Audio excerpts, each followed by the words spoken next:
Alright, hello. Good morning, good morning. Let me just adjust this.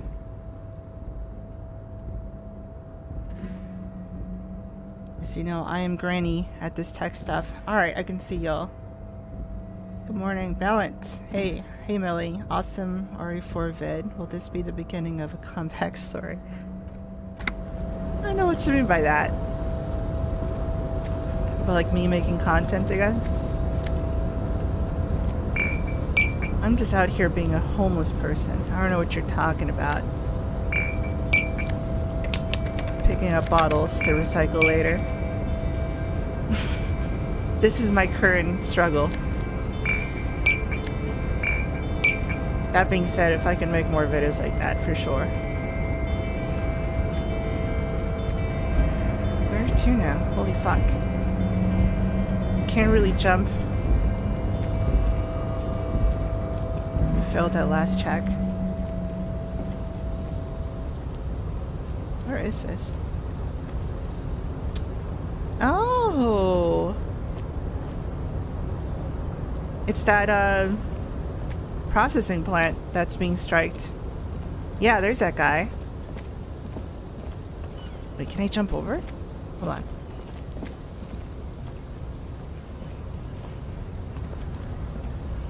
Would this be too much to ask? To just jump over this? I guess so. I may be strong, but at least, you know. No agility. Kind of makes me not be good at this. Does it have to be this way? Use a door.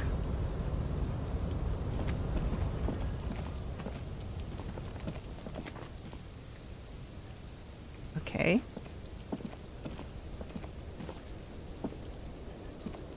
Is this really locked? But how? Oh, bucket. Kim, remove yourself.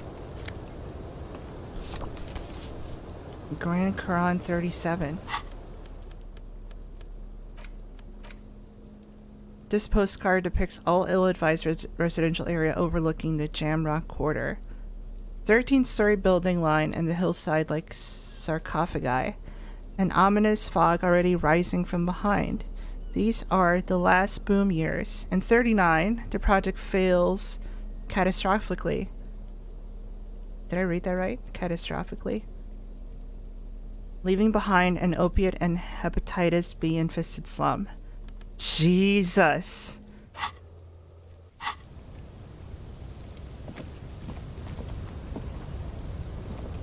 Living here means death.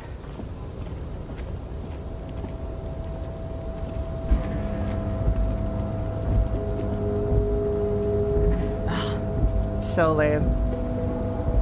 It's so lame that I can't jump over there. Oh well.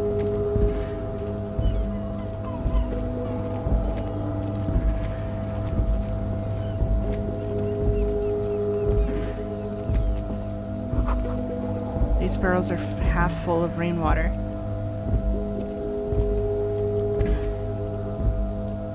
And what's over there?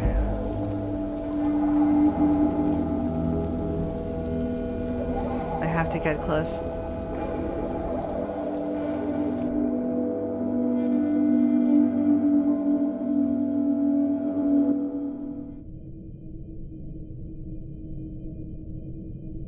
Alright, this is a crack done. For the kids. Nothing of note. Okay.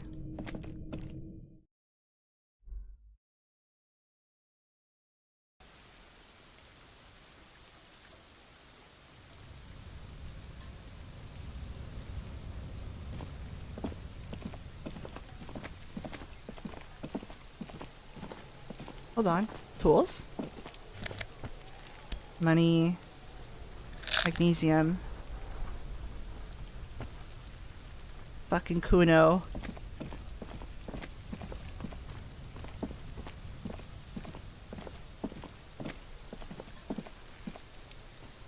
Huh. Can I talk to the little girl?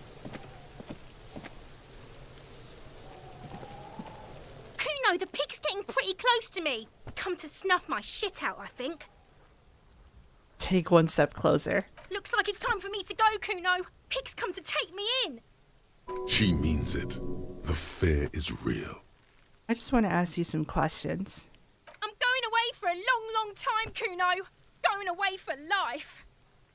What's going on there? Fuck are you trying to pull, pig? What are those strange words you use, girl? I come from the woods, Gutta Vittu.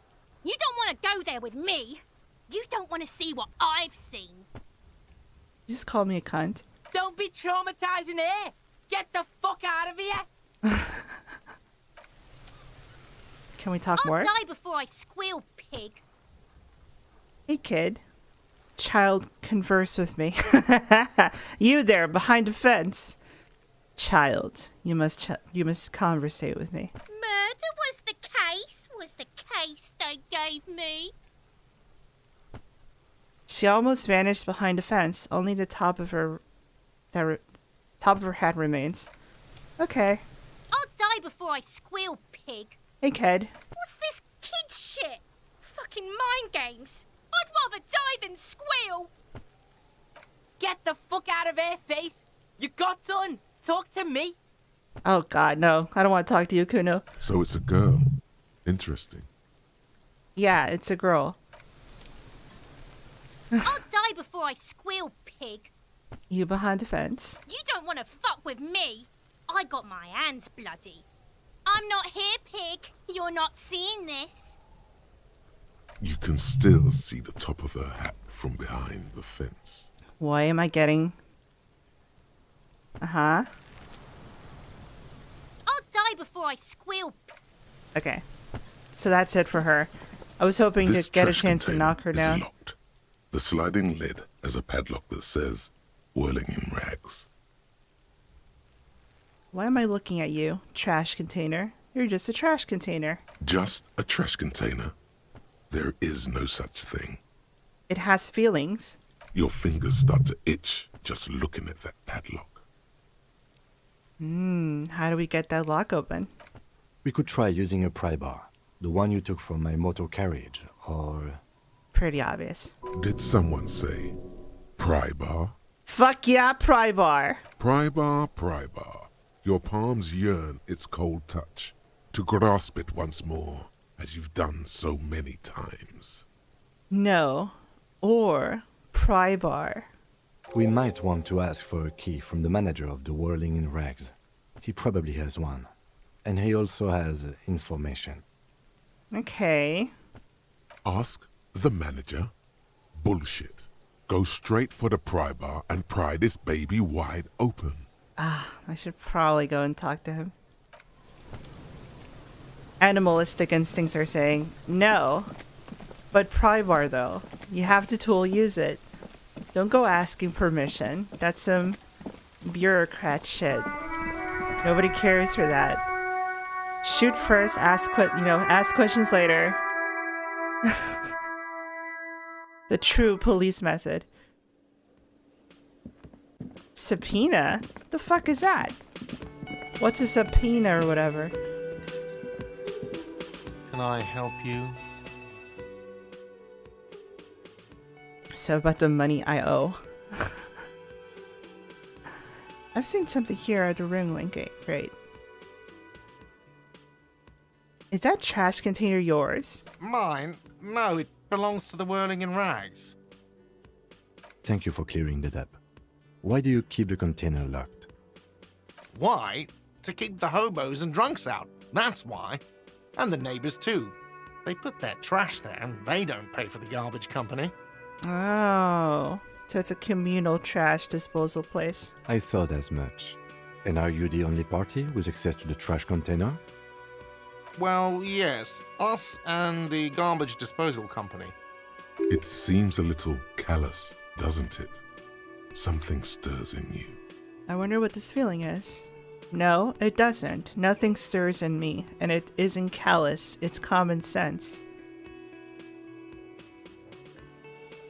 So I can, like, humor this, schizophrenic thought or rhetoric part of my brain. I can let that thought go, be like, no, that's more than coincidence, actually. Or just, let it go. Interesting. So this actually matters. I want to know what rhetoric is. I wonder what this feeling is. Prod at him and find out. Doesn't seem callous to you, guarding even your leftovers from the poor. Oh! How dare you not feed the poor? We need those keys. Get the thing that I want without judging him, or judging him and not getting what I want, and still probably getting it open. Because pry bar, fuck yeah. I'm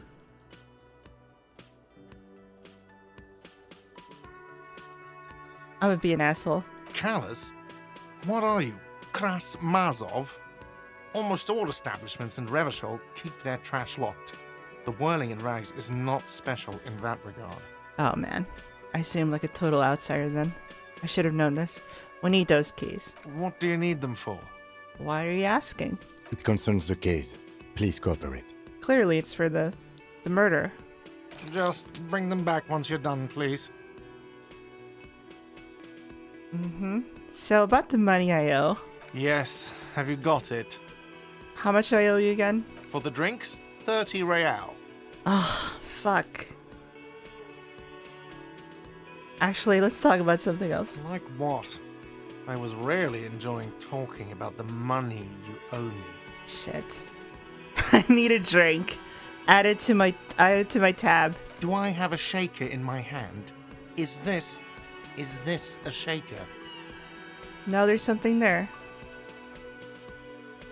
Say nothing. Am I wearing a little bow tie? Am I wearing a bow tie and doing this? He shakes the imaginary shaker furiously. Am I smiling? Do you see me smiling and shaking my little shaker? No. Do you know why? Because you're not a bartender? That's right. I'm the cafeteria manager. Glad we cleared that. Is there anything else? Yeah, pour me a drink, bitch. What you want is a goddamn drink. That's right. How is that so hard to understand? Thank you, insidious thoughts. I want a fucking drink, asshole. You don't understand the seriousness of the situation. I'm an alcoholic. I need my fix. Just openly admitting, if I don't have a drink, I just die, bro. Please. Please make an exception. I got the shakes bad. Man, I need my pacifier. Okay, this is a bit more of the same, but more pathetic and desperate. Fine then. I had something else I needed. He's not gonna care. Or maybe he will. I don't know which one to pick.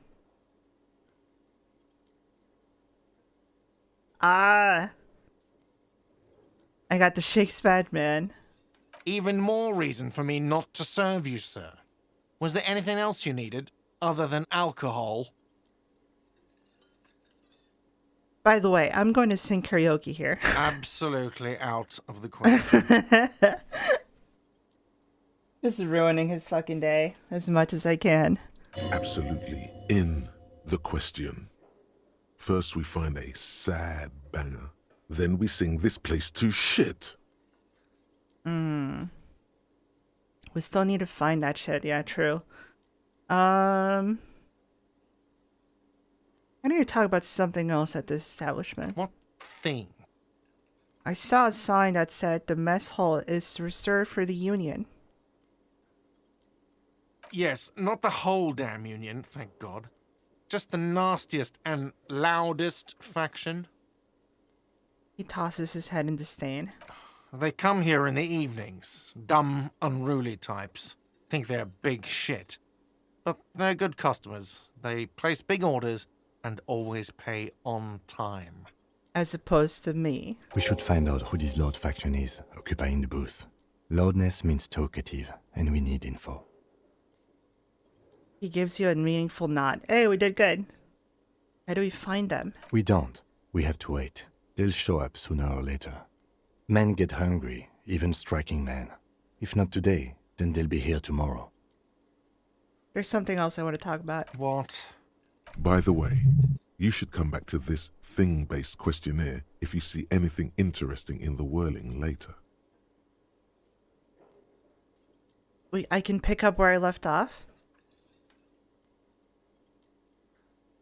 Oh, I already have the dialogue option.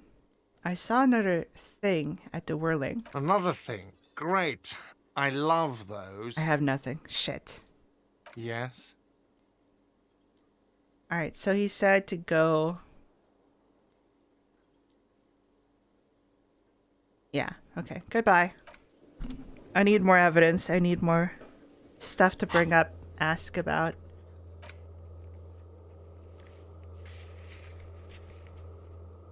What in the fuck?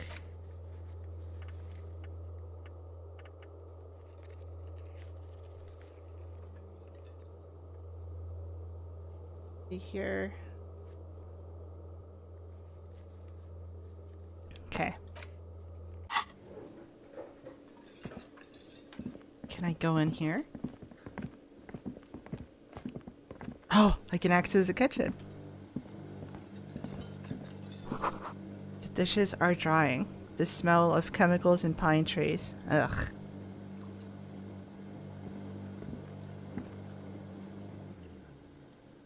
And talk to the cook, I'm guessing. Ooh. An aroma of spices, alcohol, and tomato hangs in the air. A thin man is smoking below an exhaust hood, occasionally sipping from his mug. This must be the Whirling's cook. As you step in, he nods toward the table and says something in a completely foreign language. The only words you can make out are Garancy and Kubek. Garasi and Kubek. It must be his name.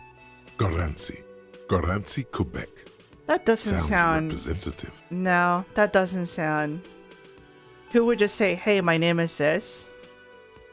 They'd probably be wondering, like, what the fuck are you doing back here? Who gave you permission? Is that bag filled with cans? You keep fucking making noise with those. Hello, sir. Got a time for a couple questions? I'm here on official... What if this means, like, fucker? Like, motherfucker? What if I just end up insulting him? Hello, Mr. Fucker. I'm here on official police business. The man puts his cup down and replies something, his left hand drawing arcs in the air. Drawing arcs in the air. You got some impressive pots here.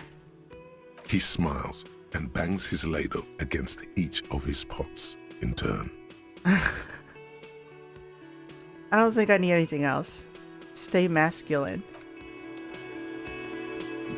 Oh, he just seemed normal, I guess. The man ponders his cooking utensils and gives you a little nod. I did come up with a acknowledging bullshit your name. presence. It was something like... It sounded very fancy and foreigner.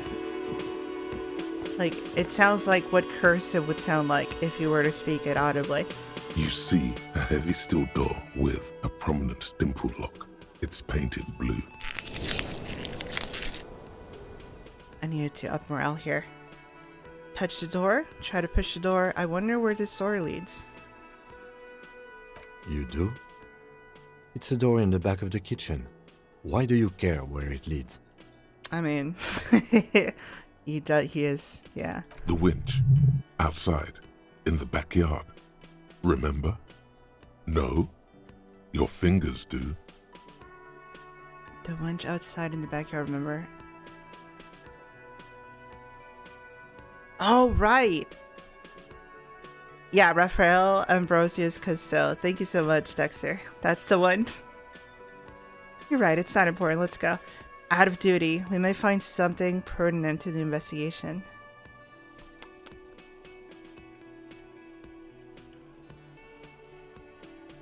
I'm drawn to its cobalt blue. Be very Rust Season 1. It is quite pretty. I suppose we could look into it as a side investigation. Yeah. when I put it that way, when I put it like in a sort of poetic, non-direct, like I'm curious, other than just like, it's intriguing me. There's something about this door. A mini side investigation. No, the door is a mega investigation. The door and the main investigation will merge into a stereo investigation.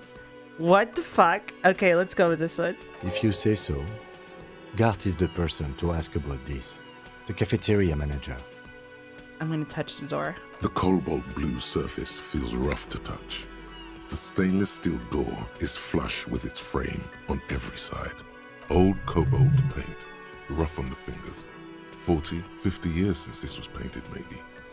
Wow, really old. Try to push? The door does not budge. Alright, we need to talk to the cafeteria manager. Hey, let me in your office. Abso-fucking-lutely not. You owe me 30 reals still. Can I help you? Another thing. Great. I love those. There's a mysterious blue door in the back of the kitchen. Oh, yes, that door, sure. There's nothing mysterious about it. It's just a door. Do you know what's behind it? Do you have... No, I don't have a key. I don't know how to get there. And I don't care either. It's not like I've been wondering about it for 10 years.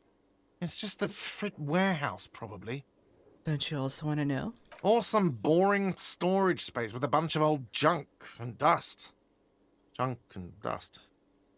He runs his finger across the counter to check for dirt. Ugh. He loves his job. He's attempting to maintain an air of indifference. It's absolutely not convincing. Let him go to pretend he's indifferent. Huh. Fred warehouse. Ah. Yeah, there's valuable shit in there that I can like recycle for my drug addiction. I think you'll like to know what's back. Ah. You're also curious, aren't you? Fine, okay, a little. But my job doesn't leave me time for wondering about one locked door in one of the cafeterias I manage. Really? Not even 10 minutes? So I haven't opened it. I have cleaned the whole place 100 times over, though, after the animals. And I haven't found a key, so good luck with that. Shit. Yes? So I need to find a key or something to make that shit open.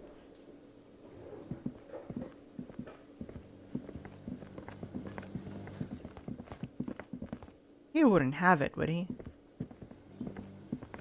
The man ponders his cooking utensils and gives you a little nod, Do you acknowledging know- your presence. Do you know what's behind that door?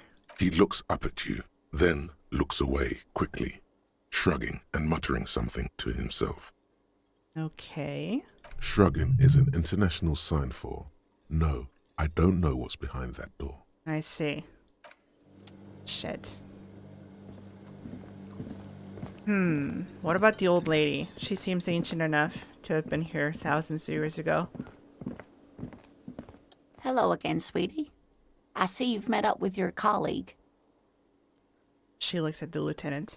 The lieutenant nods politely. Wait, who's Sweetie? Does that mean you like me? Who's Sweetie? Why, you are, officer. Maybe I am? And have you found anyone to be sweet to? No, I'm done with mating rituals this time around. I don't know, wink. May I have? Wait. Hold on. I am not about to fuck this old lady. I had once, winked twice, but then I lost her. What does that even mean? Wink twice. That's so inappropriate. It's like I had once, then she fucking died. You know what I'm saying? Like I killed her, probably. I don't really want to talk about that right now. I I do want to parlay, though. I'm done with mating rituals. Now let's be creepy. No, let's not be. She's not gonna get our bit. Now I'm done with, fucking. The mating rituals aren't the good part, sweetie. I know it's none of my business, but you look like you need someone to take care of you.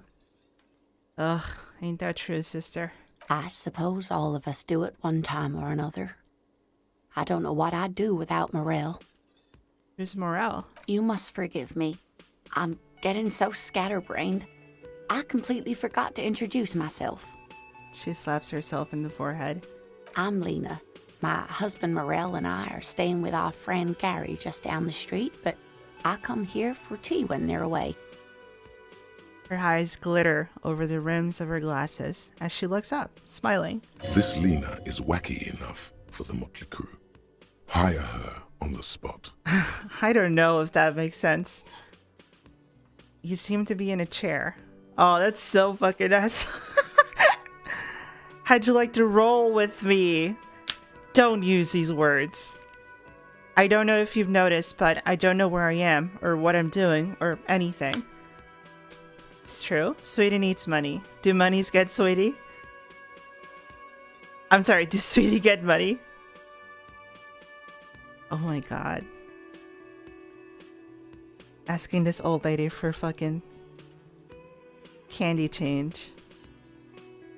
But most likely for just more drugs and alcohol. Oh man. All of these are bad. All of these are horrible. Yeah, you seem paraplegic. Oh, how'd you like to roll? I don't know if you noticed, but I'm actually stupid as shit. Yes, officer. You look rather dazed. Like a stunned fox. But surely things can't be that bad. You have no idea. You have no idea what fucking mess I am. Her eyes follow your movements with some concern.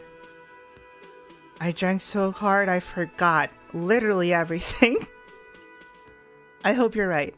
I hope it's not too bad. Complete amnesia is not a good sign. Yeah, I'm blowing this whole thing out of proportion. Forgot I said something. Now I'm gonna be honest. I just don't fucking remember. Oh my. You know where we are, right? The Ringling and Rags cafeteria. It was on my keys.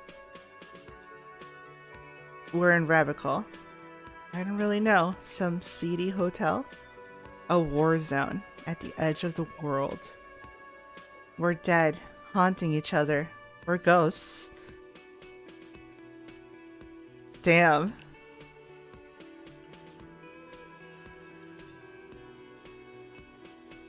This is a cafeteria, though. That's right. And where is the Whirling in Rags cafeteria itself located? In hell. We're all in hell. Damn. In Ravical? Yes, indeed. We are in the fine city of Revachol. Oh, Revachol. Sorry. Honestly, I don't know diddly squat about Revachol. What kind of place is this? How would I even begin to tell you? Revachol is the most beautiful city in the world. We're fortunate to be here, you and I. Aw. This is the capital and it looks like dog shit. I haven't seen very many other cities personally, but everyone says so. Revachol is a rare jewel. This city used to rule the world, though it has seen better days. There's a pause as she studies your expression. You must look quite lost. Speaking of history, you know what year it is, yes? Oh, fuck. I actually don't know. Can I cheat and look at my journal?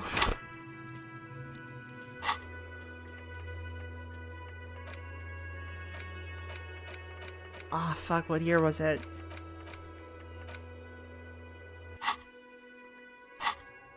Oh yeah, I'm stuck. I'm stuck as hell. I'm just gonna try and guess. All I know is we're approaching the end times. It's a bad year in my late 40s or 50s. I don't even know how old I am. There, there. The year's 51, and spring has only just started. I'm sure there are better days ahead. She looks flustered, her hands smoothing out the creases in her blanket, even as she attempts to reassure you. She looks flustered. The lieutenant studies you, rubbing his chin. Maybe this wasn't a good dialogue choice. I'm beginning to suspect that you might indeed be completely adrift in this reality, thinks the lieutenant. How can it be that bad? Never mind, we're in this now. Outside, the melting snow seeps into the cracks in the walls and the cobblestone streets, all the way down into the sewers. Above ground, the first May bells blossom. You can feel it, a great cold. Then the shiver passes. Nice. I can tell that this is taxing for you, so I'll just ask one more question. What regime are we living under? What mode of government? Some kind of democracy, maybe? I'd like to think that it's a dictatorship of proletariat. But something tells me it's not. Our leaders are fierce warriors who traverse the plains on steeds. Civilization cowers before us. We are governed by intelligent machines that perform calculations to determine the freest markets. Everyone hustles and grinds like a badass visionary. What is this thought pattern? Radios are being used to control people's minds and distort our perception of reality, concealing our true masters, foreigners, and women. The complete schizophrenic route. Cop. We are living under the cop regime. Oh man, these are all great. Except for the democracy one. That one's kind of run of the mill. I don't know what to pick. Shit. That being said, I do think we're in... This I actually don't even know, but I feel like it is a dictatorship. We were taken from an invaded forest or something. There's a war and left us really messed up. But let's go with this. Oh, sweetie. It's really not. Oh, There used to be people who thought that way. Other people who wanted those things, but they all went extinct. really? Revachol is a zone of control led by an alliance of foreign powers called the Coalition. We have almost no government of our own, and certainly no dictatorship of the proletariat. If there's no government, how come there are cops? I don't even know what to say. I'm so disappointed. Oh. So the invader force, along with their allies, have occupied the city. And there's no real government. We're just occupied. Oh dear, this is troubling. Interesting. You really ought to know that, being one yourself. There aren't any cops in Revachol, not in the traditional sense. The status of law enforcement has been a complicated matter since the revolution.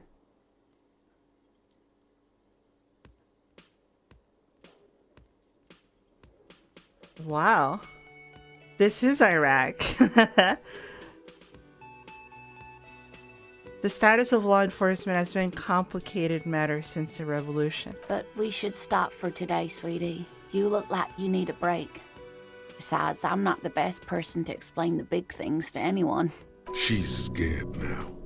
She's realized you really are brain damaged. No, she's not thinking this. Intrusive thoughts.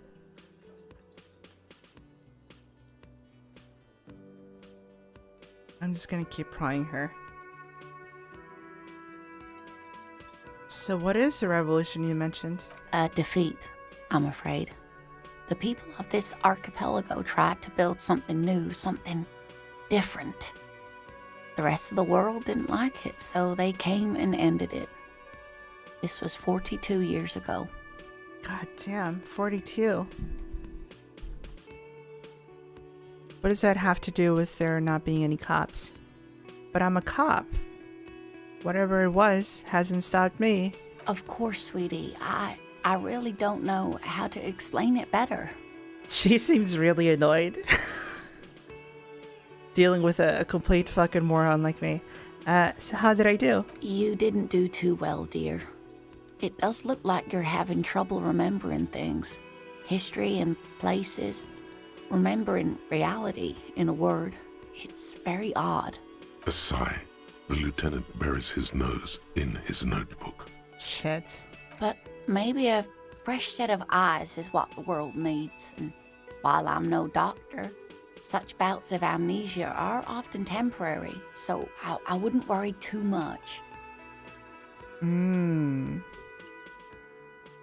Who could tell me more? Someone more educated in sweeping matters. Maybe you should ask. She turns to the lieutenant. Oh, Kim? No. I'm not an encyclopedia. I won't be a guide either. I'm a detective. I'm not out here to fucking describe to you the history. I'm trying to do my job here. Of course. Then I don't know. Someone rich, maybe? Wealthy people are educated. Though I don't know where you would find a wealthy person in Martinez. Interesting. That's a good point. This doesn't look like Rich Central. I should not ask her for money, but... Oh, God, that would be so pathetic. I'm just gonna go. Of course, dear. Good luck with your case. She gives me a small wave. Okay.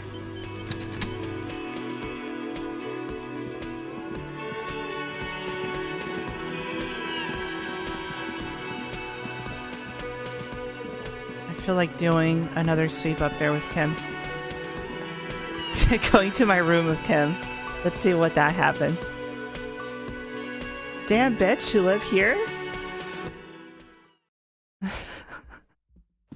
Wait, that woman again. The door is closed. Still no answer. Still nothing. The lieutenant gives you a quick glance. Yeah? You should punch a fucking hole in it. No. Fucking whore. Jesus. Punch the door. Suppress the urge. Yeah, no, let's not lose our shit. The murmur in your ears recedes slowly. Your breathing normalizes. That's one lucky door. I don't want Kim having to restrain me right now.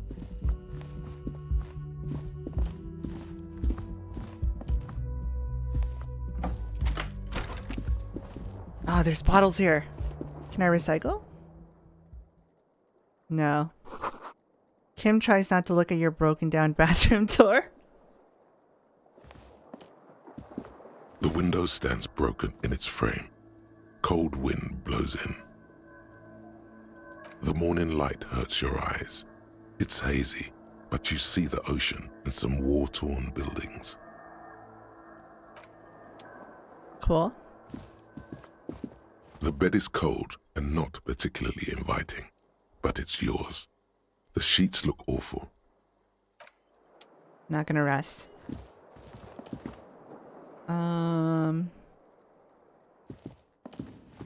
A mirror hangs on the bathroom wall. In it, your face, adorned with the expression. Can't open this. Huh? Kim also tries not to look at the pile of taped viscera on the carpet, or the weird suitcase on the hat rack, or the potted plant dying in the corner. But it's all just too morbid to ignore. It's just too fucked up. The man is finding it hard not to trip on the tape, and not to send any of the bottles rolling across the floor, where unidentifiable sludge makes it hard for him to breathe. Smells of vomit in here. God, what a mess. You're looking at the distraction? I'm sorry for this. I did it my way. And I did it my way. This is where the magic happens. And by that you mean crimes against humanity? Well, crimes against myself. I defied the bourgeois morality in here. I defied it hard.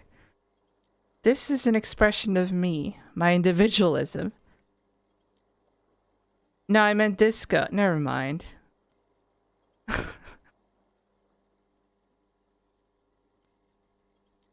Fuck it. I'm against the rich. I'm living out here in the poorest of the poorest conditions. I have no idea what that means. But I gained XP and all that matters. That's all that matters, Kim. Okay, half points. I should probably level up something.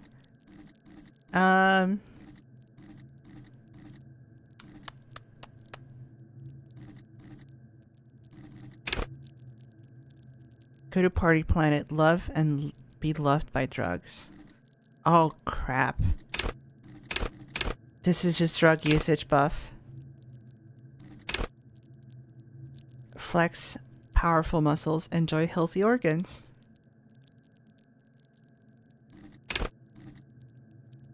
Shrug off the pain, they'll have to hurt you more.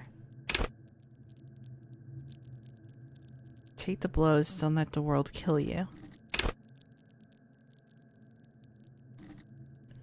Weird raw intellectual power to deduce the world. Saving skill points. I just like to be more familiar with these. Encyclopedia. Call upon all your knowledge. Produce fascinating trivia.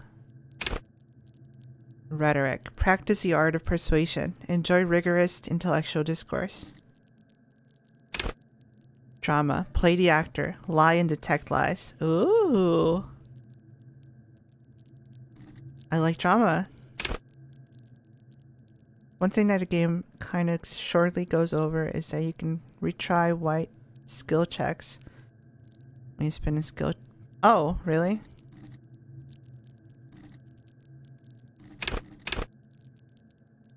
But I want to be the best me too. Conceptualization. Understand creativity. See art in the world. Reconstruct crime scenes. Make laws of physics work for the law. Hold yourself together. Keep your morale up. Okay, this, I need to be motivated. I feel like drama volition is calling to me right now. Inland Empire. Hunches and gut feelings. Dreams in waking life. So you get more gut feelings about things, and they're actually usually true. Empathy. Understand others. Work your mirror neurons. Authority. Intimidate the public. Assert yourself. Esprit de corps. Connect to Station 41. Understand cop culture. Cop culture. Interesting. Suggestion. Charm men and women. Play the puppet master. How could Hobocop be charming? Endurance. Take the blows, don't let the world kill thee. Okay. Shivers. Raise the hair on your neck. Tune into the city. Threaten the shit out of people. Ready, aim, fire. And eye coordination. See, hear, and smell everything. Let no detail go unnoticed. Perception.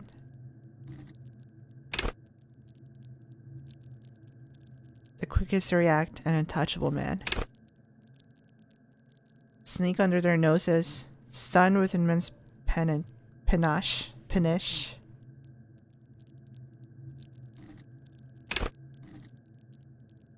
Master machines, pick locks, and pockets. Okay. One for drama. I kind of want to be even stronger.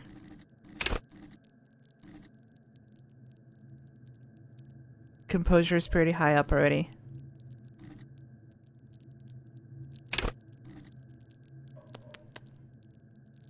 He slams back a bottle of liquor, almost vomits up the alcohol, but he then displays his pale pasty hair chest. Okay, let's be slightly likable.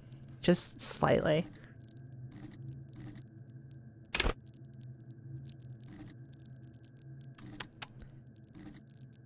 One more.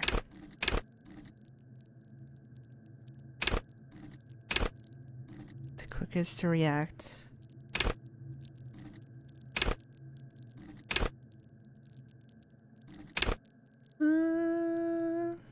Pain thresholds.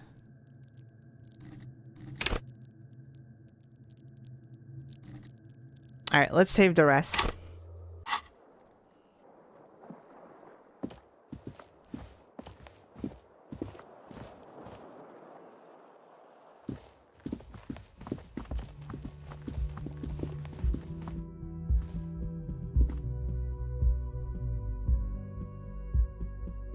I don't know where to go. Feel like... Yeah, let's open the trash can.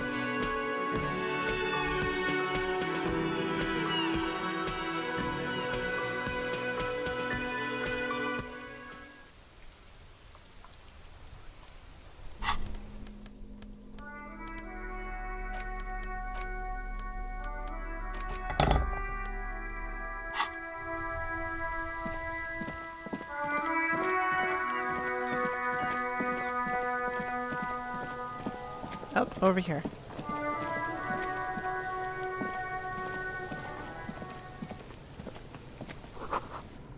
The letter R wears a crown. On the ribbon below, a light above is sending. This trash container is locked. The sliding lid has a padlock that says, "Whirling in Rags." With a well-oiled crack, the lock pops open. It should now be possible to simply raise the lid. Don't. Maybe you shouldn't. Oh, fuck. There's a gut feeling.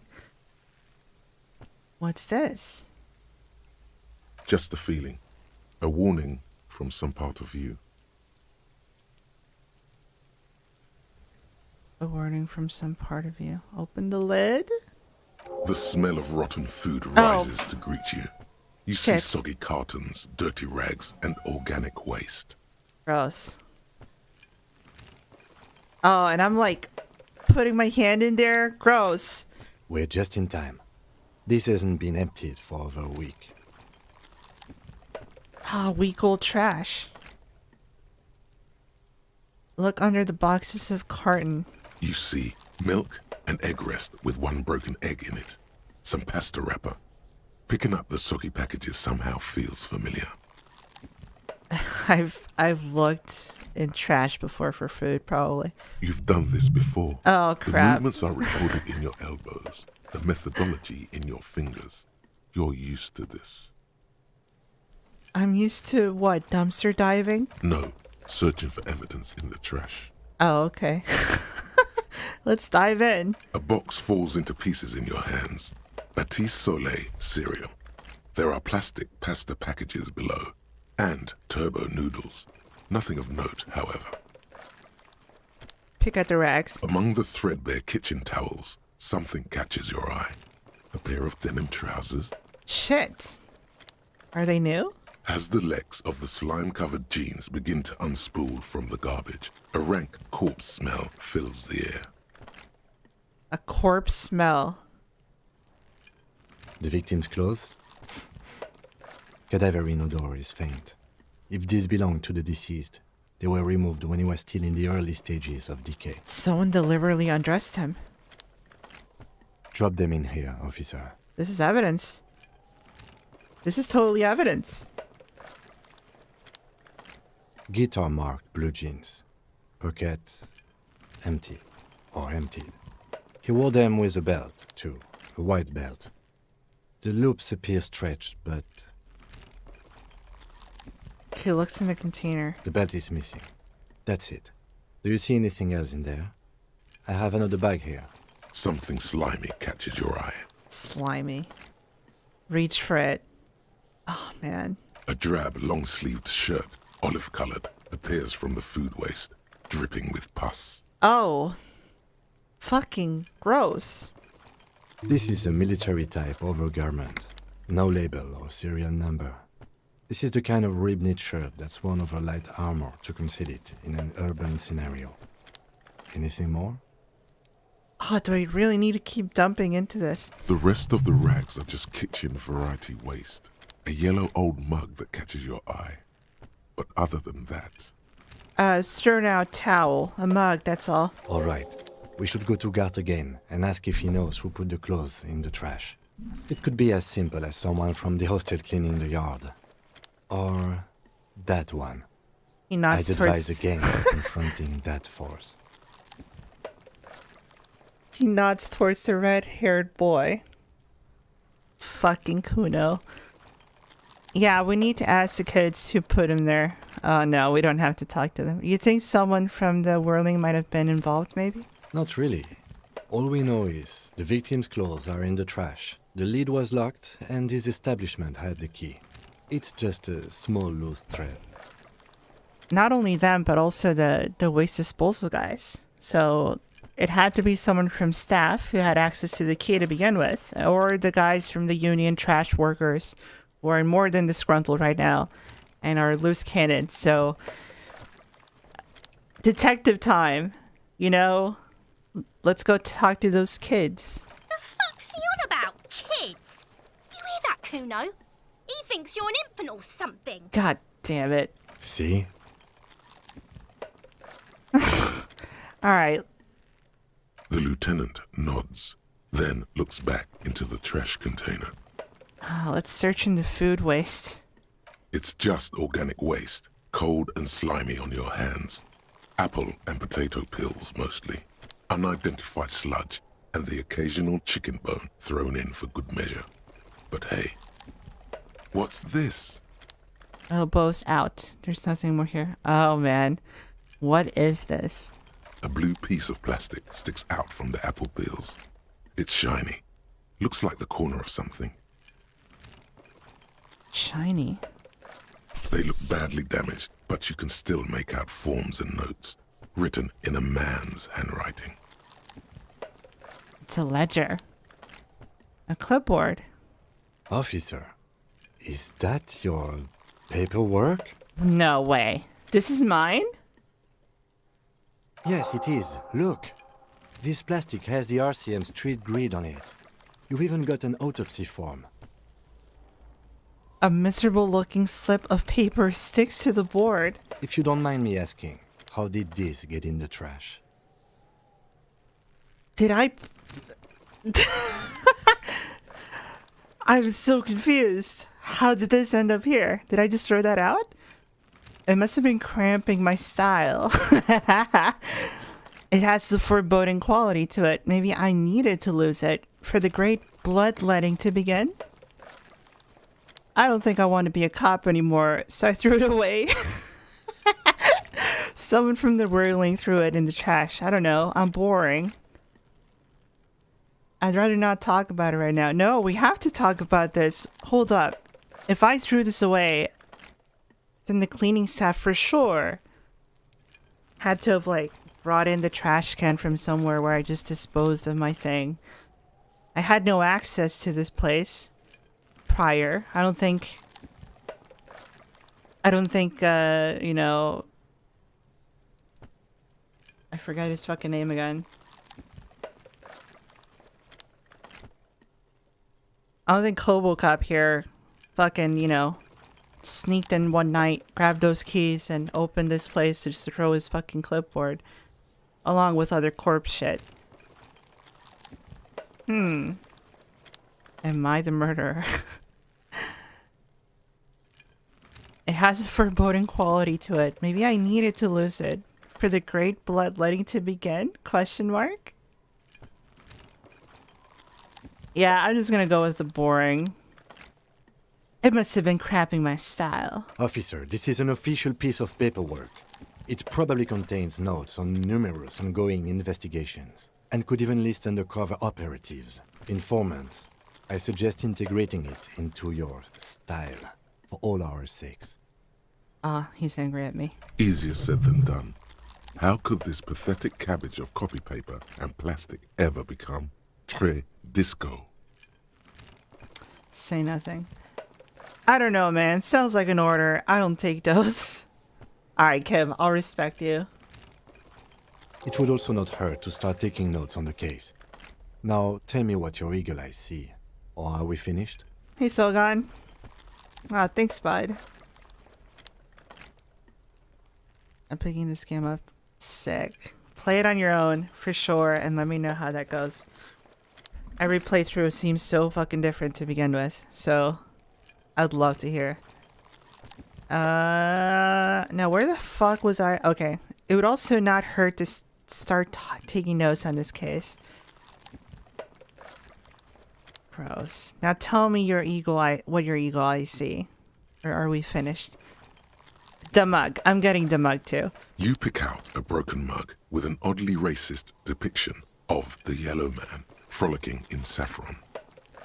An antique. Only in its social sensibility. Take the mug. The lieutenant briefly glances at the mug, then returns his side into the trash. He probably thinks that shit belongs there. You don't need to take this out. It's broken. The container sounds a muffled gong. That's one thing off the list. I think we got it all. The smell of rotten food rises to greet you. You see soggy cartons, dirty rags, and organic waste. Actually, I feel like home in here. The container sounds a muffled gong.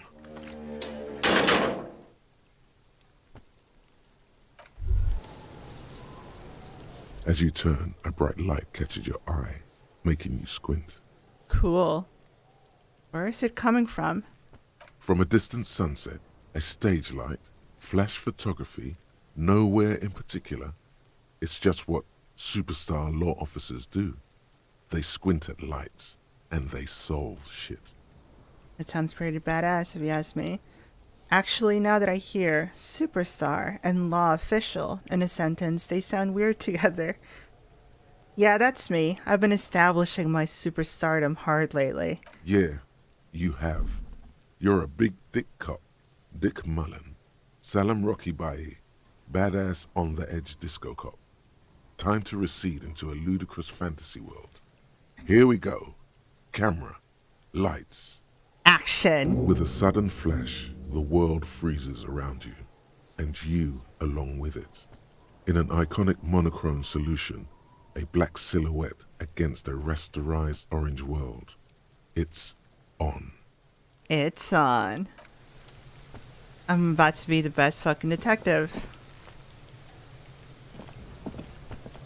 Look, see? It's the fucking war pig!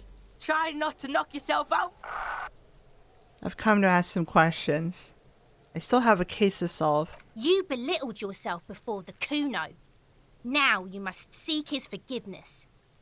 Look, you're on my crime scene. I can't have uncooperative civilians here. Look, play along. I want to make this right with Kuno. Make amends. Fucking what pig? Amends, Kuno. I was wrong to try to hit you. I'm sorry. You're a cool dude. Let's just bury the hatchet. Okay, he's not gonna take that. It may not look like it now, but you may have vital information. He's gonna want money for it, or something. He's gonna call me the F word again. Amends, Kuno. I was wrong to try to hit you. I'm sorry. Yeah? How are we gonna make it up to Kuno, pig shit? I don't have anything. What can I offer you, Kuno? Oh no. My gun. Please don't waste time on nonsense. I'm sorry, Kim, but he might have vital information. Don't listen to the blind fuck, piggo. You're doing the right thing here, trying to get Kuno to like you again. He pauses to think. You can pay tribute to Kuno with drugs, or cigarettes, or some wheels. Kuno could use some wheels. Motorized carriage shit. Come on, man. What are you doing? The lieutenant's dark eyes peer into yours over his spectacles. I need to make truce with Kuno. Offer him something. No, you really, really don't. That is a 12-year-old boy. His opinion of you doesn't matter. You don't fucking matter, buck imp. Jesus. I'm still gonna mark it down as something I need to do. But why? You're turning this into a huge thing. In punching, someone always ends up being someone's bitch. Don't you know anything about male power structures, Kim? It's just very hard for me to let things go. I know it doesn't matter, but I need to make things right. Go the toxic masculinity route, or go the look, man. I just want to be the better man here.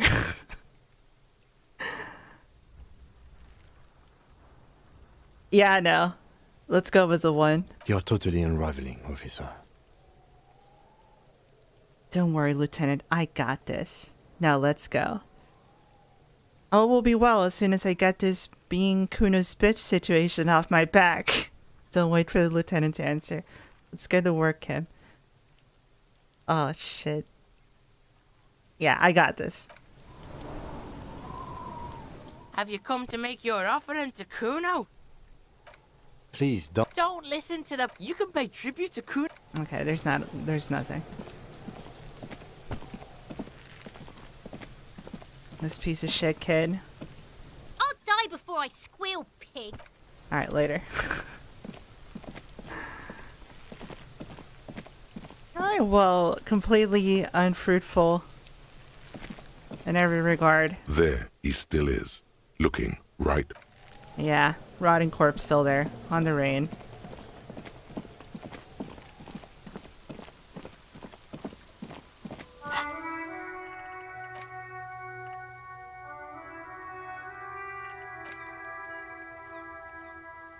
$99% on Masovian socioeconomics.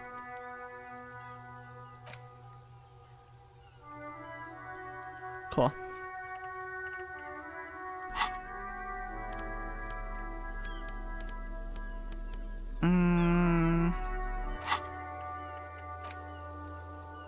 You try to punch Kuno and failed catastrophically. Now you need to make a truce with him to gain access to his knowledge. Offer something he might like. Smokes? A man from Kiamendal book? Oh, fuck. Smokes. I need smokes for my own. Where can I get smokes?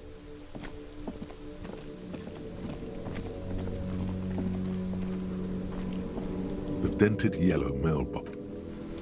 Yeah, we talked to that mailbox before. Oh. Hello. Is that dude smoking or eating? He's eating. Have you no shame? Whining about your back every time you bring out the measuring tape. Rene Arnaud. René, you're a man with a fork in a world of soup. Please, let's just try to enjoy the game, alright? The other one is eating a big sandwich. Look, in his hand, going into his mouth. The sandwich. It's hauntingly beautiful. I'm trying to, but you keep breaking my concentration. You're old. I can see that. We're both old. Now stop grabbing your ass like it's a girl. These manly men are playing balls. This is a ball game. Grab a ball and play it. Don't ask questions. Shoot first. Ask questions never. That's an incredible psychology. That's a great thought process. Should I ask what game it is first? No, you got this. There's the ball. You're the game. Shit. Better observe them first. Don't go. I could pull it off though. Grab the ball and show them how it's done. I should just look at him though. They're old grouchy men. They probably don't want people disturbing them. See? Your munching and complaining have ruined my concentration. The man throws a metal ball towards a smaller wooden ball in the sand, missing it by a meter. Could the objective of the game be to throw the metal ball so it lands by the wooden ball? Ah, mon Dieu. The pain in my back is unbearable. I can't even say if it's in my back or hip anymore. Feels like it's in both. He tries to measure the throw. I hope you pass out from it, you goddamn jellyfish. Men like you are the reason this nation is sinking. Standing tall and proud, he looks at his partner with disgust. Shush. Ignore them. They don't know what they're doing. They're old. You are letting down yourself and the team. Get in the damn game already. I'm on it, coach. Eyes on the ball, Dinky Winky. Oh shit, my stats lowered here. I can still do it.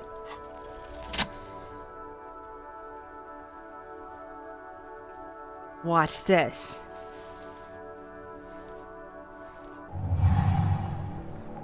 You are immediately surprised by the ball's lack of weight. No matter. You'll make it work. God, this is right. You feel the familiar tremble of excitement and adrenaline that precedes every victory. Time has frozen. It's awesome. Feel the ball. The cold metal ball is surprisingly smooth against your neck. It has a pattern on it. Probably a sponsored ball. Yours would only be covered with bumps of learning and scars of victory. Already your muscles are adjusting to the weight, the nervous system calibrating, until you and the ball have merged into a single entity. The man ball is ready. The man ball. Take in my surroundings. A chilly breeze ruffles your hair as you stand there, feet firmly planted. All sounds, smells, even the wind, everything fades until the only thing left is the union of man and ball. There's nothing that can get between the man and his balls. West, in the Grand Couronne area, a sharp overhand left from Arsène Luc Edelbrock sends the Samarin heavyweight champion, Kostya Miasnok Kostanica, flying to the mat. The crowd goes wild. Revachol loves her heroes. Now literally deluding myself that there's a crowd cheering me on. I'm pointing at the stands. This one's for you, Grandma. There is time for a last glance inward. Who am I? An embodiment of pure motion. A fine-tuned locomotor running at maximum efficiency. Nice. Behold the fear and confusion reflecting in the eyes of the two feeble geezers. They are in awe of your superiority. You are a god to them. Okay, I wouldn't go that far. The inertia can be contained no more than a bullet leaving a gun. Let it go. Be the bullet.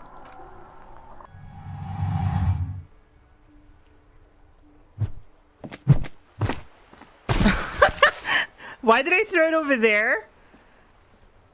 And not... Merde! Bordel de merde! Oh no.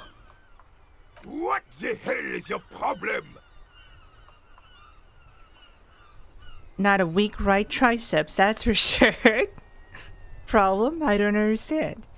I'm a god of track and field. Why would I have a problem with anything? I don't care if you are a cop. You do not just ruin someone's game. It's so goddamn disrespectful. Oh, my bad. A man his age getting worked up like that? Better watch that blood pressure. I'm sorry. Wait, what? I'm sensing anger, and I understand why. Don't be a sore loser. It's still a fair game between you two. Second place is a podium position. Okay, that's just being a complete asshole. It's like, look, I don't care if I fucked your shit up. If I got rid of like one chess piece and now you can't finish this game. It's not on me. You tempted me with your weak ass throws. You woke the beast, alright? Don't get mad. Don't get mad because I don't understand the rules. You vandalized our game, son. We can't play pétanque with 5 bull. Sorry, an honest mistake. Are we good? P-Tank. Oh, Petanque, I understand. I thought it was a shot put. Petanque? Yes, pétanque. You ruined our pétanque game. We want our bull back. Take it easy, René. This is just a misunderstanding, isn't it, officer? No harm done. Of course there's harm done, you orange slug. You owe us a goddamn bull. Okay, I will try to fix this. Accept the task. Listen, guys, the ball is gone and I have murder to solve, alright? Ah, shit. Now I gotta get balls. Good. Mistakes are forgiven when men at least try to right their wrongs. I believe you will try. Now, why did you approach us? Do you know anything about the man hanged in the backyard of the whirling in rags? Unfortunately, I don't. Unlike most of the locals, I have no qualms about assisting law enforcement. But this affair has passed me by completely. And most of the locals? In Martinez, the union is the law. So can you really blame them? But you don't have a problem with cops? Cop is a pejorative term. I don't have a problem with policemen. On the contrary, I admire the effort to bring order to our streets. So, again, you don't know anything. If I knew, I would not be afraid to tell you. I simply don't. I'm an old man, not a coward. The daily business of the riffraff no longer concerns me. You seem to be playing in a crater. Yes. The terrain here provides an interesting variety to a familiar game. Does it have anything to do with the bullet holes I've been seeing around? Yes. It was left by heavy artillery fire. Heavy artillery fire, you say? That's the best kind of artillery fire. Very interesting. Okay, it's a crater left by artillery fire. But why? Why what? Why was heavy artillery used? Because that's what happens when communards hijack your country, execute your supreme leadership, and turn your capital into a slaughterhouse. You use heavy ordnance to clean up your home. Wait, who are the communards again? Commies, communists, socialists, anarchists, Oh. call them what you like. They just chose the name to feel special. Senseless sentimentality. Did you use artillery fire against them? Sadly, no. It was the foreigners who brought them to their knees. We fought valiantly. Too valiantly. So valiantly we got licked. Yeah, it's squeezing a bull in his fist. Should have fought dirty, like they did with their suicide sex cult propaganda and mad anarchist women strapped to shrapnel bombs. We didn't though, and we lacked caliber. God bless him, but the suzerain's cannons simply weren't big enough. Why shell them here in Martinez? They should have chosen a place away from the people and buildings. Look around. I understand. I bombed this place too. That dude would not like this. Why shell them here then? Because this place is a damn beachhead. Had to soften the commies up first. The beachhead? Yes. The military coordinated amphibious landing to take back Revachol. Inspecting wave with some disdain. Martinez was used as one of the 3 footholds in Revachol during Operation Deathblow in 08. The other 2 are off in Stella Maris and the Delta. He points to the northeast. Deathblow. Sounds grim. Not thoroughly and turn to look northeast. Yes, yes, I completely get what you're saying. Shake your head and look down to the crater.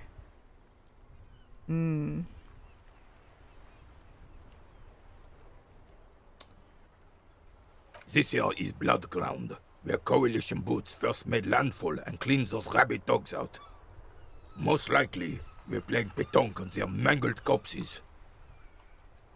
Damn. Blood ground. You got old René going there. Like he isn't hungry enough already. Hold on to coalition. Don't get me wrong, officer. I hate those foreign dogs, but the enemy of my enemy and all that. They're the lesser evil. Is that why everything is so bombed out? Damn right, son. They laid the fire of hell on the city before they stormed it. And it worked, too. There is a strange gleam in his eyes. He approves of this radical approach, knows it was necessary. The rest of the city got cleaned up, but Martinez they keep as a monument. And now the Union Socialists are practically running the place. Well, it's your own damn fault. You, we, the coalition, Revachol, whoever you want to blame, never finished the job. Officially, the party never surrendered. Of course they still all influence. You don't even begin to truly understand the players on the table, let alone the specific circumstances surrounding the... What do you think? Oh fuck, don't ask me. This is how it should be. Soft socialists paving the way for the hard working class to take over. Oh boy. Foreign powers cleaned up our mess and now they rule us. Shake your head in shame. This coalition seems quite capable, actually. Commies just don't understand how money works. Nothing. I don't think. I just do. The Joker. The Joker route. I'm just so damn sorry it had to be the coalition. After 8 years of fighting those hyenas, boiling cats for food and drinking piss in the mountains. That being said, like, I just don't want to piss off this old man. It's not like I'm gonna change his fucking mind after all these years of him being pissed off at the fucking what happened. He's that set of just blaming the communists. Which, at the same time, like, well, we don't know why they invaded. This is just one man's side. I don't know all the details, and Kim seems to be pretty chill. You know? So, who knows? I just do, basically. The exact same quote. I'm just like a dog in the streets. If I caught up with a car, I just wouldn't know what to do with it. I just do the thing that I think it would be right. I would have preferred if the Right Honorable King Guillaume returned through Revachol. Or even if that damn clan Frisel had risen from the grave and led us. Sadly, that was not the case. Yeah, I just don't want to piss him off. Otherwise, I'd go off. Instead, all that is just, holy, and beautiful in the world was wiped away, and now it's neon signs with toothpaste ads everywhere. Foreign influence peddling garbage and stupid music on the radio. Yep. Yep. Interesting. You know, it's no coincidence also that they just literally put him in a pseudo-Confederate outfit, you know? Like, clearly he is a conservative man. He does not like invaders coming in. He does not like the new cultures popping out with music and whatnot. He's not for that shit. So, interesting. This is just what the commies wanted. This was the plan all along. This is what they wanted to replace the role of the suzerain with. And then going against the grain of like, well, the conservative man is a white man, usually. And it's like, well, this man's clearly black. Like, he's not at the level of, like, genetics as that one, you know, Charlie Driver was. It's like, yeah, I think there's actual big-ass differences between races, and ones are clearly superior. And it's like, whoa, brother. Holy shit. Calm the fuck down. He's like, no, I just think culturally it's just fucked. And these motherfuckers trying to impose their ideologies on us when we just wanted to do our thing. It was beautiful back then, you know? The world was wiped away and the neon lights with toothpaste ads everywhere happened.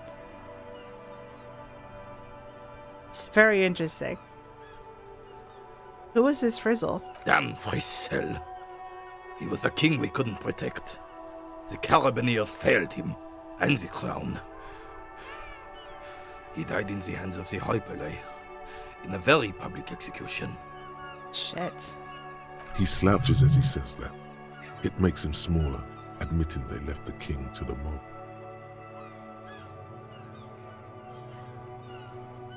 You mentioned Guillaume? A true king in both blood and mind. Led Revachol before Fricelle. He would have been better, but the damn commies drove him into exile. He went to Paradise Island. What exactly is a suzerain? The suzerain is the king! Has everyone forgotten already? They forgotten already. No, I just got really fucking drunk. It's no use talking to you. You were still in Daddy's balls when it happened. When we took our last stand against the filth and rode the cavalry straight into gunfire. Yeah, a full-ass life. What, 4 years ago? Is there anything you can tell me about this rifle? Pulled out the antique firearm. It's a Belle McGrave. 4.46 caliber. Breech loading. Revachol made. Good weapon. Accurate and reliable. His moves are quick and precise as he first checks the weapon, then aims it at the sea. This man knows firearms intimately. He probably, stashed his gun back in the war in that building over there. This one's inoperable. The bolt spring is missing and the mechanism is jammed shut. Still a beauty. Where did you find her? In the basement there. Point at the bookshop. I'm not surprised. There are probably lots of forgotten wartime weapons lying around here. Back in the day, everyone had something stashed away. Okay, yeah, makes sense. As for the rifle, I don't know what else to tell you. These BM-446s are an antique. No one uses them anymore. The ammunition is impossible to find. What is this about this old soldier that makes him stand so proud? No, I have such a... And I have a -1 too because I threw his fucking ball into the ocean. Mazovian Socioeconomics. 0.000% of communism has been built. Evil, child-murdering billionaires still rule the world with a shit-eating grin. All he has managed to do is make himself sad. He is starting to suspect Krasmazov fucked him over, personally, with his socio-economic theory.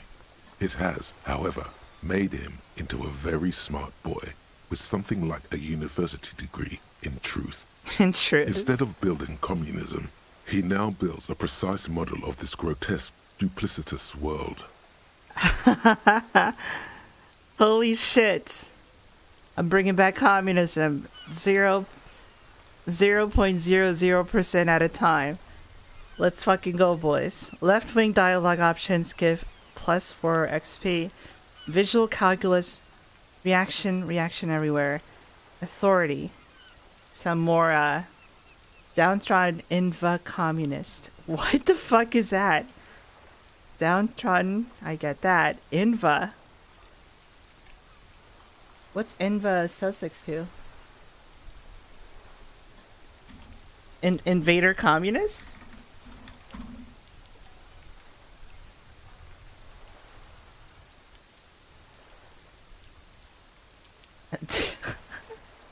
I have no idea what it means. I'm actually very unfamiliar with that. But I'll take it.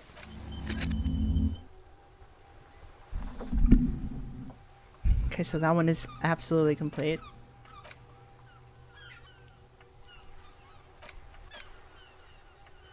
Forget. Lonesome Long Way Home.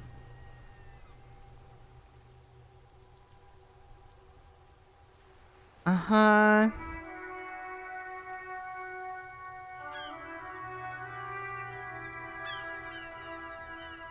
And this is to find my home again. Some kind of superstar.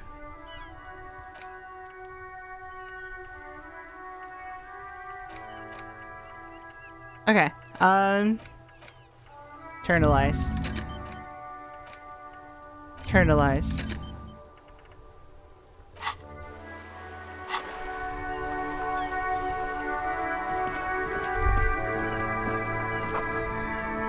The spirited chirps and clicks of swallows fly in the air. Fill the air. Tire tracks leaning onto the roof. The slush and rain has almost washed them off.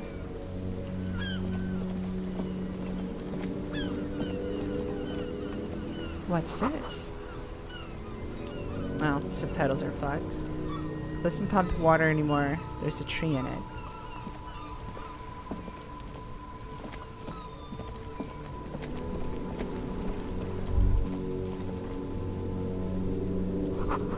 The damage looks like it could have caused an earthquake. Oh, it was caused by an earthquake. Potentially. Enormous bowls worthy of a real man.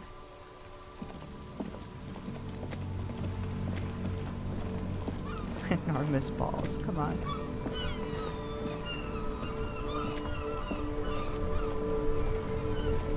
Okay, there's a house over here.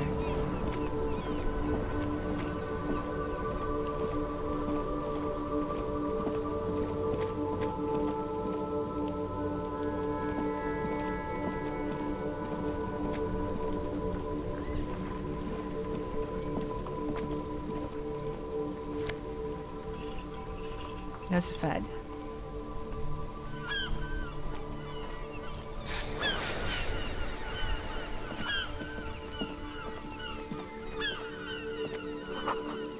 Roy's Pawn Shop.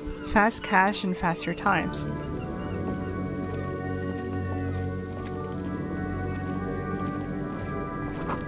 Water lockout. Out of order until Wednesday, 7 a.m.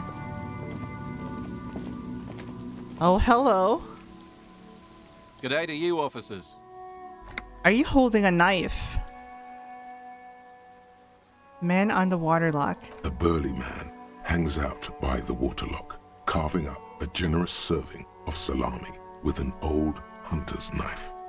His eyes are fixed on a man stranded on the other side of the waterlock and on an enormous billboard that has fallen down into the canal between them. His posture is relaxed. Despite his powerful build and a knife in his hand, this man resorts to physical intimidation only infrequently, if at all. First things first. What are you doing here, man on the waterlock? Do you know what caused this wreckage? I'm just gonna ask who he is. My friend Barry the Butcher is stuck on the other side of the waterlock. I'm keeping him company and eating his salami. From the corner of your eye, you see a man in a yellow shirt and grey overalls waving at you from across the canal. He seems disappointed about the wreckage on the waterlock and the salami. How dare you eat? Throw me a piece out of here. Very good stuff. Anything I can do for you, officer? Do you know what caused this fucking problem? I wasn't here to witness it, but those look like tire tracks on that sign. Weird, huh? Then again, plenty of daredevil drivers in Revachol. Too bad it also takes a year and a day to repair anything around here, especially a waterlock. The rest of the coast is closed off till then. I hope you get better, Double Cross. Jeez. Teeth business is always fucky.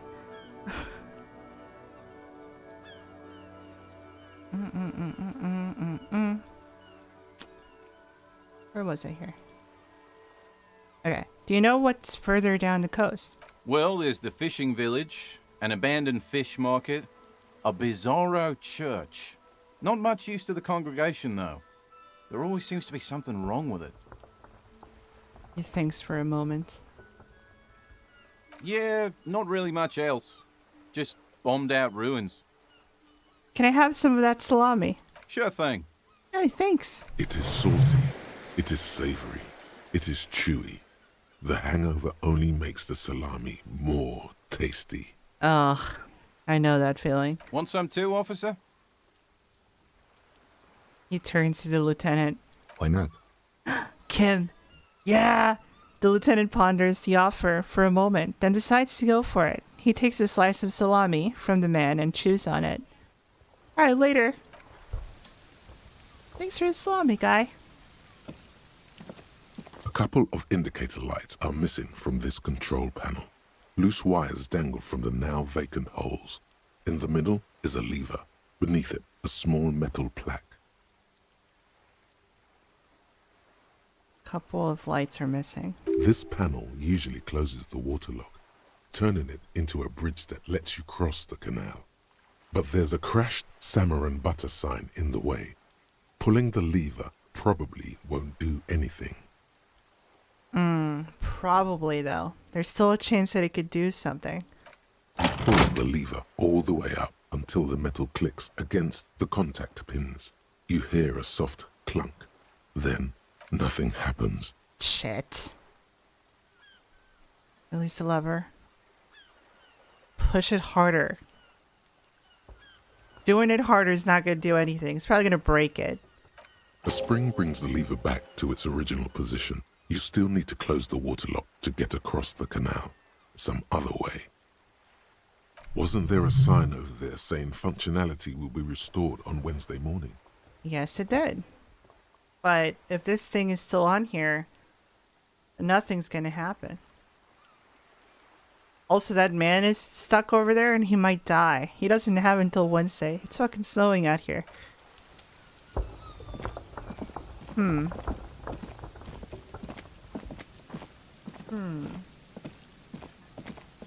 How to get to him?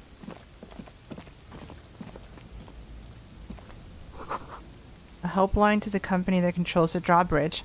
We should call them. Is there a way?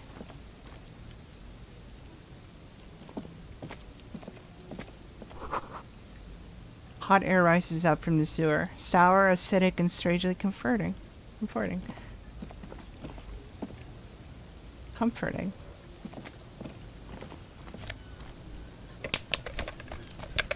I'm gonna take this plastic shit. I need to donate it later. Plastic wrapped macaroni stamped with humanitarian aid. This says humanitarian aid tuna fish do not resale. This says food gift from the people of Messina. There's a pile of cheap sunglasses in a small box. A variety of shapes and colors. You like sunglasses, officer? I've got the latest styles right here. The vendor takes a pair of sunglasses and sticks them under your nose. Stylish shades, huh? They'd be even more stylish if you paid for them with net worth. Go over and ask him. Try the shades on. Abort. These are hideous. What's more, they don't even fit your face. You can feel them pinching your nose and chafing against your brow. Jeez. Not a good thing. Damn, officer! You look like a mega secret spy. Very secret. They're practically made for you. This man's I'll let you have Chinese? them for 2 real and 50 cents. Dude, you're just trying to sell me shitty products. They're perfect for concealing your bloodshot and baggy eyes. Yeah, but they hurt. You can feel them pinching your nose and chafing against your brow. It's going to be very difficult for anyone to take you seriously with these things on your Just face. wearing Ray-Bans while solving crime. No, you are definitely not buying those. Yeah, even Kim's like, no, that's not the trip. You're right. I'm too sensible for those. Are you sure? But they look so good on you. Stop trying to You fucking... should think this through, officer. Electro...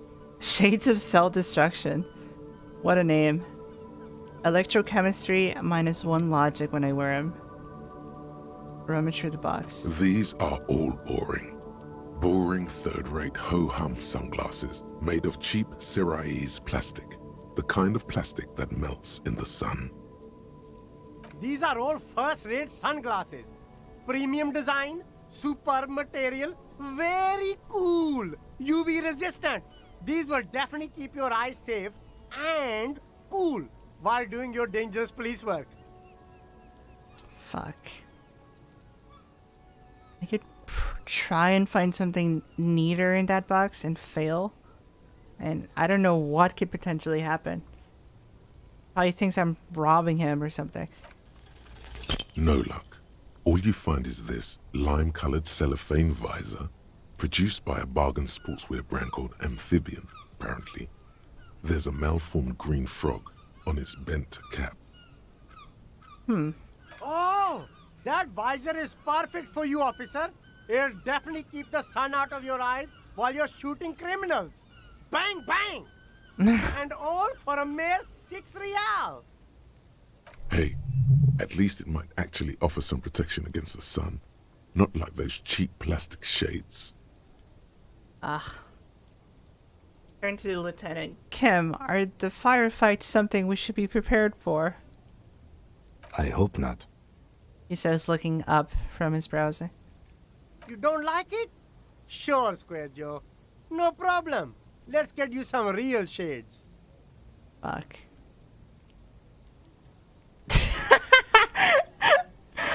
Oh man, I want to take that hat so hard. It's got the eyes. I'm getting it. Sporty and practical, officer. Good choice. Also, it just gives me more perception, so why the fuck not? There's no negative draws in, like, you know, the shades of destruction. Oh my god, dude.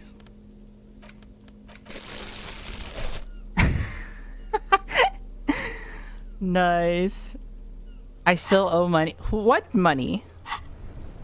This is a free country. This says speakers from the people of Samara. Also, this Chinese guy just selling this fucking shit that is not You see supposed two to be lowly, sold. defeated speakers, thralls, slaves basically, perched atop them like conquerors surveying the land. A pair of found, durable wear sneakers, ultra serious. Oh, sick. I can see you with taste for luxury, officer. Can't keep your eyes off those sneakers? Speaking of luxury, you should go over and ask about paying for those sneakers with your net worth. My net worth. Inspect the sneakers. Why the fuck would I need speakers for? A pair of found ultras. The design is impossibly sleek and simple. A futuristic silhouette with a sleek monochrome colorway, a jet black upper, and a silver-lined midsole. Those sneakers, mister. Those sneakers are the latest found sneakers. Super air, super fine, super cool. Only 50 real. That's a stupid amount of money. What would they give me though? Fallen Ultra Series sneakers. +1 reaction speed, +1 hand-eye coordination, -1 encyclopedia. What about the speakers? These once respectable speakers have been conquered, reduced to a mere prop by the indomitable found ultras atop them. A small heat emboss on the veneer reads, "Solidarity aid from the People's Republic of Samara." The speakers themselves don't seem to display any magical qualities. No, don't look at the speakers, officer. Look at the sneakers. The sneakers are the stars here. But I already looked at the sneakers. Then look at them again. These are the premium lifestyle sneakers, officer. The best on the market. Can't I just buy the sad, conquered Samaran speakers? No way, officer. These aren't for sale. They're bad speakers. Low-fi socialist junk. That's why I want them. I think I might be lo-fi socialist junk myself. Yeah, you're right. I don't have time for junk. I lead a luxury life. The complete opposite of what I want to do here. No, officer. You're a high-class policeman who accepts nothing less than the best. Lucky for you, I've got the best on sale. You don't know what I want. I don't even know it myself.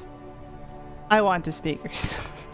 Wait, what if I do deserve more than a lo-fi socialist sound system? No, commit. Well, If you want them, He pauses for a moment, calculating. but see, they are the pedestal for my sneakers. If I let go of the speakers, where will the sneakers go? I can't leave premium lifestyle sneakers on the ground. Oh my god. If, on the other hand, you wanted to buy the sneakers too, I could maybe throw in the speakers for little extra. 50 cents? 50 cents? It's a 50-50? I don't have this money to begin with. We're done having this conversation. What about the jackets, though? There are clothes inside. Cheap second-hand clothes, smelling of strangers' body odors. Don't be shy. These are premium class clothes. Good quality fabrics, best retro design. Save the economy with your style, officer. How about some premium class service over here? Like paying with net worth. Go over and ask him if you can do that. Let's see what's in the box. You find your hands deep in tattered and faded garments made from weird polyester blends that make your body itch and sweat in all the wrong places. Oh, terrible clothes. The box smells like cat piss or like an old person with no money. Oh yeah, I know that smell. Economical, but also trendy. Look first hand, buy second hand. Keep the economy moving. Find something worth salvaging. High percent of pulling it off. No good. Fuck! All you No! can come up with are some treated wool pants. You can tell they're too tight around your thighs and too loose around the waist. Damn. I'll touch him, I guess. They itch like hell. Like an itch pit in hell. Oh, so this was not worth it. The itch is so bad you want to smash someone's No, I face don't. in. Calm down. All natural materials, see? Real wool, 100% skin friendly, and they're yours for only 2 real.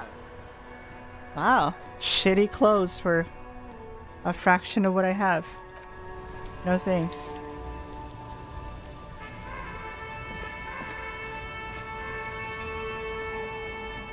Give me a moment here.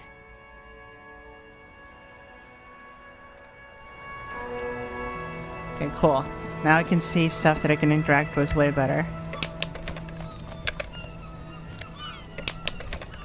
Detective mode is a godsend. The shine on these sunglasses. Oh, shut up. Stylish shade. I don't want shades anymore. I have the froggy visor. I got my raincoat on. And my crowbar. Fucking disgusting looking. Is that truly it for this area? Can't operate that crane.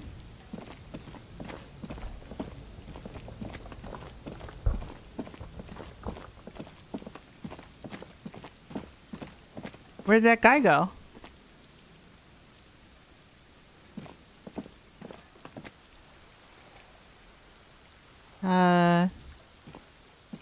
A rusting control panel. With this panel usually closes the water lock.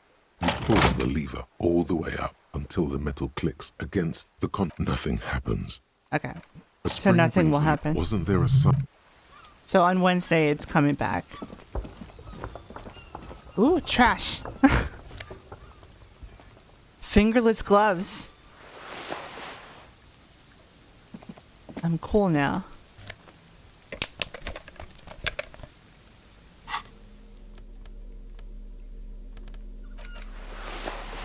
Nice. I'm supposed to be a detective.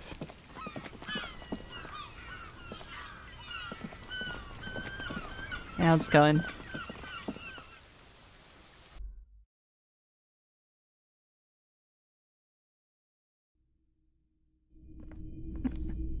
No, I did not realize many things in that fucking playthrough. Ah, what? Where am I going? Oh, some kind of machine. An antique cash register?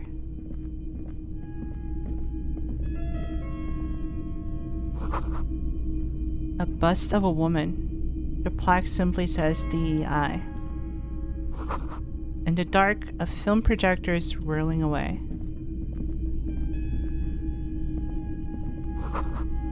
Mostly military wear, with a few more eccentric fashions shown in it. Wow, a very large red t-shirt with an impressive print stands out from the other garb. Oh yeah? Oh yeah, the print depicts a muscled man striding toward you, a giant sword in each hand, encircled by burning embers. Behind him is a cluster of cabins engulfed in flames. Beneath him are the words, Hjelmdal burning. Sniff the t-shirts. That's a rad man from Human Doll t-shirt you got there. How much are you selling this t-shirt for?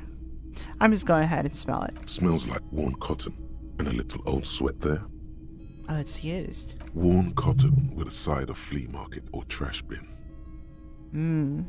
Sniffing is okay, but please don't try anything on.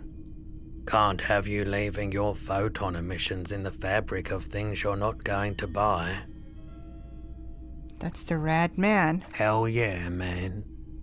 I don't usually carry printed tees, but this one was just pure exemplar. Damn, this dude's kind of creepy. You must be a serious man from the, Thor. A fan? No, I wouldn't go that far. But I do think the Hjelmdalaman saga is an integral part of our shared reality. What do you mean by that? A fan? No, I wouldn't go that far, but I do think it's part of the reality. Most people don't think that the man from Hjelmdal really existed, but they're wrong. Okay. You don't know the difference between fiction and reality. What did you mean that the man is real? I mean, even if the man from Hjelmdal didn't exist before the adventure novels, the stories have made it so that he has. Oh, okay. It's simple, really. So, fiction was inspired by truth in some way. Okay. Uh-huh. Yeah? You sound skeptical. It's not that complicated. All that's required is a more robust understanding of cause and effect. Okay, so he's going off with the idea of when the ancient people made the stories of the human doll, and then other people found those stories and adapted it into media. It doesn't make it not real. I like this guy. Besides, I've been to Kotla, though not quite as far north as the Hjelmdal, and watched northern lights travel across the sky. Very unique, energetic So sight. you've actually traveled to the place where the fiction is set in. That is something else. How much are you selling this t-shirt for? He's gonna sell it at 400,000 real. He just described how much this means to him. 2 real. What?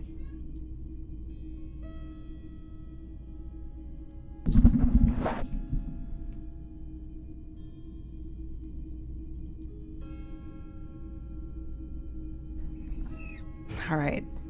Only 2 real. That's awesome. That's dirt cheap. Couldn't you just give it to me for free then? But why? Because I'm a broke cop without a cent to my name? The man from Human Doll is a superstar. I'm a superstar. It would be perfect. Perhaps I could repay you in some other way. What does that mean? I guess I can't really think of a reason. Just give it to me, I guess. Oh man, these are all... Perhaps I can repay you in some other way. I hope this doesn't lead where it usually leads. I deal in goods, not services. Okay. 2 real. That's dirt cheap. But why? Because I'm a broke cop without a cent to my name? I sympathize, I do. But this is a for-profit enterprise. to... Shit. That's dirt cheap. But why? The man from is a cool dude. I'm cool. I suppose that makes sense. Yes. Please go ahead and take it. Welcome to Hjelmdal. Thanks, man. I appreciate this real story.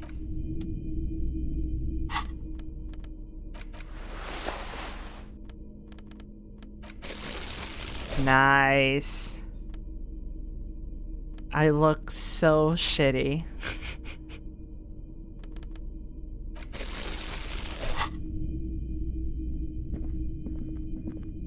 A typical Martinez streetlight sits among assorted floor and table lamps.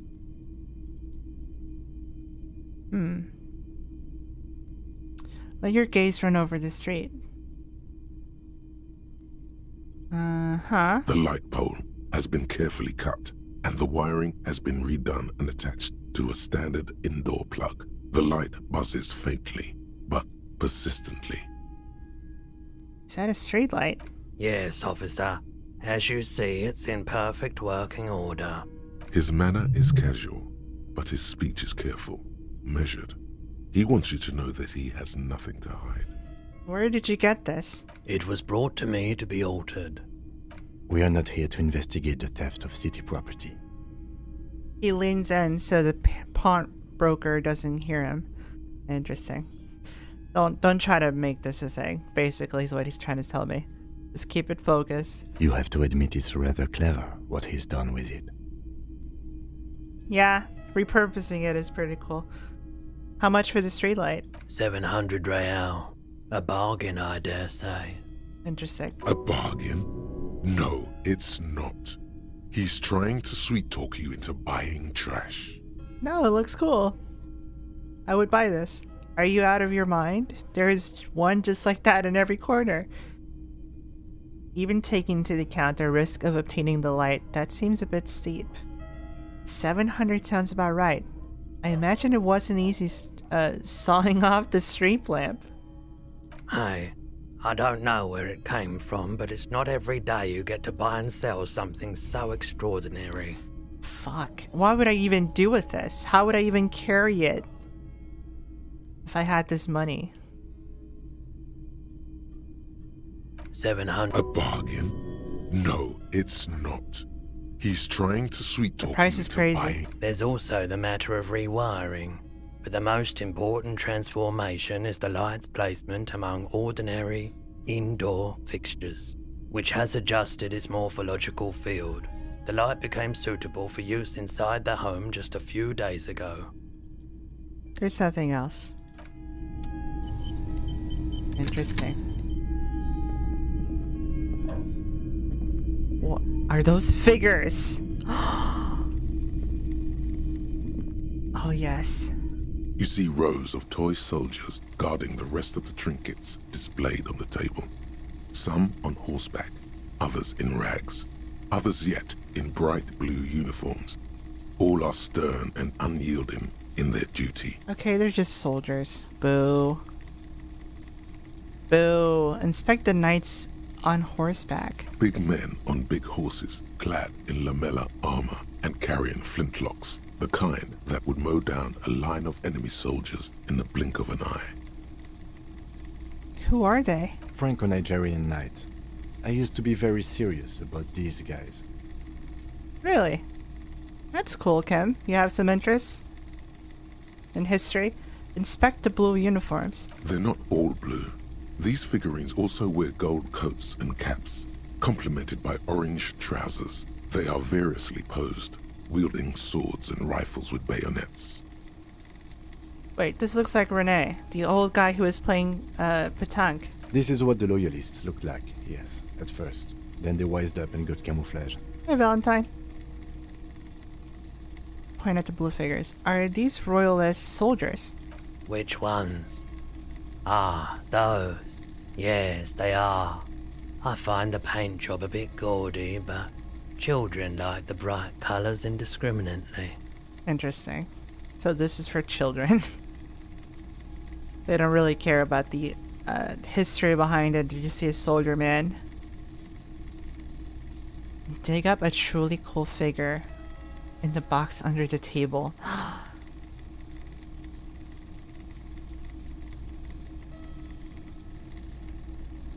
Should I? Let's try it. Why? What's this? A headless man riding a horse? A headless man wearing futuristic tracksuit trousers that say found. Cool. What is this? Oh, that's the Headless Phone Rider. Who? The Headless Phone Rider. It's an urban legend about a man who rides the streets of Revachol sporting a fawn tracksuit. As you see, he's missing his head. 50 cents. Bargain priced. I'll throw in the tiny cap too. I think he's looking for it, or something. That part of the story has many interpretations. I'm taking it. Did I mention that this figurine is supposed to be lucky? Always carry it with you. Is that true, or are you just making it cool? Inspect the figures in the rags. I might just give that to Kuno.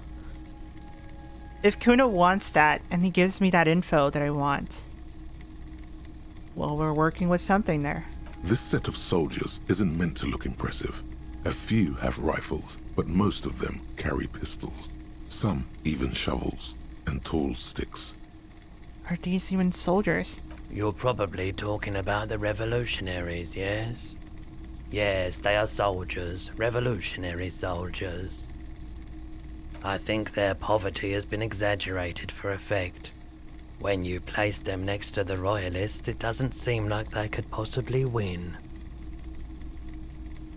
It's meant to give people hope, even when we can't do it. Even we can do it. The contrast is meant to be disheartening, as it ought to be. Is it impossible to win against the cohorts of capital? Ask my friend Guard, whose bitch had made me. That's funny.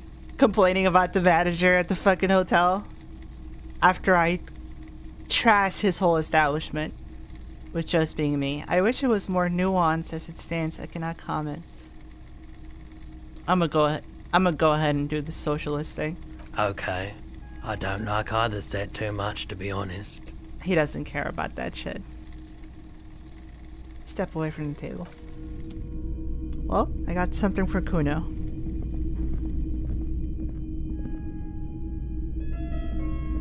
I guess I should talk to you directly now. It's not often that I see officers from the RCM in my pawn shop. The man at the counter turns to you slowly. What can I do for you? His courtesy is not insincere, but he prefers being alone with his projector, just watching the movement of light across the walls of the shop. Yeah, just being stuck in here for hours with that fucking light going off, I think you'd go a little bit manic. Or just desensitized to everything. Sorry, I feel like I'm interrupting you. Shake your head. It's shameful how insufficient the police presence is in these parts. He probably doesn't care. Sorry for interrupting you. It seems like something like, oh no, you're fine. I'm used to doing this. Now that the RCM is here, tell me, have you had any trouble lately? This, he will comply with this, for sure. I haven't had any problems myself, though some of my customers have complained about inconsistent law enforcement. Uh-huh. Who are your customers usually? Yeah. All kinds of people come through here. Locals, travelers, people looking for a deal, people looking for a keepsake, people who are terminally bored. True. As you can see, I have a wide selection of goods for everyone to choose from. Yeah, it's actually quite varied. I'm impressed. Quite the collection indeed. Typical vacuous consumerist objects. Oh. Honestly, I think some of your selections are, press your fingers to your lips, more tasteful than others. This business plan is all over the place. You should specialize, zoom in, recapitalize. Oh, yeah. The business major dialogue. I'm gonna be slightly cynical with it like he is. Typical vacations, bullshit out objects. It keeps me entertained. He responds unimpressed with your critique. Okay.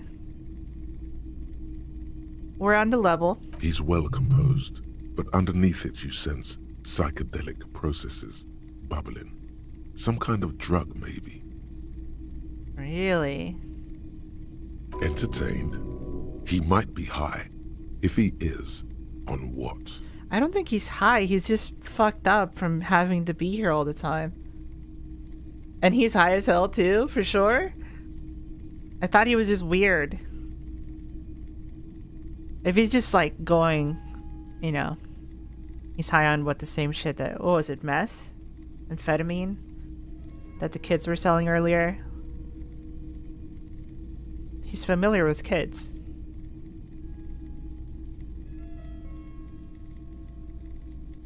Okay, there's something I'd like to sell.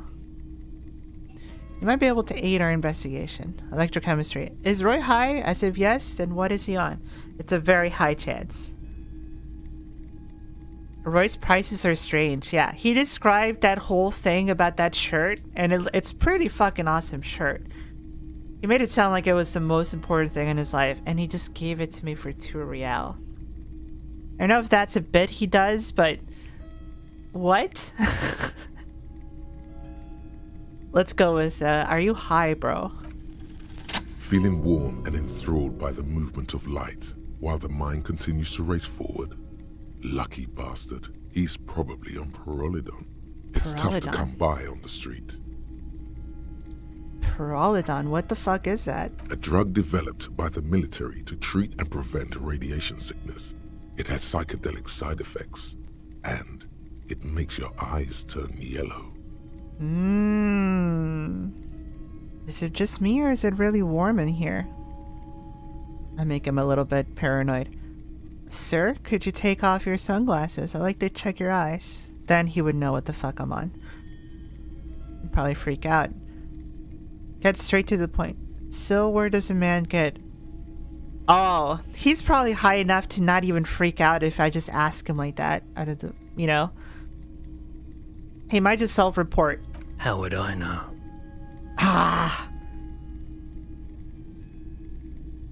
Damn it. It's pretty obvious that you're under the influence, sir. No judgment, just curious. I probably did loads of Pyrrolithon before I lost my memory. True. This is actually true. Chill out, man. I'm a chill out cop who just wants some of what you're having. Wink.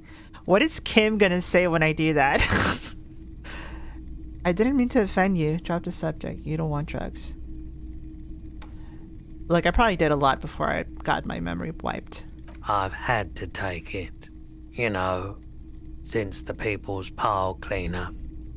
I was with the Emergency Relief Brigade. Oh. So he was a social worker, dealt with a lot of people dying. And they literally give you, like, mandated drugs, like, here. Like, you're gonna go through some shit. It's tough work for anyone sober. You just gotta be high now. Like, it's not even in the question. He's taken it for mental and emotional, not physical pain. That's incredible. The People's Pile cleanup. Emergency Relief Brigade. People's Pile? What is that? A bad idea. Some poor leftist built a particle decay generator in hopes of bringing affordable electricity to underserved communities. What? It malfunctioned. Radioactive waste everywhere. Probably some of it in you too. Particle decay generator. What the fuck were the left... What's the left doing at this point? This is insane. A particle decay generator. That's awesome though. And it uses radiation? And some of it is in me just by the pollution itself being so strong. It's just bound to be in you at some point. Tell me more about this emergency relief brigade you're a part of. We were an all-volunteer force. Self-organized. tried to help the fire brigades contain the spill. They appeared because of that shit.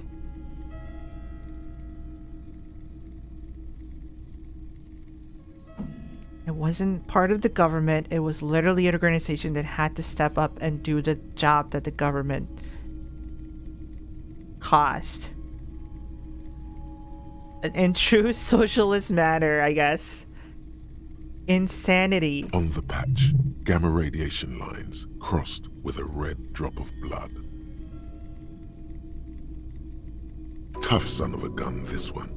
Respect. Respect. Yeah, no, for real. You went through all of that. I lived by the river since I was a small boy. The Esperance didn't have the art to let it all go to shit without trying to do something to help out. The Esperance. I need to remember these names. These are big deal names right now. Learning from like a potential 9/11 times 100 that might have happened and you know, in this fucking country that left people who served in that. It reminds me a lot of Chernobyl, really. Those people who went up those rooftops, they cleaned those fucking graphite, you know, chunks out of the roof. Exposed to incredible amounts of radiation, still not covered by the government or helped out at all. They're just remnants of that fucked up negligence that happened towards the people who did, in fact, work for the people and not just said they were, like the fucking asshole politics. This is incredible. I love this so much. There wasn't much the volunteer force could do, however. We wasted years in the river mud. Years getting sick. Also, I mean, just thinking of the economic state as well, like, they probably wouldn't have been able to do anything regardless. After such a war that happened.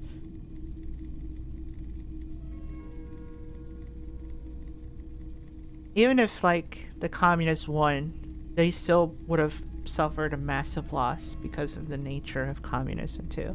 Like, going to war is something that it should not be...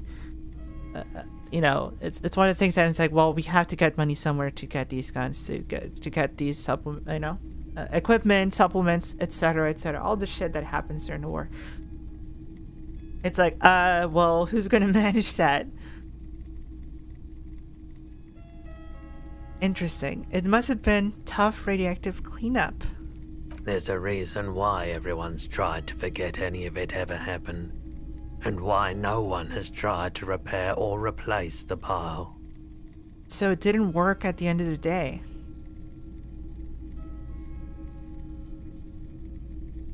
And they're just trying to forget by getting high as fuck. So much disappointment. And early deaths. Cancer mostly. As you do. And we knew all that was coming even as we were cleaning up as best we could. Whose fault was it that the generator failed? No one's. Everyone's. There is no black and white here. Everyone involved had some, you know, he could be talking quite literally as in a person there, or just by ideology itself. It's like, yeah, I mean, it was a natural. We wanted more greener energy that literally decaying particles was something that we even considered. Because probably, and I don't even know where this is set, if this is set in any real timeline, but this would be like, I don't know, the modern era. The natural conclusion of like, what if we kept fucking with radiation as a power source? And I mean, we still do, but it wasn't the main focus. And it just led to an experiment going really wrong, trying to manage this incredible energy. And just fucking shit up. So much bitterness. A bunch of poor people built themselves a primitive nuclear reactor, hoping for the best. What do you think is going to happen? Yeah, literally what I just said. It's like, it was inevitable. Human nature, etc. Damn, that sucks. How did you end up running a pawn shop? The cleanup happened 15 years ago. I was young then. Later, my second aunt died. Left me this shack and all the assorted junk in it. The cleanup happened 15 years ago. And the war that ended 40 years ago. So there was plenty of development post-war.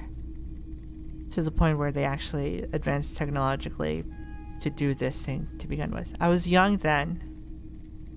Later, my second aunt died.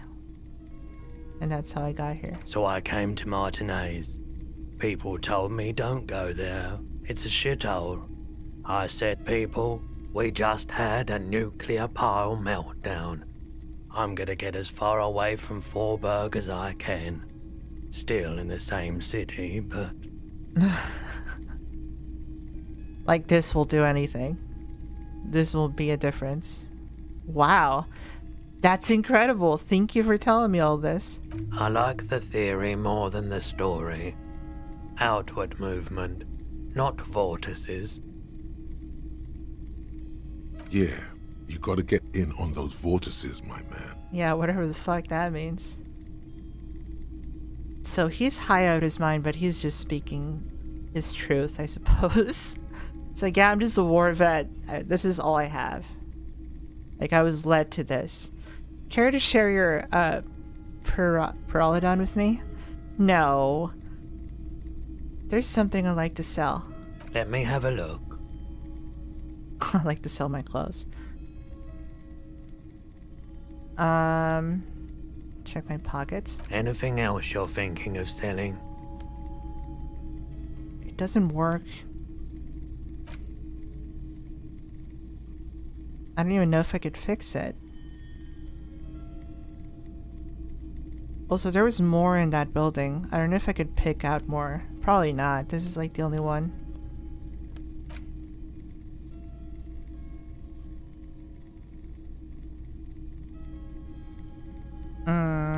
Don't want to get rid of that. Postcard.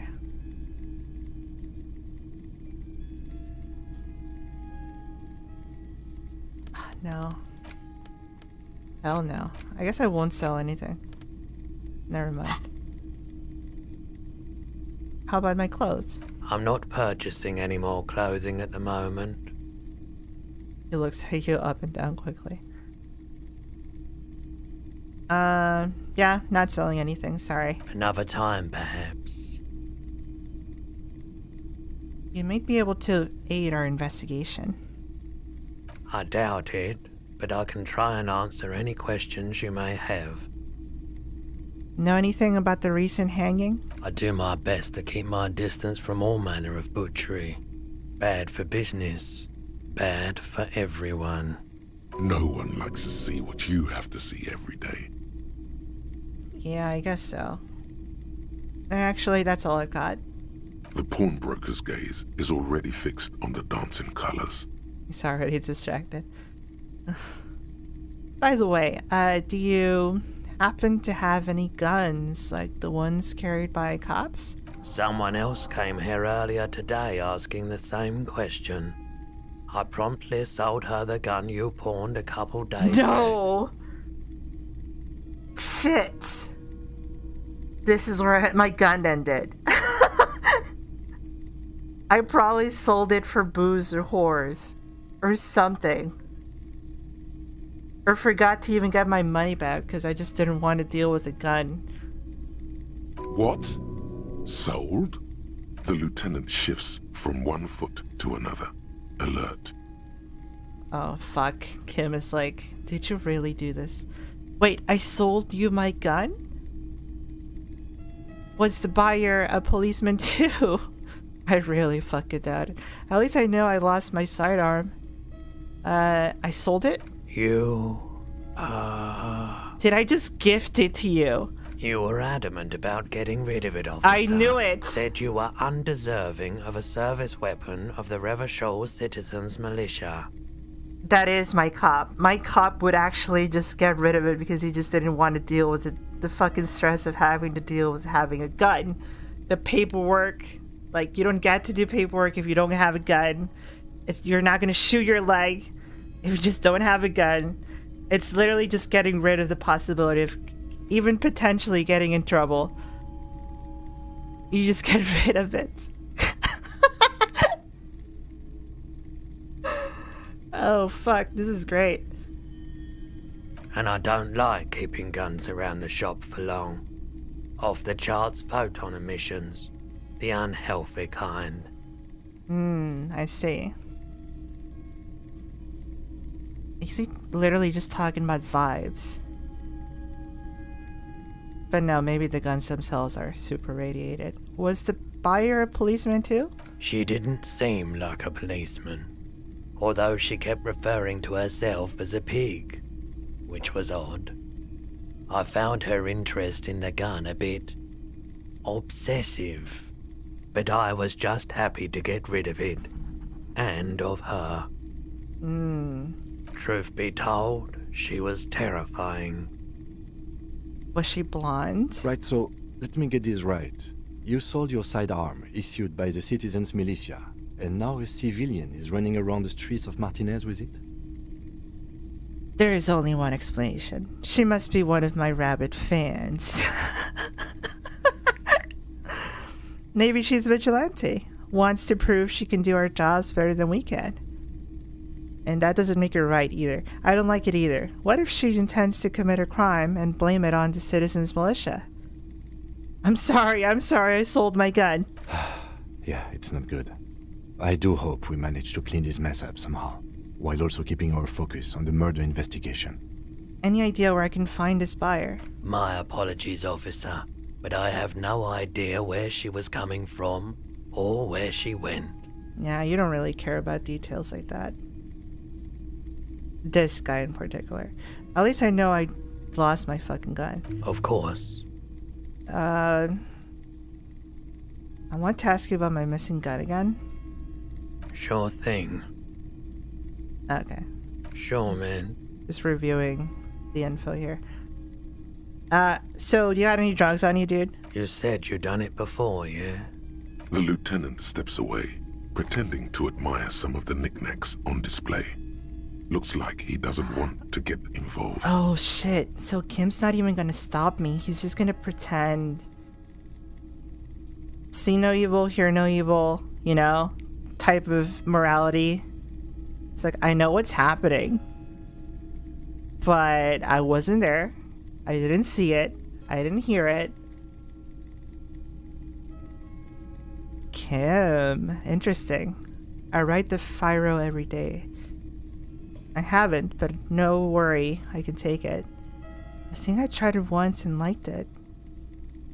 Here you go, man. He presents a large cap-shaped object on the palm of his hands. Very odd looking. Yes, darling. That's the coalition government ordained parolidom. Straight into your gut.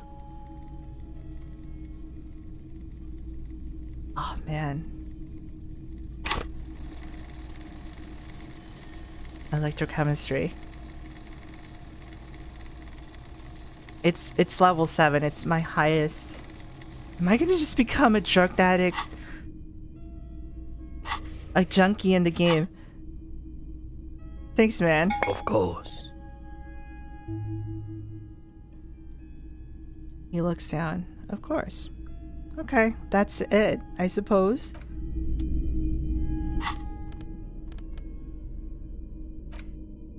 It's not under tools.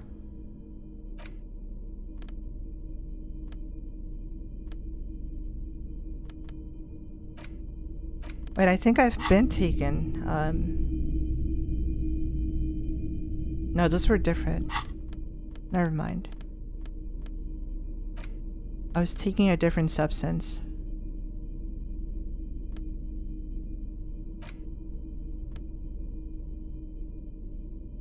Yellow man mug. It's got a racist stuff on it. Da da da da da.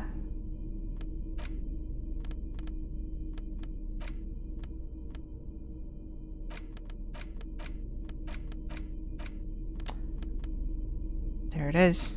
Holy shit. It's like a little Vaseline thing. 1 psyche minus 1 health. It has 5 uses. A pretty little puck-shaped cap of purple liquid that can bring on anything from hot flashes to military-grade psychosis. With sufficient tolerance, however, it can make any weather feel balmy. If only for a while. So, I'm just gonna hold on to this. Not gonna take a hit or anything. It says that it can make me warm if I'm in the cold. Hot damn. Just taking drugs to survive in this world. Let's go to...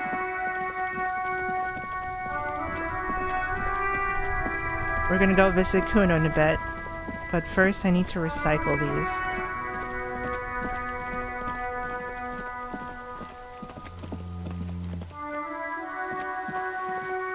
Where was it?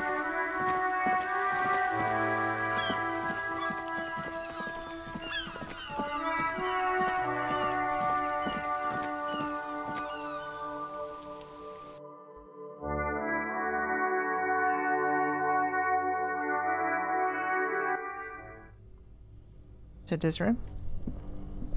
What is this room? Only the red cable is plugged into the breaker box, while the black one lies neglected on the floor. Somewhere, a machine hums along with the current, happy and contented. There's a certain order for this.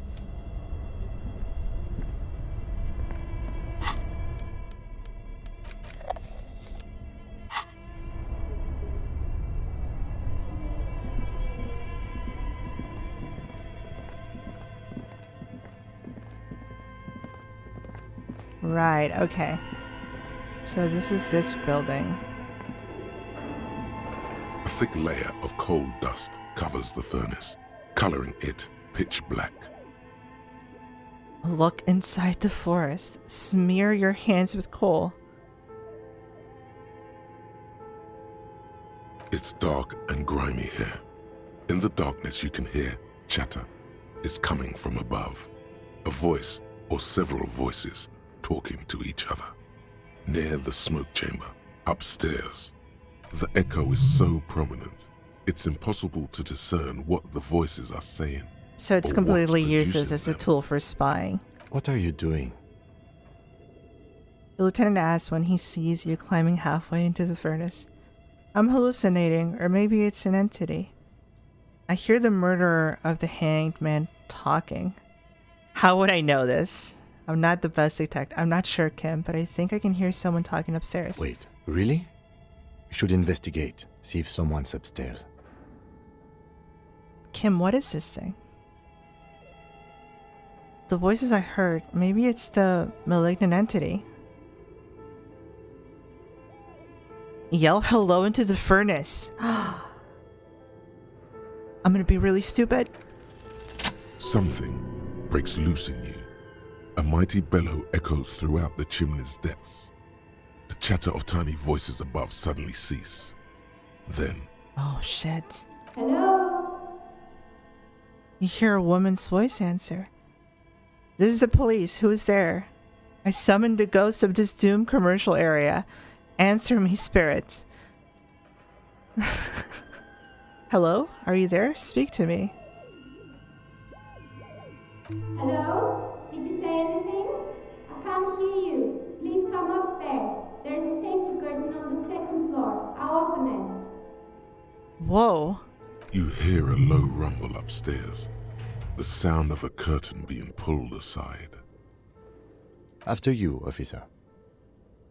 Wow, Kim, you're not going to scold me that I just did that? A lush layer of coal now covers your skin, sinking into the wrinkles. Your hands look ancient. Maybe you could paint something with this coal. Leave a cave painting for future archaeologists. No, that would be stupid. Melissa was here. Still, it's good to have this dirt on you. Real men wear coal for makeup. Is that true? The voices I heard, maybe it's the malignant entity. That would be such a stupid thing. You're right. The rooms do look like they're connected. But malignant entities don't exist. At least not the supernatural kind. Then what was the chatter you heard? Looking going paranoid. What is this thing? Is that a furnace? Looks like it. Looks like an old central furnace used to heat the building. It's connected to the chimney. No one has used it in ages. No signs of any recent fire. Only dead rats. I'm not gonna kick it. I'm probably gonna get hurt doing that. So, she said behind a curtain.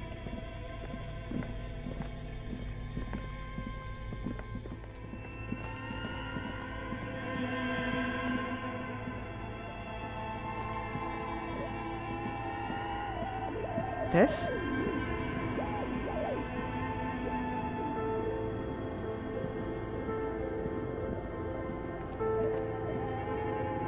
A few bricks have fallen off.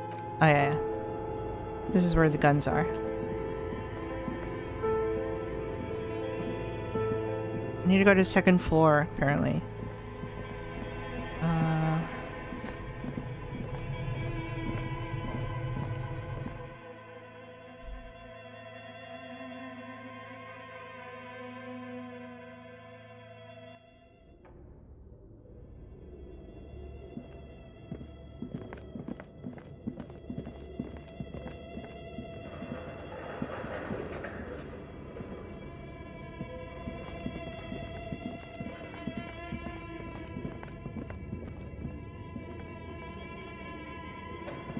Kim, don't leave me alone here.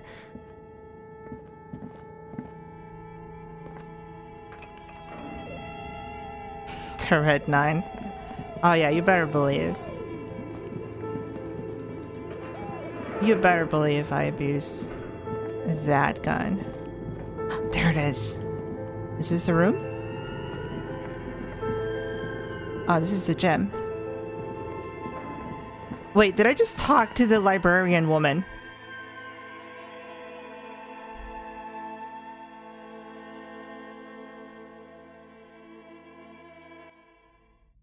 It probably was. It probably was.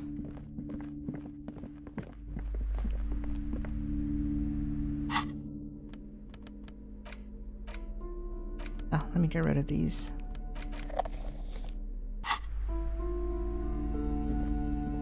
What have you found? And also, do buy the books. There may be teachings in them. That's not the same voice, though.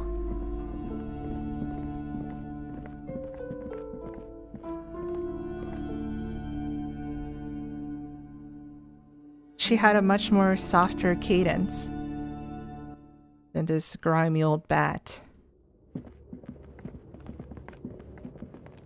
Paul!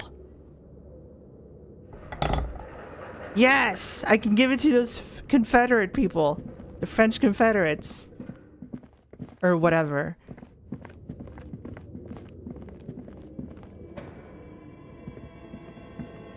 Oh. I know it's dark. Give me a sec.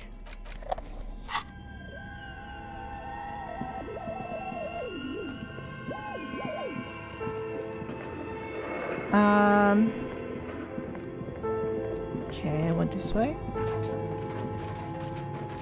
Whoa, what is that?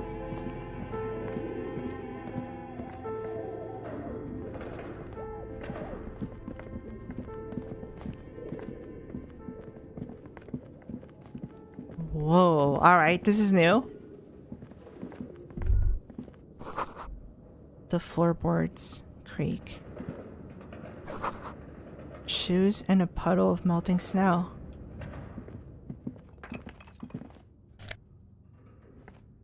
Postcard, La Delta 51.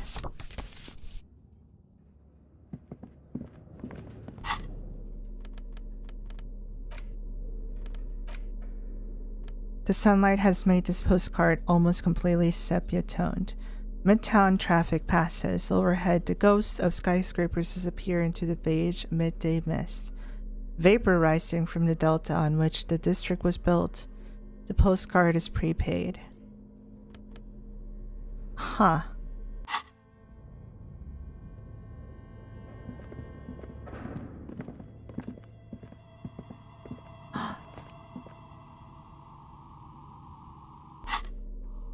fuck?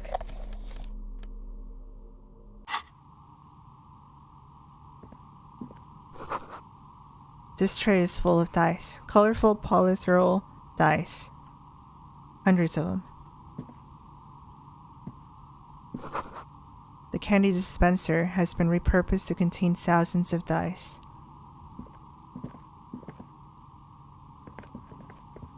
Hello, I'm Nia. A bird-like woman sits on a throne of tools, with emerald light shining through her hair. Did you try knocking on my window? I must have missed you. I've been listening to my Milius. She taps on her headphones. So what kind of die are you looking for? Hold on, what do you mean by Milius? You must have me confused with someone else. I haven't knocked on your window. Then how did you get inside? By the south entrance? You know what? It doesn't even matter. What matters is that you're finally here. Let's talk dice.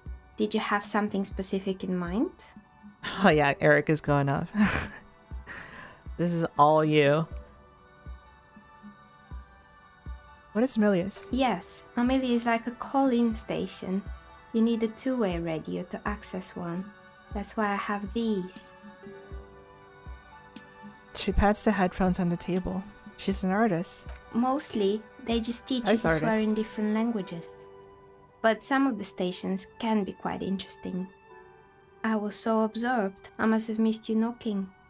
That's awesome. That's, you know, even though like the economy or whatever is in the shitter, nothing new is being produced in this like world. At least there's some people out there who's like still indulge in their own hobbies of, and also obviously making a business still. She's out here still working on them. It's like I'm working on a new design of dice. Why are you asking about dice? I'm a novelty dice maker. Tell me the name of your role-playing system and I'll make the die you need. That's why you're here, yes? And this whole game so far has been dealing chances on dice. So this is great. I just like the fact that you get to sort of interact with someone who knows this craft more than anyone. And is also a potential game mechanic in here. As she speaks, her bone-like fingers fiddle with a ring. Her bones light, but her hands strong. Sure, I like role-playing games and I need some dice. Maybe, I'm not really sure why I'm here, honestly. Now, I was looking for something else. Squint your eyes mysteriously. Answers. I'm not interested in buying dice right now. I'm a police officer and I need to ask some questions. You know what? Show me these dice. Very good. My rate is 10 real per set. Unless you want something really unusual. Damn. I don't have the money. Take a look around and see if there's any particular stone you want to use. Interesting. The wall around her are covered with rows of precious stones and minerals. How did you become a dice maker? How did I become one? It was a business decision. I was a regular jeweler at first, but that's an unfocused field with too much competition.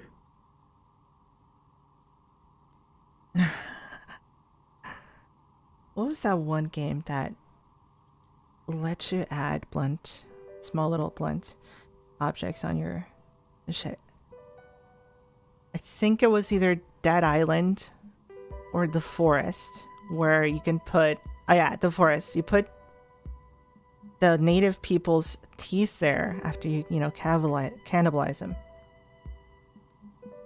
You stick it with like tree sap or whatever. This here, but for dice.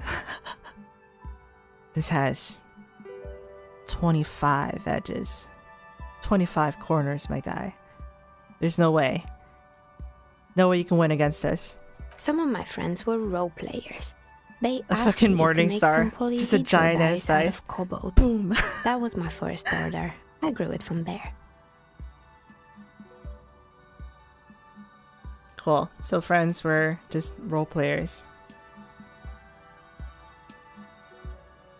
She just got interested by seeing it. That's how easy it Not takes. especially. I like working with rare materials and a steady pay.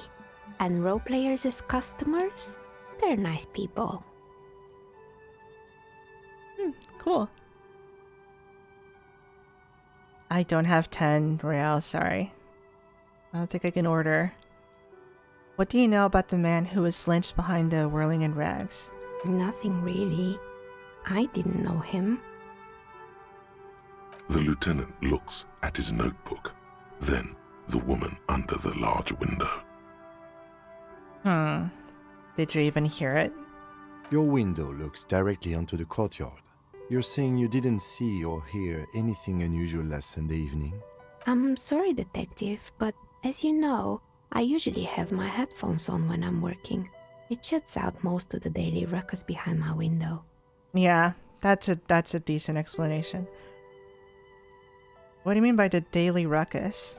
Well, there's always something going on in the Whirling's backyard. She stops to try and come up with an example. During daytime, there are usually those kids. And lately, I've been seeing a lot of drunk workers hanging about. Must be because of the strike. It is because of the strike, yeah. But I never saw anyone during that fateful Sunday night, I'm afraid. And you never took your eyes off the work? No, dude. Can you not see how dedicated she is to this fucking job? Looking down probably most of the time, not out the window.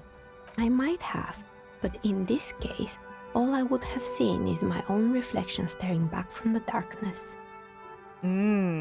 It's really hard to make anything out in the yard when it's dark outside. Besides, I rarely get up to look out the window when I'm in the zone. There you go. How often do you work on Sunday nights? It's an odd profession, making dice for people, but I like it, and I prefer doing this to sitting at home. Cool. So she was not a witness. She nods. Anything else, officer? Where are we anyway? What is this place? We're inside the chimney of an old central furnace. It's strange, I know. She looks at the ruddy bricks that make up the walls. Even though they've been repainted, there are still signs of coal black soot here and there. But when I arrived here, all the other rooms were taken, so I had to build myself a makeshift home. Besides, I don't really have to pay any rent here, so that's a plus. Squatter's right, baby. Creative. Creative, says Kim. The lieutenant looks around the spacious room, its ceiling fading into the shadows above. When she arrived here, there was no room anywhere else. She must have known the other businesses. I heard this place is cursed. Did you know that the people call it Doom Commercial Area? I've heard the stories, but I don't think those stories are true.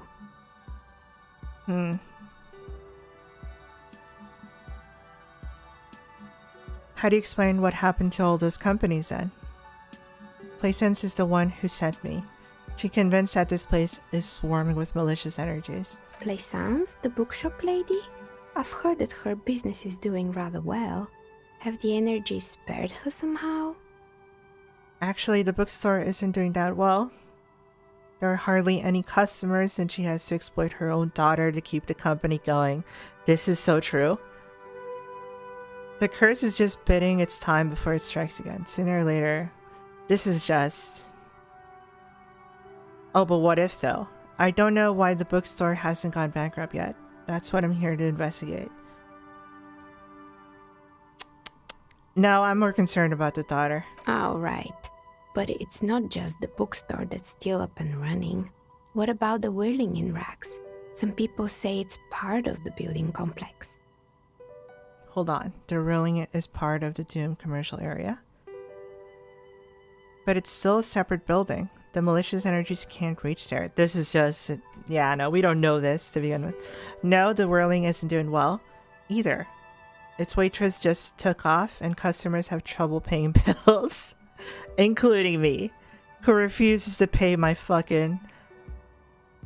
my absolute demolishing of that bar last night. You're right, the whirling doesn't really look that cursed.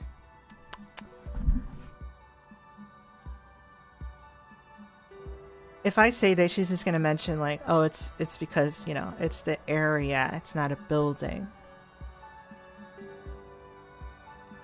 This is semantics. Let's go with this one. And then there is me.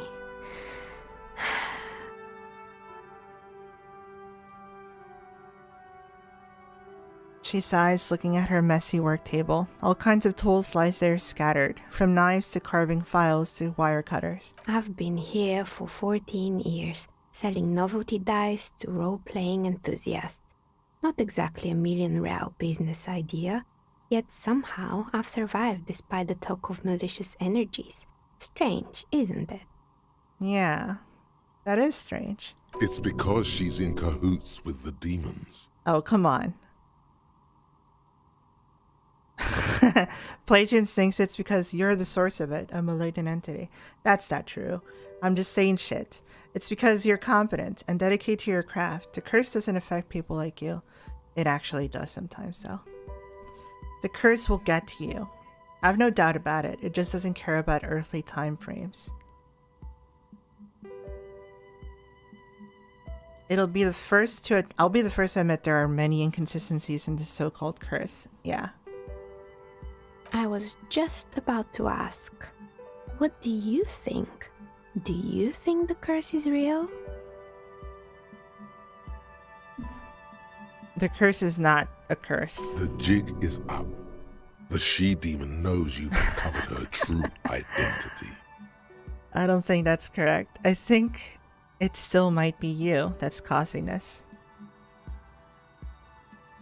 Narrow your eyes very mysteriously.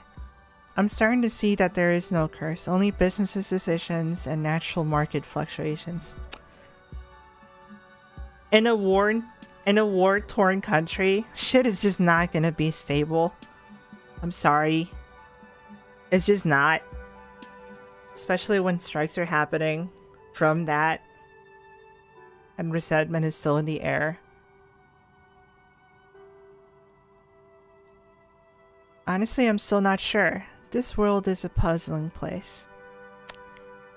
That would be the most broader, like, let it be, you know? The world is the world. Don't know which one to pick. Only business decisions. No, I just don't understand it. I won't even pretend. Is it now? I've always thought it's a rather mundane and boring place with no supernatural surprises in sight. Well, if you ever find a way to explain all those inconsistencies in the curse, let me know. Do you know what happened to the other tenants? Everyone else is gone. More or less. Are you interested in anyone specific? She's a witch! She's a witch, Kim! And she's like, what are you talking about? I'm out here just making dices. Grabs one of the dice. No! Bad, Melissa! Stop thinking this! I immediately thought of that scene in Game of Thrones where the dude just gets his fucking thumbs in that dude's eye sockets, but with dice. That's it. She is guilty, Kim. Kim's just horrified. It's like, I'm just not gonna... This is not the murder case. We have no jurisdiction here. What is going on? Hobo cop. Rats scuttle in the dark rooms, under the abandoned blow dryers and dusty mannequins. Cobwebs cover rotors and radio computers alike. So much failure. There used to be a hair salon here, right? Yes, I think it was called Androgynous Orlando or something similar. They weren't a big hit around here. Turns out that working class men don't like genderless haircuts. They're scared of that word. Genderless. You wouldn't like it either. The others would laugh at you. It's not about the haircut. It's about the confidence. It's about how you carry yourself rather than the drip that you have on your head. What's wrong with a bit of experimenting? The customers should have been more open-minded. I would never let anyone androgynous touch my hair, not even if my life depended on it. Jesus, I guess I'm a simple man. I don't really have any opinions on hairstyles. 1 in 3 are enticing.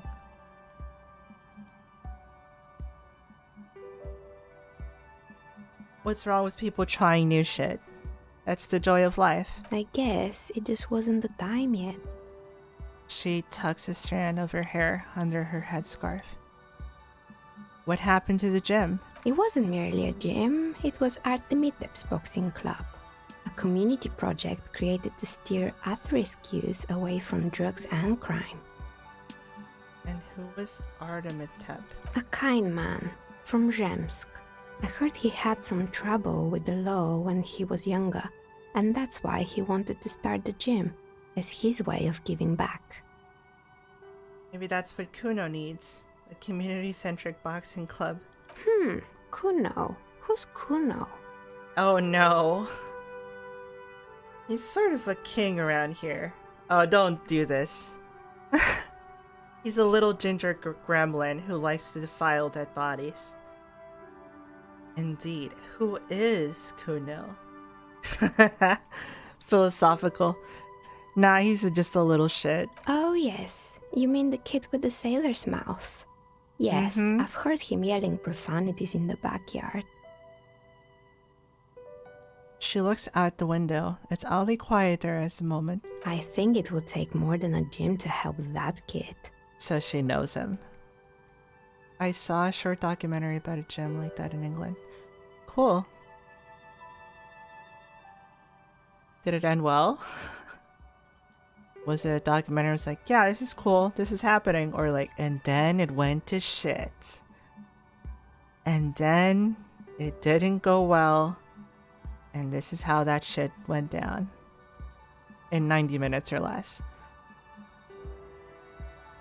How did the community project work out?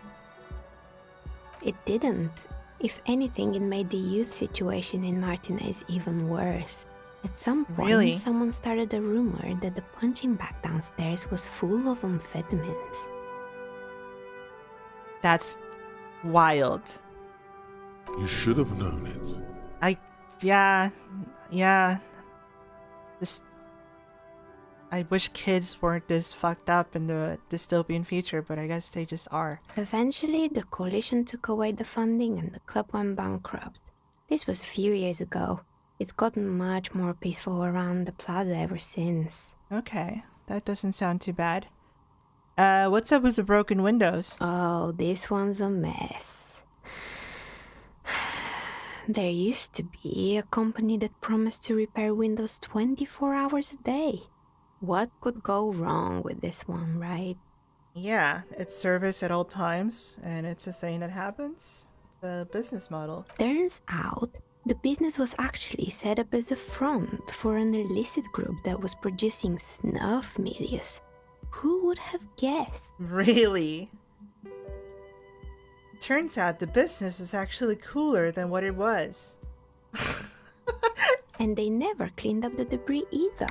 Oh, now it's just no. littering the hallway and I have no idea how to get rid of it on my own. No wonder I saw that shit coming here. Oh, all of those items have a reason. That's awesome. Cool. Very cool. About the debris. What's a snuff milieu? Yeah. Is that drugs? It's a sub-Rosa radio station that broadcasts real murders with real victims. Some people pay good money to get off on it. Oh, what? So it's an exclusive radio program that just, where I guess you get to hear people getting murdered, their last moments, and then they get popped or something. Basically Live Leak, but on the radio. Wow. What does she mean to get off on it? Yeah, what do you mean? People who just jerk off to gore. Don't worry, the ICP has a separate division that deals exclusively with unlicensed sub-roses. This isn't our problem. That's awful. Good luck with that. It's not easy catching those perpetrators. Then she lets the thought go. That's insane. Did someone here make stuffed animals? I saw mountains lying around. You mean Mr. Fabron, the taxidermist? No, he mostly just did drugs. Oh. But what drugs exactly? Yeah, I need to know what drugs he was doing for my police report. Let it pass. I need to know. He got high on some weird taxidermy chemicals. I wouldn't recommend it to anyone. Eventually, they caused him to lose control of his bladder. The smell was awful. It made him shit himself? Even you can probably do better than that. Maybe. There used to be a hair salon here. Okay. I found creepy mannequins. There used to be a fashion atelier here, but I have forgotten the head designer's name. They were doing well for a couple of years until the insect rights activists came. The what now? I didn't know insects had any rights or activists. I mean, aside from the bees, you know, who are essential to our system of cycle here, photosynthesis and whatnot. And pollen. What in the name of fuck? The atelier produced a certain collection that used chitin among the materials. Apparently chitin is made in the Occident, where it's extracted from beetle wings. Beetles. And you know how all kinds of political movements are big in the Occident. The activists shut down the biggest chitin supplier, which of course caused the price to skyrocket.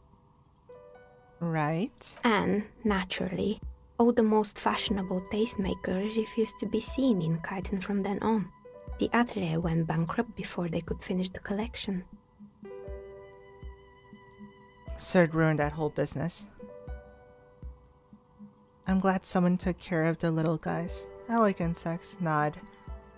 But insects don't have any brains or feelings. They got what they deserved. Making clothes out of beetle wings is a terrible idea. Shit.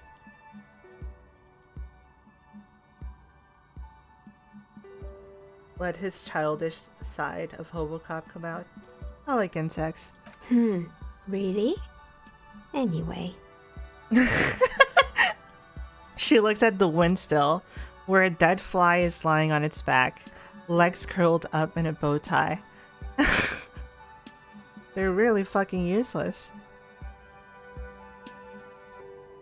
What's with the rotor blades in the sky? And wait, actually, There used to be a fashion atelier. let me And read you what know she how would say. all kinds of and If I naturally, picked, all the most fashionable they don't have brains or tastemakers feelings. refuse to be. Actually, insects do have brains. But yes, I understand what you're saying. I think the protesters took it a little too far. Interesting. So that's her opinion. It's like, yeah, no.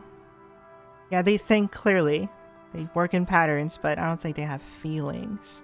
As she shifts around, you notice several dead flies on the windowsill in front of her. Legs up. They're not moving. Anything else? There used to be a fashion. And you know how and naturally, all the most fashionable tastemakers refused to be seen in chitin I wonder what from she'll then say on. if I side with the atelier went activists. bankrupt before. At least it had some spark to it. Most young designers just combine lace with leather and call it original. She shifts in her simple workwear shirt. So she's like, I mean, I like the designs. Some of them were cool. But yeah, whatever. As she shifts around, you notice several dead flies on Anything else? They just want me to know about those dead flies. What's with the rotor blades and skis? They were made by a company called Slipstream. After they pivoted from making rotor blades to skis, their chief executive took off on a vacation with all their money. She rests her chin on her hand with an impish smile. Honestly, I think it's quite funny. I think he's still sending out holiday transmissions from Tulula or Tiumotiri or Hashtkor or wherever he is. That's illegal, running off with the company's money like that. Why hasn't he been arrested? Well, it's not illegal in Taholula or whatever the fuck these countries are. Don't bees have suicide sex or something like that? They do have... Yeah, I think they do have sex with the queen to like get shit going, and they immediately die. Also, some insects just straight up kill each other after, you know, procreating. They're like, okay, you're done. Your point in this life was to procreate. You've done your deal. Now I'm gonna eat your head. It's like spiders do that a bunch. That's illegal. Interesting. What did these transmissions say? The usual, I imagine. That he's been thinking up all kinds of new business plans and can't wait to get started on them just as soon as he returns. Her smile widens before she sees the lieutenant's face behind you. Kim? Men like that are a curse. Yes. Sure, but Slipstream is history now. All their remaining assets got seized by the bailiffs in 47. I have no idea why those skis and blades are still lying around in the house. Not much use now, I guess. Maybe you could make a sword out of one. No, wait, forget it. It would take too long. Yeah, and I like things now. There was a terrifying taxidermied bear in the cellar. Oh boy, the fabled Revachol ICT. You're in for a treat here. She smiles and leans closer, hands on her knees, like a stand-up comedian ready to tell a story.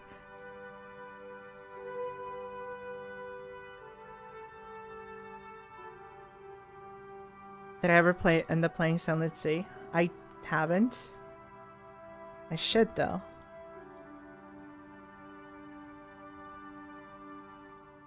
It's a spooky game, I heard.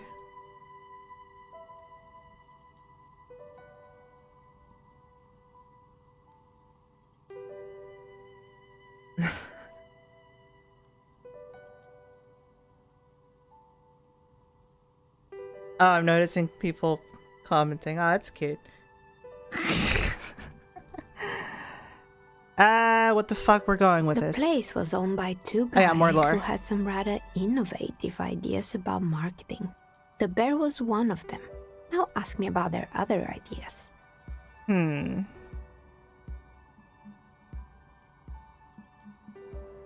Innovative ideas about marketing. The bear was one of them. It would scare people.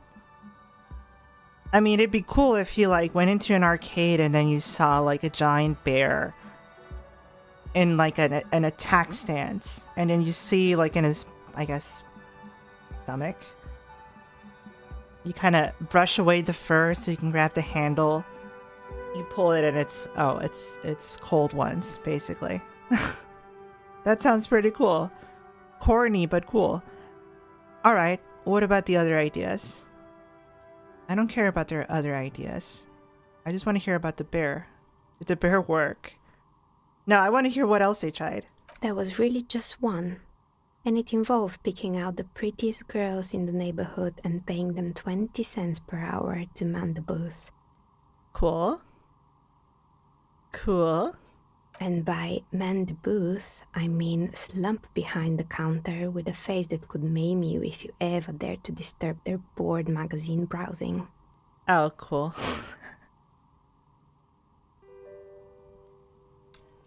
Auto-censoring is strong in YouTube chats, unfortunately, even with the topic is relevant. I mean, YouTube just has certain words and phrases, combinations, that it just won't allow, which is not cool, to be honest. It's like, oh, how else am I gonna get this thought out? They really need to do a word salad to just not use Fritta does certain the same phrases thing. and such like that. I know a girl just like that. She works in Frit as a cashier and she's not particularly friendly. She's cool though. I like her energy of not caring. What did they expect? 20 cents per hour is dog's pay. I'm surprised they showed up to work at all. That is true. That's an award-winning idea. How else could people choose people around for you? Yeah, but no. They did show up to work, and not alone.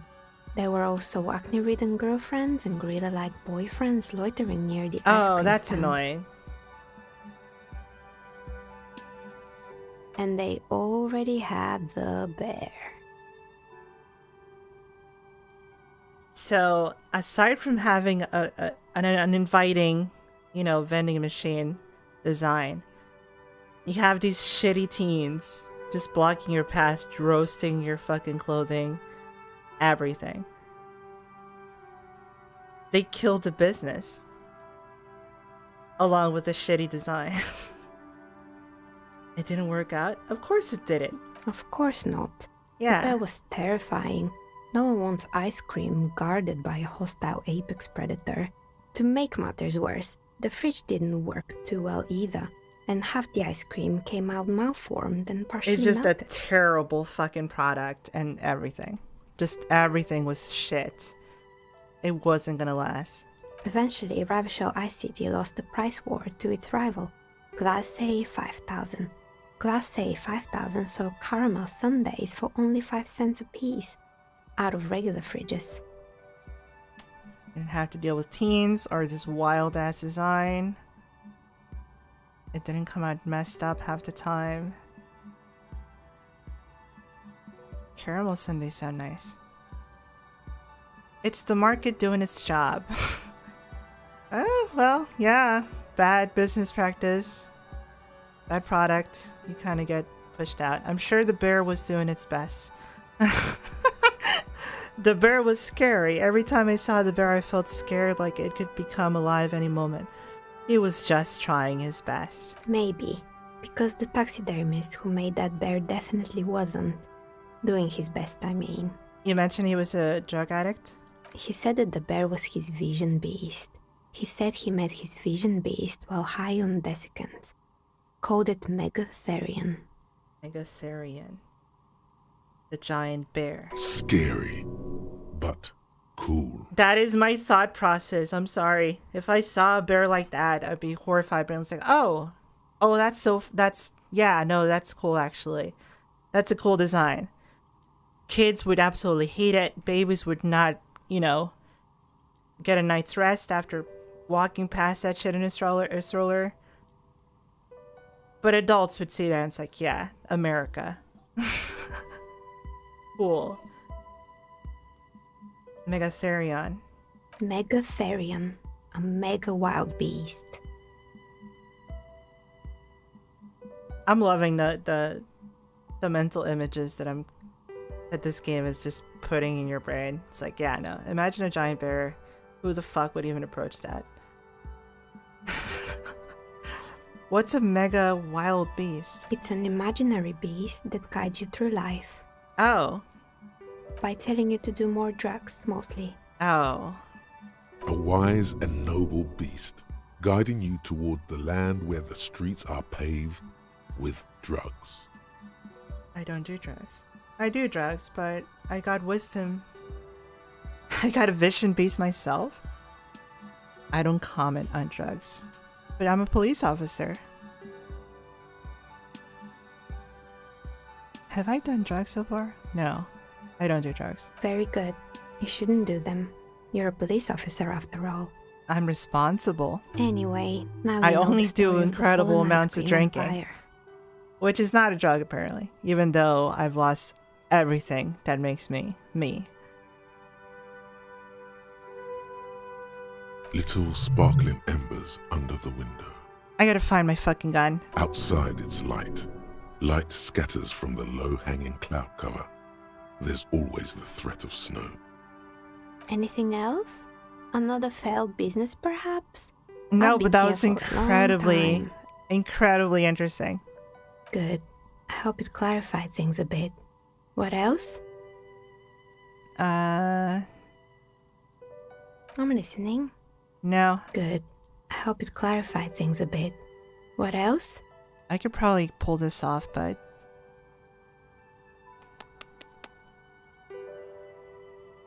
it doesn't hurt to try. Or maybe it does. Why hasn't her business failed? You feel nothing. If anything, it's uncomfortably warm in here. Start taking off your clothes. You need to connect. No. She has begun to idly clean one of her carving tools with a dirty kerchief, the tool's sharp edge shining in the light of her desk lamp. Fuck. Yeah, why check?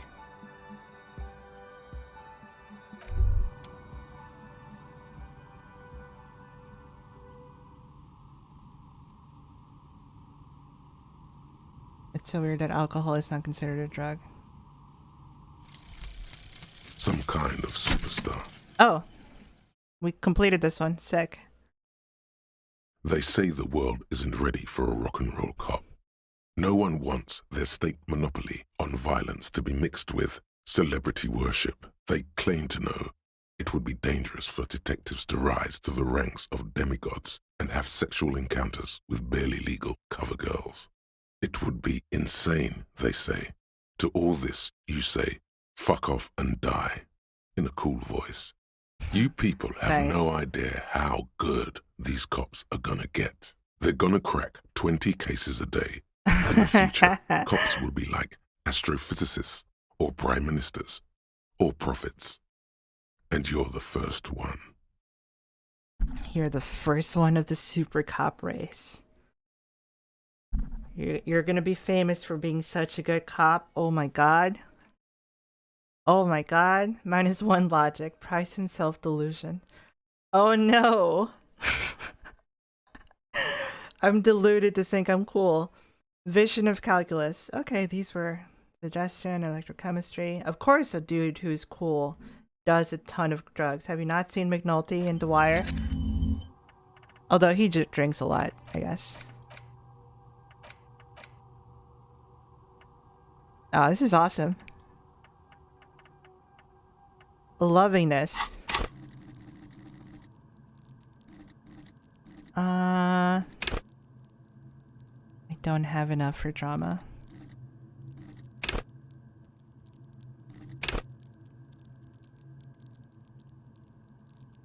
Yeah, winners definitely do drugs. I like for you to point out a guy who's currently rich, who doesn't look like they're blasting their nose with cocaine, who's not twitching all the fucking time.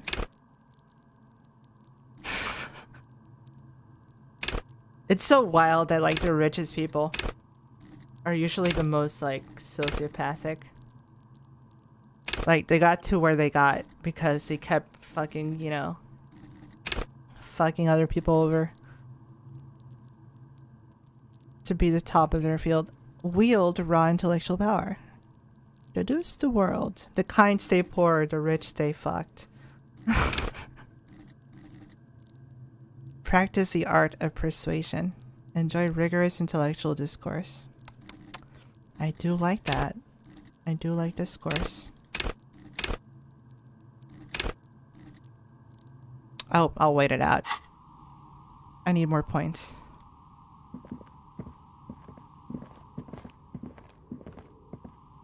I know what to do now. Let's go meet Kuno.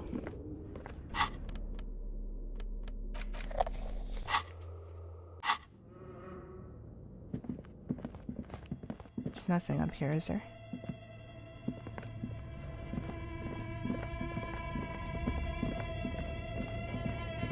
Boo-ba-doo-boo, boo-ba-doo. Anything here?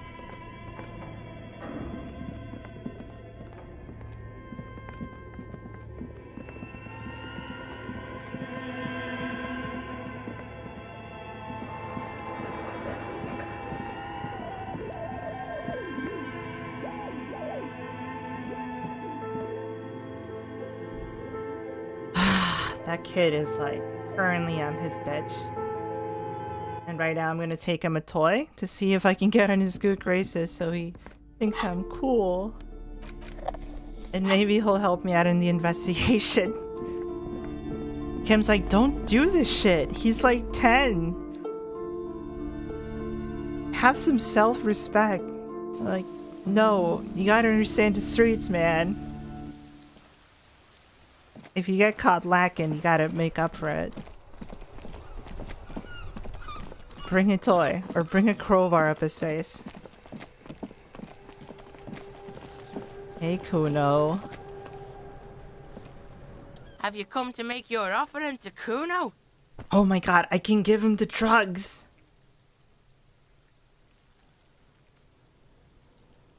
I can give a 10-year-old the worst drug. I think he'll be happy. No, you don't. No one is checking out anything. Put that away. Oh, fuck! I'm sorry, Kim. I didn't mean that. Bitches slapping each other, fighting for Kuno's attention. Kuno likes this pole dancing shit, but it's not good enough. Shit. So you'd rather me just do the drug? Look, I gotta do something with these drugs, man. The trash container. Do you want me to get high? Is this what's going on? Kim, tell me, is it me or the kid? There are several footprints in the mud, left by work boots. Anywhere from 6 to 12 pairs have walked here.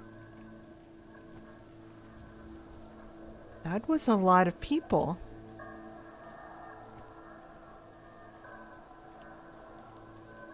What kind of boots? Heavy workers' boots with reinforced toes and hobnails, all over the yard.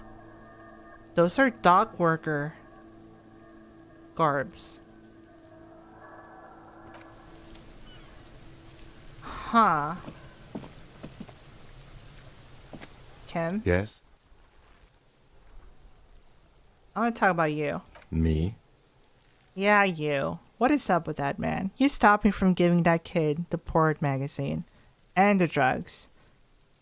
Well, what's up? Are we not on the same page here? Do you not want to solve this case, or what? I don't see how my life is pertinent to the investigation. Come on, open up a little. Ah, if you insist. What do you want to know? You're wearing glasses. That's correct. That makes him a Beano-clad. Completely uncopped material, if you say so yourself. Gonna be an asshole to him. I'm not gonna call him a bino. Glasses are cool. They are. Are they? They are mostly just cumbersome. You don't look like other people around here. That's because I'm half Seolite, or quarter. My father's father was from Seoul. So was my grandmother, but from my mother's side. It's not an interesting topic. Jesus. That's extremely complicated, but yeah, I kind of get it. What is Seoul, though? It's a part of the world, officer. A geopolitical entity and a geographic division. I told you it wouldn't be interesting. Now, once you fail a check, it's like, you're fucked. Like, you're done. You can't do it again. It locks away. It's not like Fallout where, like, oh, let's keep loading the save and hope for the best. Also, I'm committing to everything that happens to this game. So if I fuck up a check, I'm going to live with that. I'm not trying to be the best at everything here. I want to fail, and I want to see how I can come from that if I keep failing. It's a very interesting way to play this one. Because I think I got so, like, demoralized last time from trying to jump a thing to the point where I just quit the force and I went to live under a bridge, screaming why it was her fault or whatever, like an insane person. That was my outcome. Like, I stopped being a cop that moment because of attempting to even jump a thing. So it's awesome. I'm pretty sure it's because of the raincoat right now that I'm not constantly complaining about the rain. You know? It's like it's probably something that would have been brought up mostly all the time. It's like, I'm wet, I'm annoyed, I'm sick, I need medicine. We're literally thinking every choice here. Or at least I am. Attempting to, like, sort of get ahead of it. It's a part of the world, officer. A geopolitical entity and a geographic division. I told you it wouldn't be interesting. Okay, I guess it's not interesting then. You're only making it sound uninteresting. I still want to know more about Seoul. You're barking up the wrong tree. I don't speak a word of Seolite. I've never met either one of my grandparents, and I've never been to Seoul. I'm a regular Revacholière.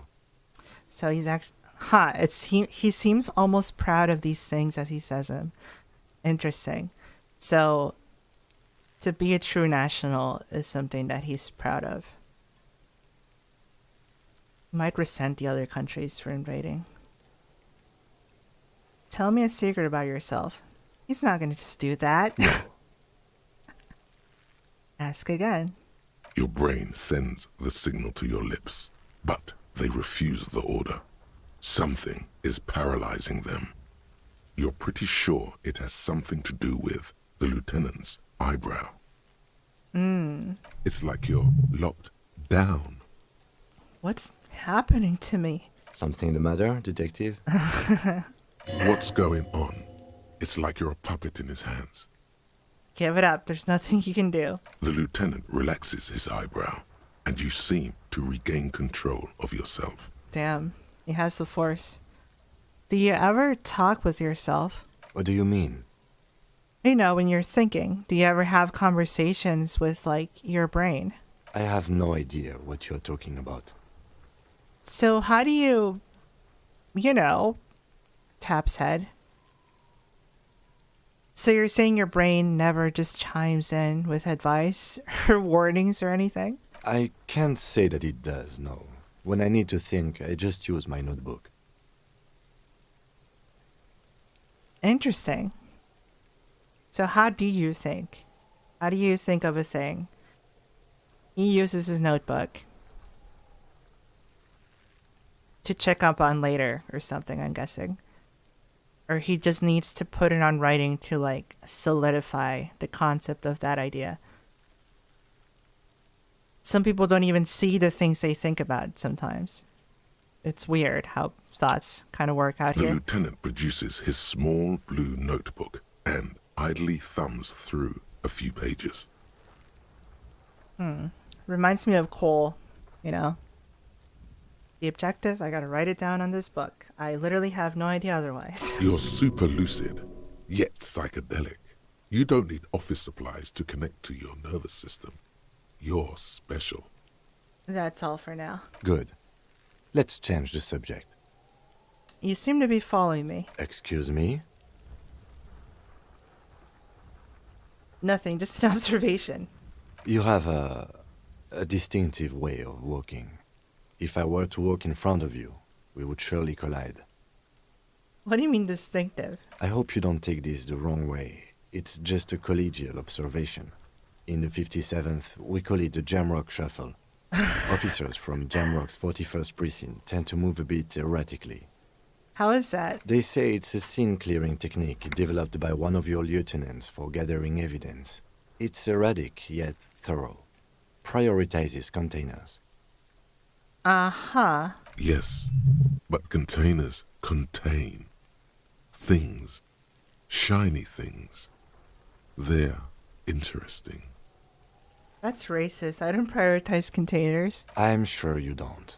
It's just a stupid interdepartmental thing. I'm making assumptions. We should move on. Alright then.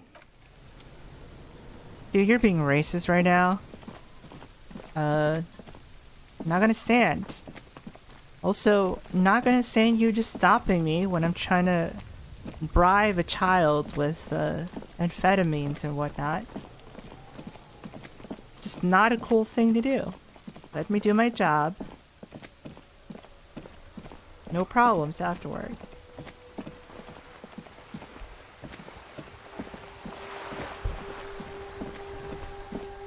Oh, I have a ball for you, man. We are still waiting for a replacement for the bull you sent sinking. Here it is. What is this? Are you mocking us? This isn't for pétanque. Oh? Now. No need to get angry again, René. I'm sure the officer tried his best.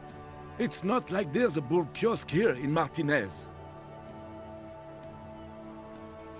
Exactly. I really did try. There's not gonna be an alternative. I suggest taking it. I'm very sorry, it's the best I could find. The best, huh? This isn't even a bull. But fine. I guess you did attempt to right your hooliganism. Consider it forgiven. Ah, thank you, man.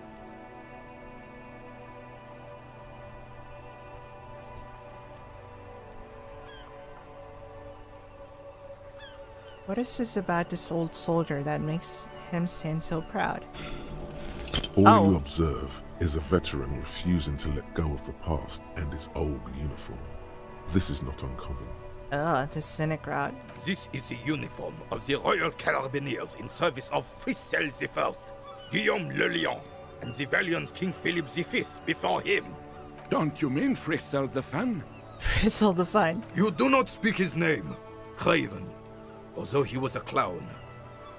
But he was our clown, ours to ridicule and to mourn. There's something you missed. You will get to it. Don't worry. Fuck, that damaged my morale. You give me information and I won't give you the immigration. I really need to play that again. It's been years. Years, since Nicole Phelps sent it out and then said, "You motherfucker, I know you're lying to me." It's like, whoa, that's Dowd? Yes, this is me when I'm chill. A bold slogan, Humanox covers the track. This is me when I'm vibing. An old monument stands in the middle of the traffic island, pointing towards the sea. It looks like as if it's been reassembled piece by piece, secured and mounted in the air, with the aid of numerous ropes and rods. Who is this? A silver plaque of the statue's pedestal reads, "I am Philip III, the Squanderer, the greatest of the Philippian kings of Ravishal, son of Philip II, the Opulent, father of Philip IV, the Insane." As you look up, you notice something about the statue. There are some odd indentations on the king's chest piece. What indentations? Something with great kinetic energy seems to have impacted the cuirass, around where the heart is. A bullet? Lieutenant, has someone shot the king? Okay, I can't see it, but I take your word for it. What do you think? Well, Martinez is riddled with bullet holes. This place saw a lot of action during the revolution. But the statue is recently renovated, so maybe a joke? Target practice or a political statement? Political. It's a king and he's shot. Why not? What this shows us is guns aren't too uncommon here, and people still shoot them, sometimes at kings. He takes a note in the notebook. Cool. The king stands high above you, surveying the bay, mute and indifferent to your sightings. +1 since I heard the creator story from Renee. Even by the standards of the Philippian kings, old sumptuous Philip was known for his profligacy. In what way? Well, he blew through the whole national treasury, starting the decline of one of the penultimate century's greatest superpowers, the suzerain of Revachol. The what? The suzerain. Oh, yeah, I've heard of that one. His own maladministration foreshadowed the fall of the monarchy during the anti-centennial revolution, an end to his family line and the monarchy on the Insulindian Isola. How'd he manage to blow through the entire national treasury? What fucking bender did he go in? Stories have it that he had his bedroom converted into a treasure chamber, where he stored unfathomable wealth. Krugerrands, bars of gold, ornate weaponry, armor, and various chalices. So literal treasures. Items. There were whispers he slept on a huge pile of gold-dipped feathers, like some obese dragon, instead of a bed, like a normal person. Aren't you disappointed that now most safes or anything don't have like a fucking golden elephant or something like that? It's always papers. It's like, oh, this is the deed of this house. It's like, yeah, fucking papers. This is boring. Give me a golden, snapping turtle. And this costs $5 million. It's like, who would buy this? It's made out of gold. Oh. I would like to sleep on gold. Hustler style. But wait, you haven't even heard about his fabled cocaine addiction. The what now? You see, old Philippe wasn't just good at squandering the national treasury on gold and ceremonial weaponry. He was also a prodigious snorter of nose candy. Because why not? Not just any nose candy, though. We're talking Royal Philippian Blow, allegedly twice as potent as the stuff you find nowadays. And purple. Philippian cocaine was purple. Interesting. This is a lot to process. So he was addicted to nose candy, a bloated druggie. That's what the revolutionaries said 150 years later. Right before they emptied out the royal mausoleum and dumped His Majesty's mortal remains in the Elysium Bay.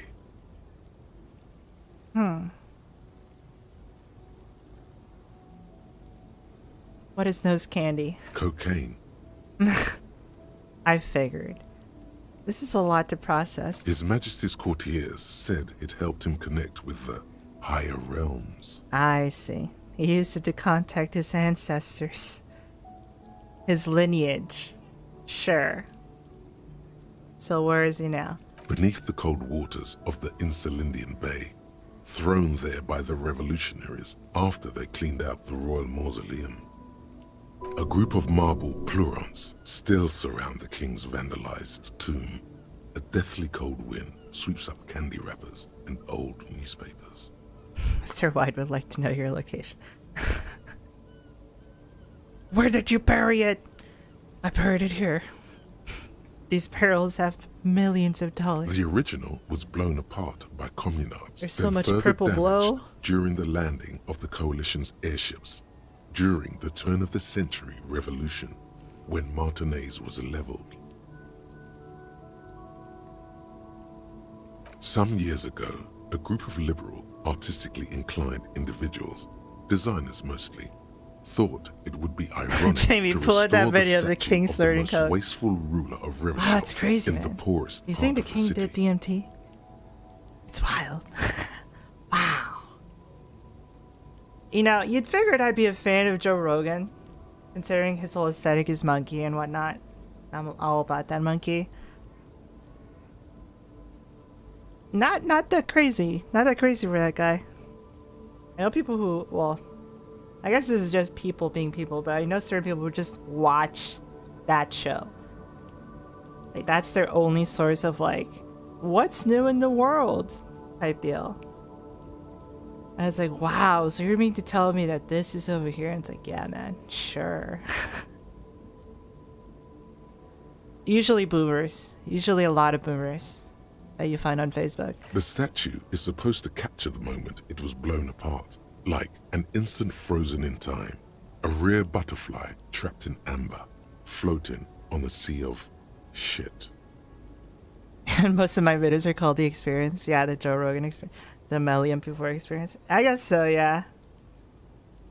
Am I just taking ideas from Joe?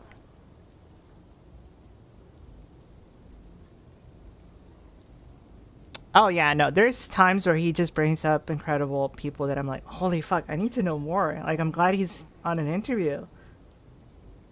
And then you get massive, like, news stories that come out of shit that happens in that show. And it's like, oh, Elon Musk was smoking weed? Wow, okay. Where is this show located? California? Okay, it's legal there? Okay, so what the fuck? Why are we giving a shit? Like, oh, well, because the other investors at Tesla didn't like that, so they kind of backed away, and it's like, oh, their stock is sinking because of this. Oh, that's wild. Crazy, man. Wow, yeah, that's crazy. Have you done DMT, though?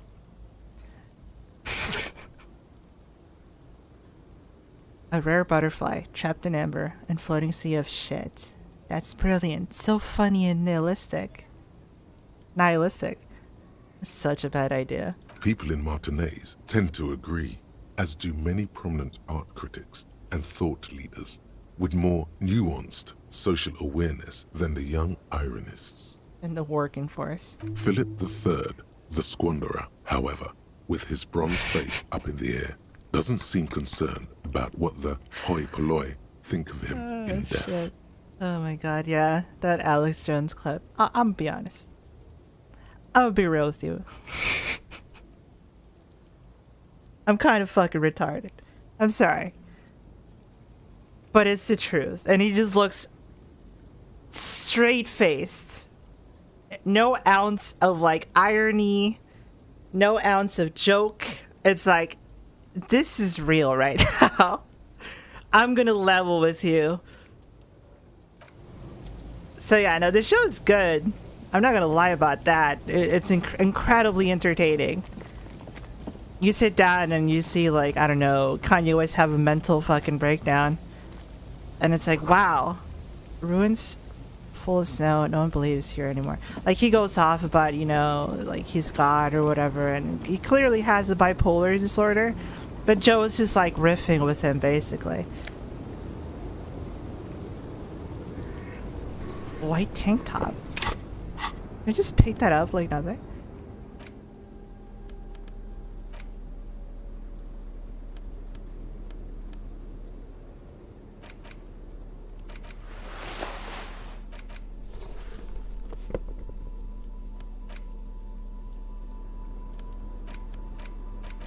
No, I'm gonna keep this one on.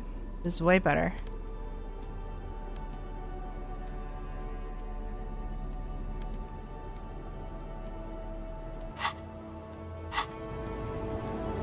Ba boo boo boo boo boo.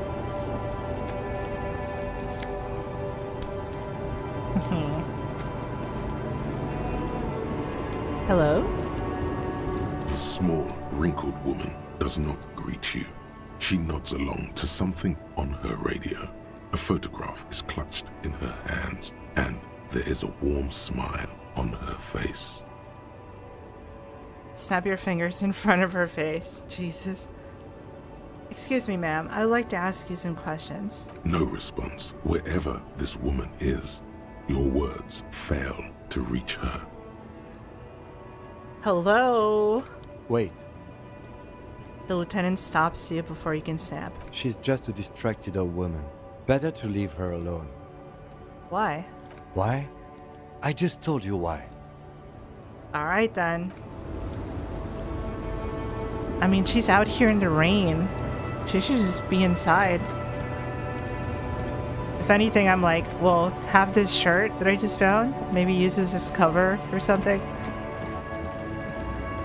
She's gonna get sick.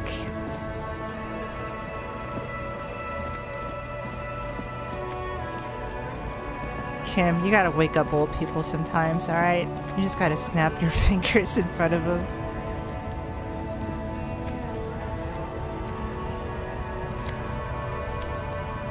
Nice.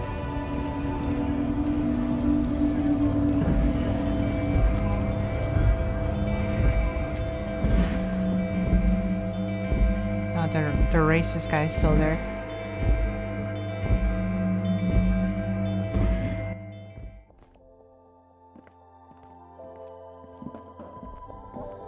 Alright, let's recycle. The tear machine stands in the... Your bottles clunk into the machine, and the money appears whole with one a real. satisfying jingle. You're a richer man now. Do you know what you should do with that money, kiddo? You should buy more alcohol. Enter the endless cycle of consumption. I don't think that's a good idea. I like being sober. Makes my head less cloudy. Is this about the questions again? Because I don't really know anything. Does Fred have a warehouse in the back of the Whirling in Rags? A warehouse? I don't know. Maybe. I don't really care what Frit does. Come on, give me something to work with here. She looks up from under her brow. Fine. Frit doesn't have a warehouse. Just a little back room here. Okay? She turns back to her magazine without waiting for you to respond. Can you tell me anything about this reality we're in? Reality? You mean, what reality? Economic reality, or...? The physical reality or the economical? No, I want you to tell me the real shit. Where are we? I don't know. What about it? We're in Frit? No, I mean, where are we on a larger scale? As mankind, or as a nation, or... Like, we're in the world. You know what? Never mind. As mankind, actually. In a good place. She rubs her face, thinking. I mean, science is doing great, and this radio computer thing seems to be kinda big. I don't know. What time is it? I don't know. Look at the clock. It's right behind you on the wall. The clock shows the time at 10:09. The hands seem to be still. It's apparent the clock doesn't work. What is the revolution? When ordinary people take over the government and demand democracy. What about the one we had here in Rabicol? Yeah, it happened like 50 years ago or so. Sorry, I'm not very good at this. At history, I mean. The coalition, what's that? Someone told me there is one. Our government? Or do you mean something else? Sorry, I really need to finish this article. She taps on the magazine in the counter. Alright, we're done. Cool. Asking anything out of a teen working a minimum wage job that isn't, you know, when she's clearly not giving a shit to begin with. It's like, please stop talking to me. Just get the thing and go. I'm not down to have a political or economical debate of any sorts. Man, it's really pouring. Looking for something, Aunt? Come to tell me to fuck off again? I found this mug in the trash. Oh man, that's great. Look at that guy go. Haven't seen anything that funny in a while. Is it yours? God damn. Thanks for that, but no, it's not mine. Fucking racist. Gotta smoke? No. Come on. He's got a smoke right there, in his fucking hand. Snatch that shit out of his fat fingers. You need it after listening to his garbage. You're smoking one right now. It's my last one. You're hiding smokes from me? Can I get a drag, man? Can I just get some nicotine? Sorry, all done. He puts out his cigarette and flicks the tiny stub towards the street. Cool, cool, cool. Rub your hands together. I changed my mind anyway. Oh, that looks so funny in my head. Cool, cool, cool. Just like nodding. It's like, yeah, man, alright. It's cool. Fuck, I oughta... I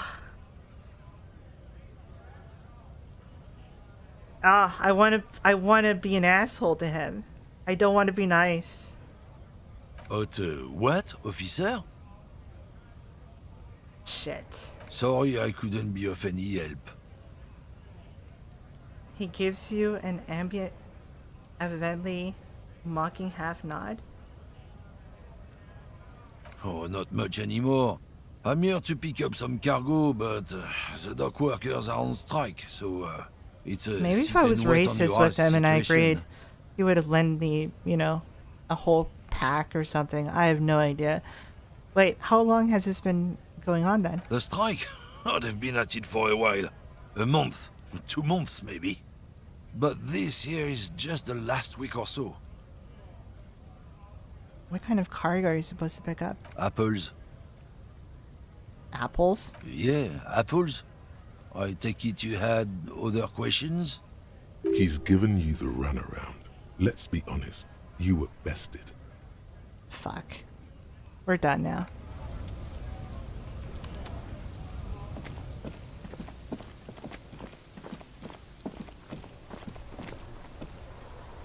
Talk to her. It's raining again.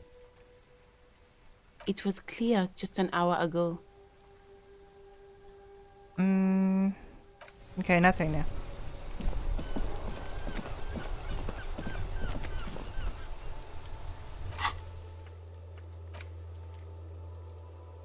It's still Monday.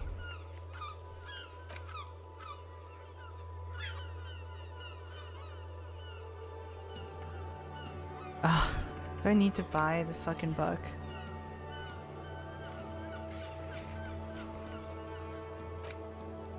Maybe the woman at the...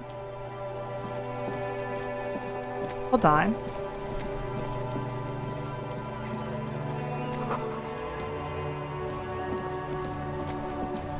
The woman who's behind a door could potentially have my gun.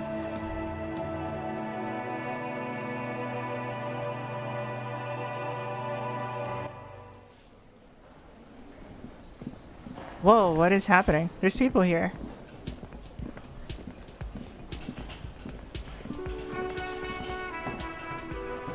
Nice.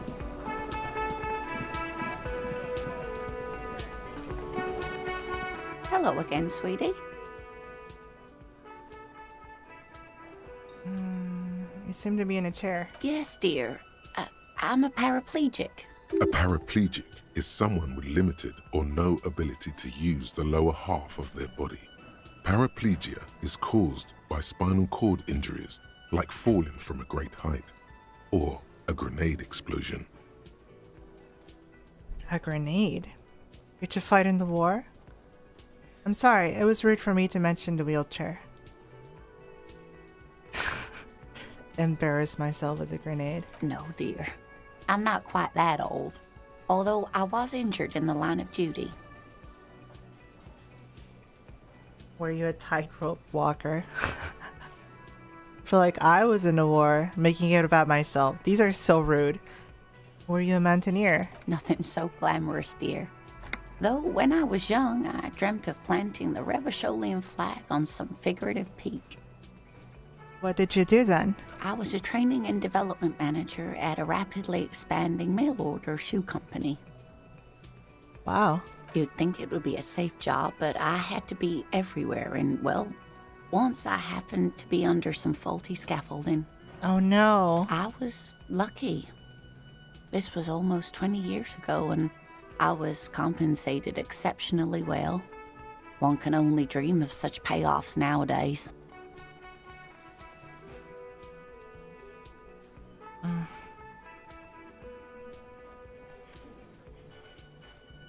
I'm sorry, I was rude. Thanks for clearing that up for me. I'm just gonna apologize. That's quite all right. I'm used to people asking questions. I know they're thinking about it anyway. Oh, she's self-aware. I'm going now. I'm not gonna beg her for money. Is that Anthony Fantano?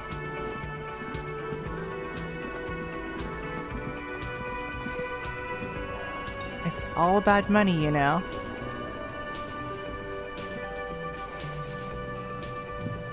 So these are the protesters earlier who were at the docks. Chilling. What is that? Nice.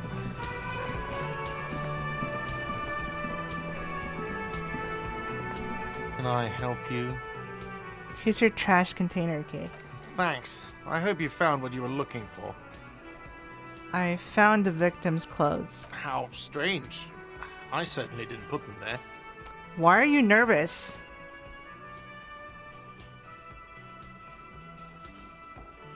Maybe you don't need Maybe you don't remember putting them there. Maybe you were sleepwalking or in a fugue state. Start doubting him immediately. Could someone on your staff have put him there? Who else has the keys to the trash container? The trash collection service? CS Municipal. I don't see why they would put anything in the trash, though. Ah, the elusive CS Municipal. I doubt we'll be able to track down who was sent here last and when. This will have to be one of those little threads that solves itself down the road. I see. On Clinton Street, near the Boogie Street Diamond, a small truck rattles down an alleyway. It stops by a rusted trash container. Two men, their faces rough and swollen, jump out. They look at the container despondently. CSM is written on their backs. Nice. Thank you anyway. Could someone in your staff have done this? Sylvie had the keys before I got here, and I can vouch for her. I can vouch for all my staff.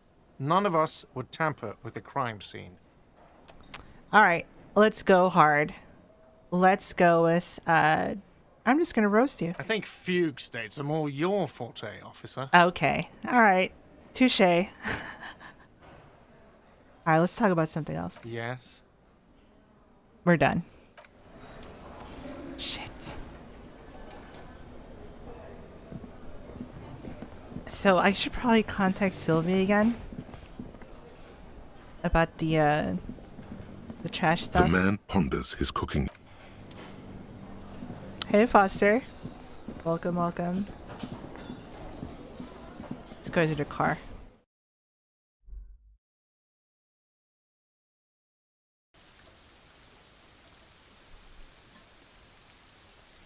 I'll have to sleep on the car tonight if I can't get enough money to pay them back. It's only 30 real. Inside, you see a set of steering levers, a radio microphone, a pull-out toolbox. This is Precinct 57. How may I assist you? Please contact me to Sylvie again. Just a second, officer. Sylvie Malaika on the line for you, officer. I think Morale is brought back with, like, an item, or if I pull off, like, a good police work dialogue. If I'm on the right track of something. Yes, hello? Hey, Sylvia, it's the police again. Oh, great. What else do you need, detective? Do you know how my paperwork ended up in the trash container behind a whirling? Well, you tried to jam it down the toilet, sir, clogging it completely. After I had unclogged the toilet and retrieved the paperwork, I threw it out in the trash, thinking you didn't need it. Oh my god. I am sorry about that. Anything else, detective? That's it. You hear the call breaking up on the other end of the radio, and then the already familiar voice. Anything else I can help you with, officer? Contact me with my boys. Right. Please hold. She sounds so disappointed. 10-4, come in. Firework, over. Wait. Before you say anything stupid, think it through. What's there to think about? You're going to be looking at a straitjacket if you tell everyone you lost your memory. Be smart about this. Ask if he's there alone. 10-4, sir. I'm not hearing your question. Understood, sir. Roger. Actually, no, there's no new dialogue. It's just the same stuff. Okay. Fair.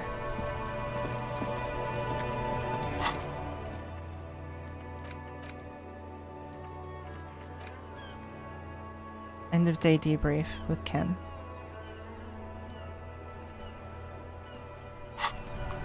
At 22 hours, we're almost there.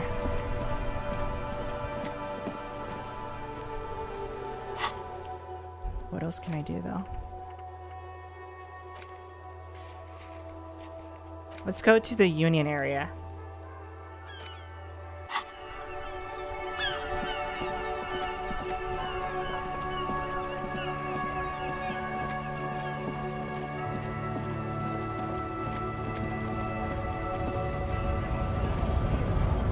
Bunny.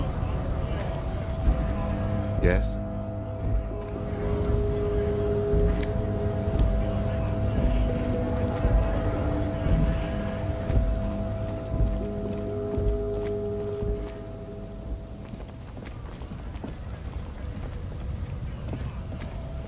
A lorry stuck in the traffic. Nothing. Tried talking to that man, didn't do anything.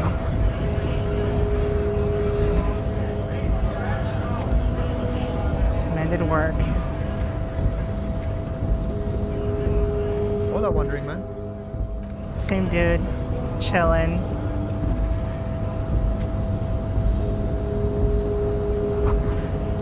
In case of a strike, press button behind guard.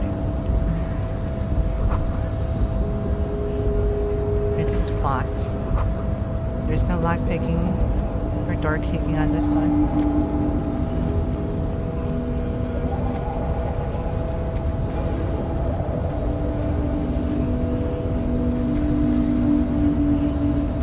Oh boy.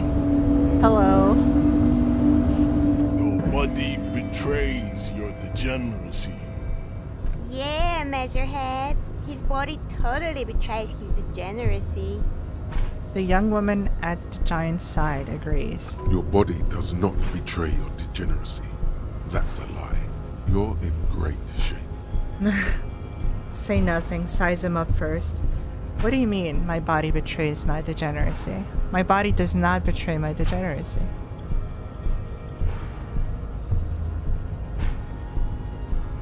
My body is unimportant. I'm with the police and we need to get into the harbor. Interesting.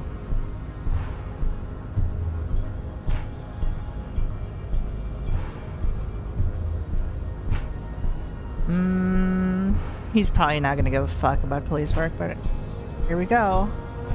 I'll just look at him and size him up. Are you admiring my morphophysiology? A ripple of muscle passes underneath his skin. He lets you look. It must be frightening to stand in the shadow of this racial pinnacle. Be calm, Sandwich. You are not in danger because you are not a threat to me. Puff up your chest and still say nothing.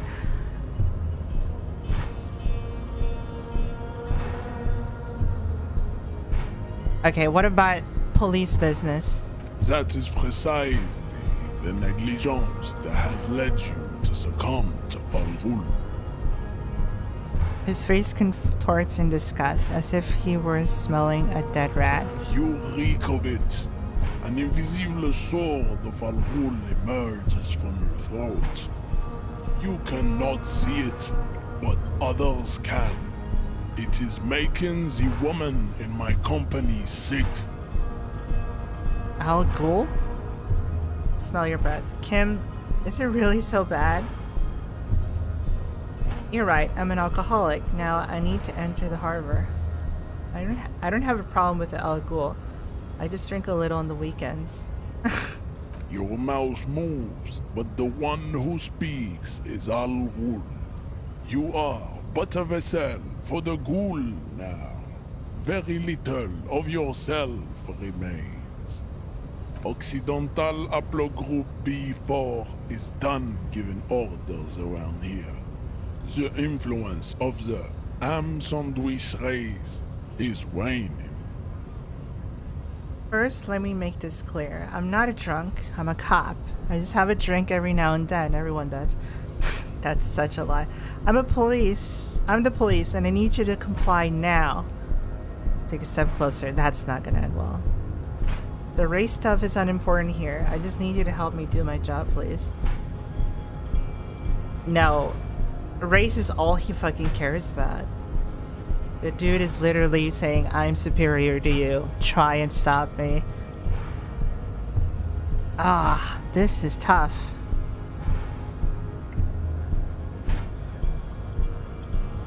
I don't know which one to pick. This is hard. Getting confrontational will probably earn his respect, but is gonna get me killed. It could be 2 versus 1. Kim and Hobocop, but who knows if Kim can handle himself, or if he's just a bookworm guy. Comply. Jerking motions. Signs of a late-stage neurodegenerative disorder. How far the Occidental haplogroup has fallen. You were once a noble and powerful race. What are you on about now? You gave the world eugenics, electricity, and powerful weapons of war like missiles and aerostatic aircraft. You made great gains in metallurgy, race theory, and statecraft. Wow. You dominated lesser cultures, like the deformed Hemians and the inexplicably potato-obsessed Quakers. But now your ascent to the genetic summit has halted. You are obsessed with sadness and with frivolous pop culture. Damn. You will be superseded. Isn't that right, babe? It is, baby, yeah. You know it. There is a button right behind him, just out of reach. It must be the one that opens the door to the harbor. Oh man, am I gonna try and press it? Come on, I just need you to move about 20 centimeters back. Push him out of the way. You're right about all of this. Now I just need you to let me go into the harbor. Enough with this begging. You should leave the stage of history with dignity by inviting the other races to a great world war. This is not going well. Bring your troops to the Simonine Islands and to Boogie Street, and we will pulverize you. When you are gone, we will build a museum for you. Damn. The walls will be lined with bottles of Al Ghul, your beloved beverage. Inside, we will store the odes to homosexuality you call art, and your microcephalic skulls. And your smaller skulls. Wow. This is your chance. He's talking. Rip into him with a punch and catch him off guard. Damn, am I strong enough? No, don't rip into anyone. You're sensitive. Remember? Communicate. Don't be such an asshole to your fellow dock worker. Show him the stolen ID card.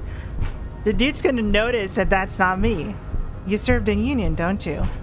Aren't they white? Oh. Know anything about this mug? Show him the mug. With the racist shit on there. What are those tattoos of yours supposed to mean? Oh my god, dude.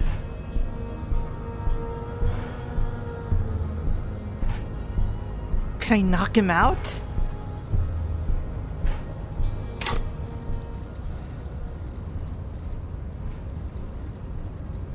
What's the stat? Physical instrument.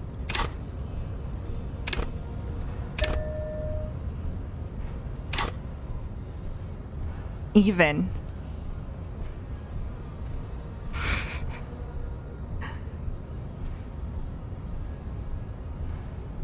Ah. Here we go. I can't save it. So it's do or die. Go.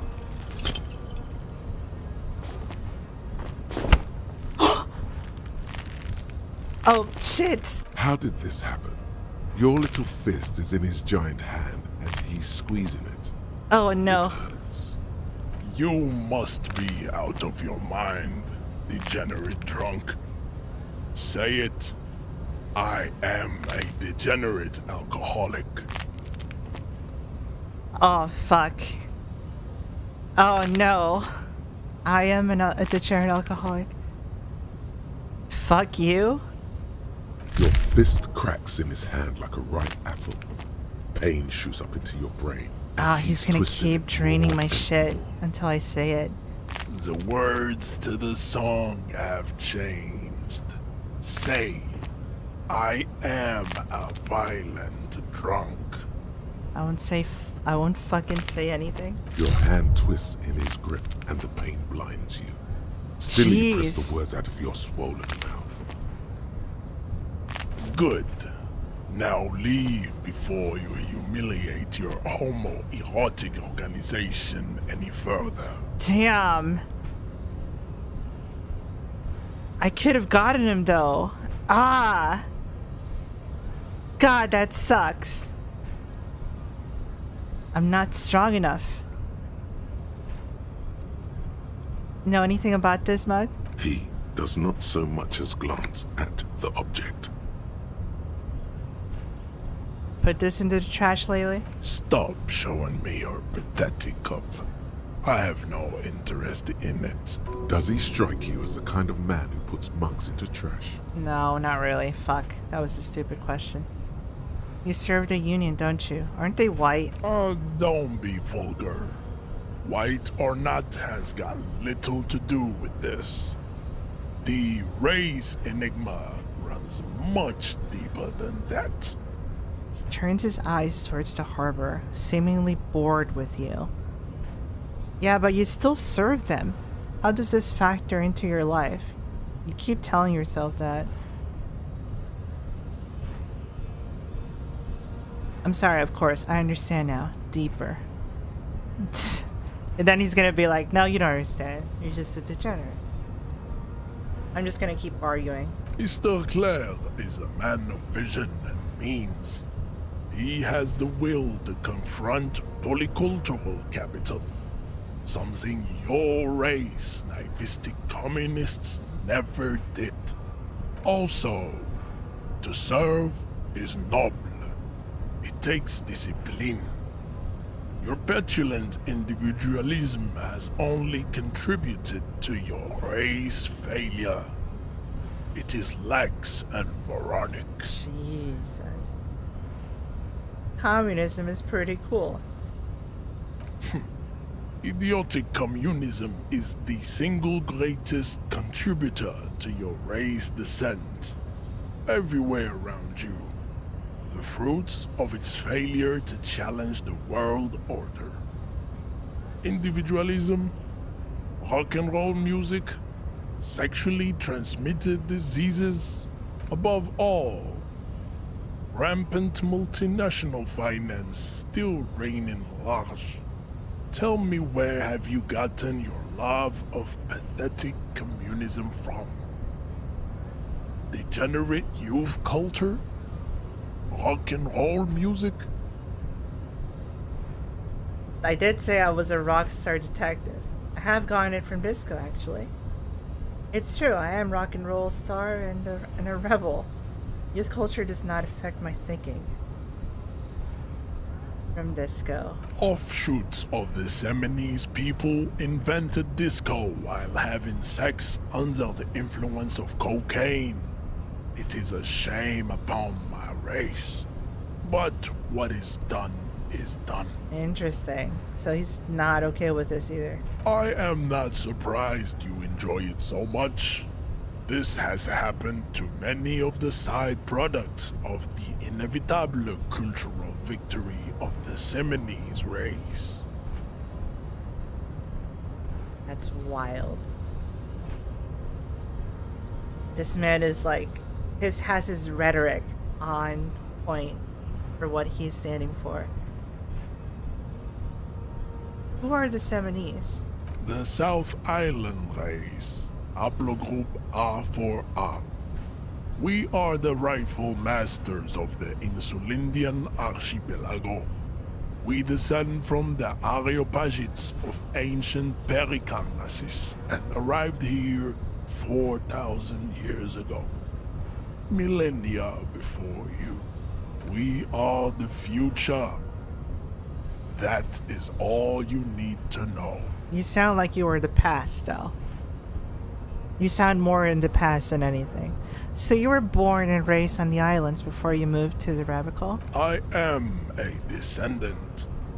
The narrow streets of Ulimbuir are with me in my genetic dreams. I see young Seminoles women walk into the grey mass on Ile de Fantôme. waiting on immaculate conception from the pale.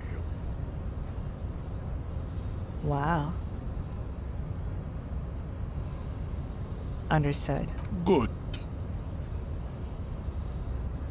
Kim, what do you think of any of this? Also, where were you when I was getting owned? I think this racist is better than the last. But the next racist will be the really good one. There's always a bigger racist. How do you know there will be another racist? There always is. Yep. Race is reality. He nods approvingly. Damn. What are those tattoos supposed to mean? Racists are generally not very good examples of their race. He gestured towards the lorry man down the street. Welcome to Revachol. You hear him yell at a redhead woman visiting the fritter nearby. Oh wow, he's still being racist in the distance. Echoes of racism. I am not like them. I am craniometric perfection. I have taken the trouble to permanently draw a phrenologic grid on my skull and features. So This you are a should prime dispel specimen according any to your... doubt. Okay. True, that is a noble cranium, but you got a hard noggin yourself. You sure I'm not craniometrically superior to you? You're right. That's perfection. My race does not stand a chance.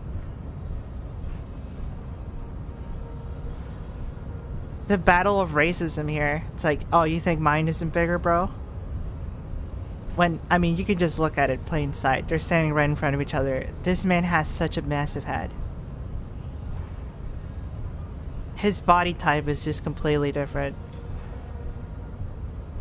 But I'm gonna try and test the waters anyway. You exhibit forward projection of the jaw, indicative of schizophrenia and sexual inaccountability.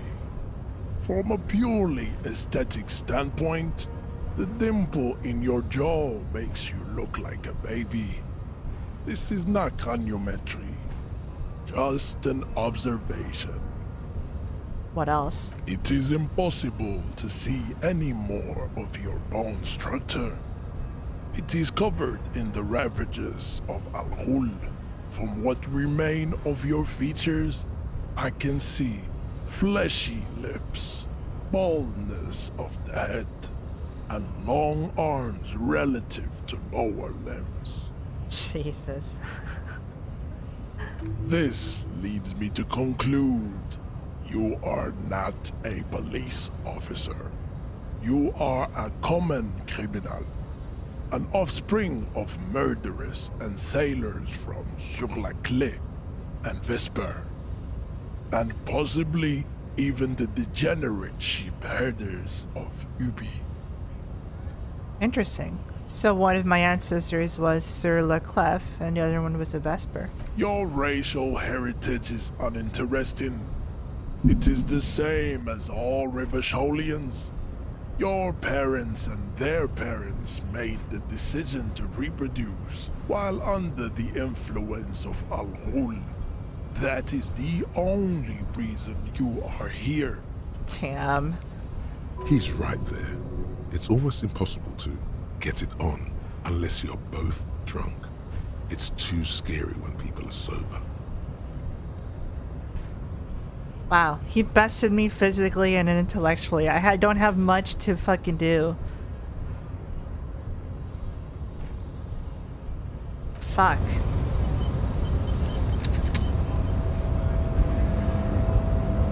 This blows.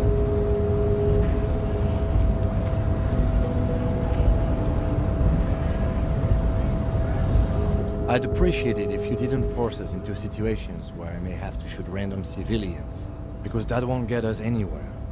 I'm not even sure the one bullet my chamber holds would even prick that hug. But he's the one trying to provoke me. Okay, I was trying to assert my dominance over him. But I was fighting bad, unsavory ideologies. I'm a hero. We're not here on some political quest. We are here to solve a crime.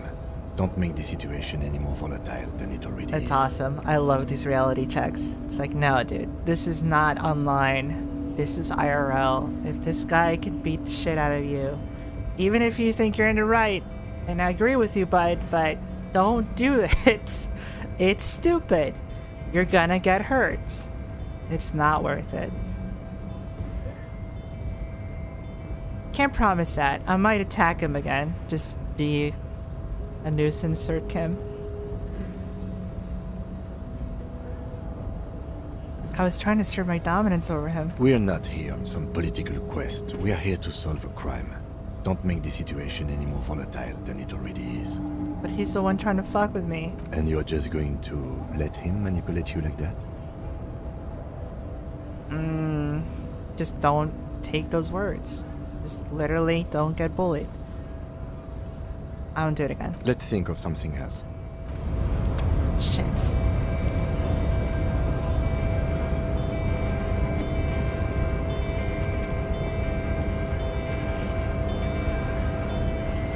I stood my ground though. At least I stood my ground. I can say that.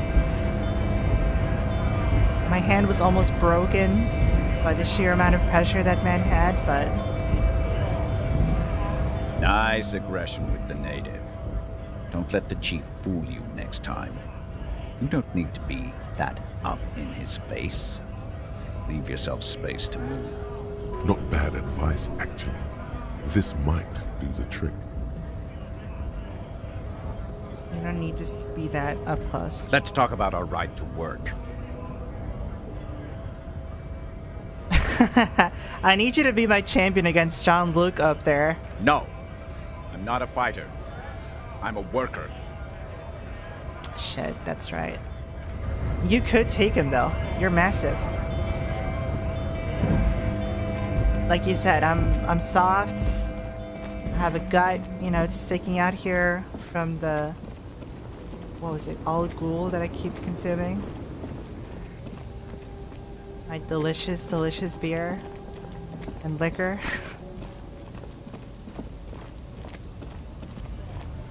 God, what else to do?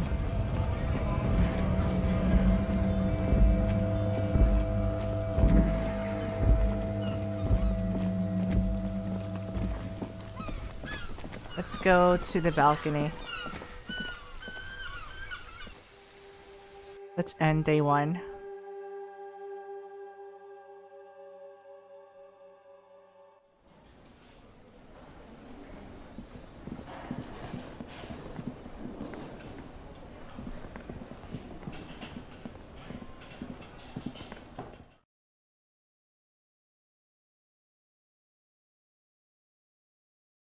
Is she gonna still be there?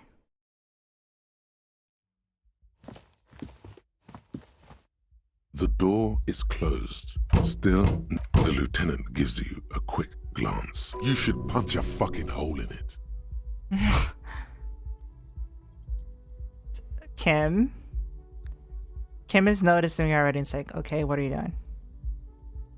I can't punch the door. You slam your fist into the vinyl. Shit. It does not produce a hole. The door sits sturdily in the frame, and your fist hurts. This was all a very good, normal thing to do. Oh, thanks, Sots. Not to mention, great exercise. Ah, making me feel better about my fuck up. Stop that. Sorry. Bent metal, broken glass. Your path lies strewn with the broken forms of everyday objects. You are the destroyer, the bane of inanimate matter. Gaze up on me, stuff, and despair. Now I'm just a disempowered individual trying to take my disempowered out on everyday objects. I rip shit apart. Yeah, I'm fucking cool. Kudos. Kudos. Thanks, bro. At least when I know my you know, people out here don't got my back, I know my schizophrenic thoughts will. Unless they don't sometimes. The bed is cold. Okay. Let's go into the balcony. It's not time yet, but the hell with it.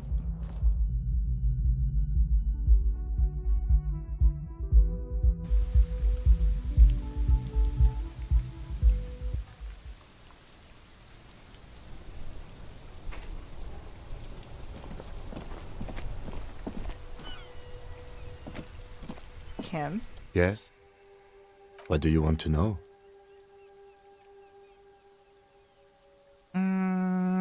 Good. This is just general info.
You see a heavy steel door with... Oh yeah, we don't have the key for this one. And these people won't talk. Okay.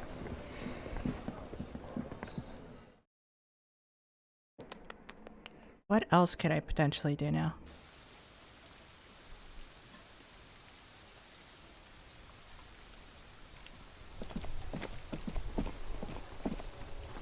A little kid.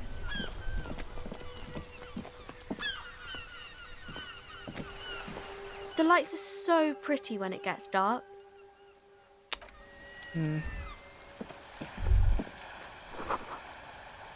book says you must attain a Franco-Garian hard body.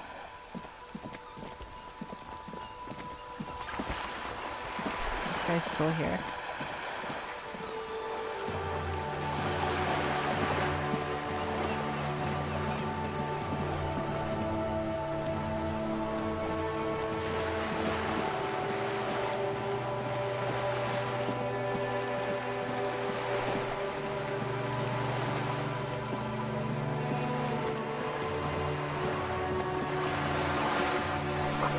A lonely cormorant surveys the sea, indifferent to your approach.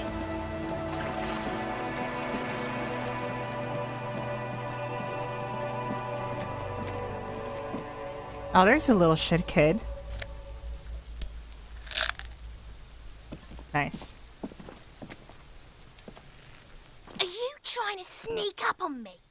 Come to slit my throat in my sleep? Apparently, she doesn't like people standing behind her back. Especially large men. Pigs come to take me out, trying to snuff me out. If anything, you're afraid she'll take you out one day. No, why would you even say that? Are you sleeping right now? Don't get fucking clever with me, pig. You think you're so clever. Kids are so nice in this world.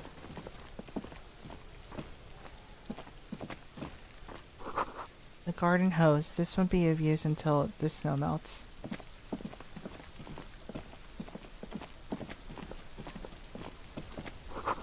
Just a closed door, but you look at it suspiciously. There's something there.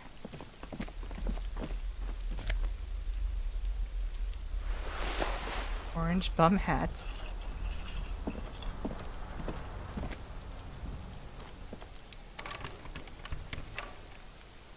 Huh. Another splattering of bullet holes on this wall. Chairs and tables eaten by rain and rot. A balcony with a view to the yard and hanging. The smoker up there could be a witness. Hey, what's Talk that to noise? him. Oh, there's a guy up there.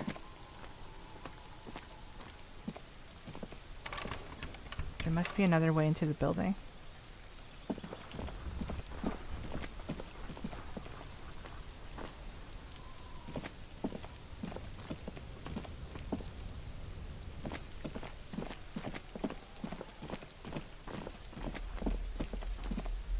What's in here?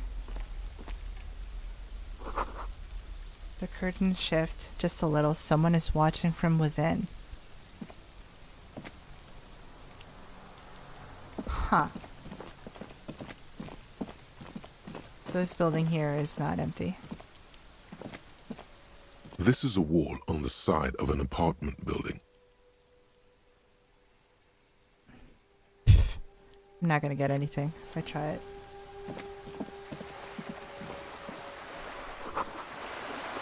The belly of this boat shines like it was recently painted.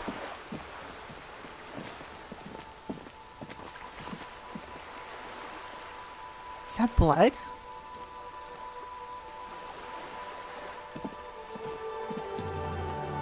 Oh my god!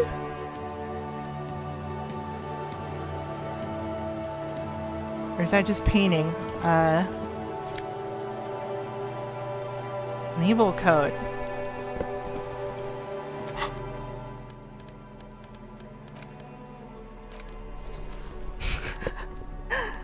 What is this getup?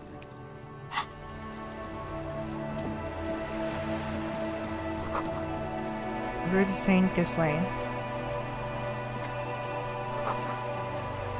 Capeside Apartments. There's a girl up there. Did she spill the paint? Hey, up here. Up here, piggo? Oh no. Inside the frame of the motorcycle in repair and the tools used to disassemble it.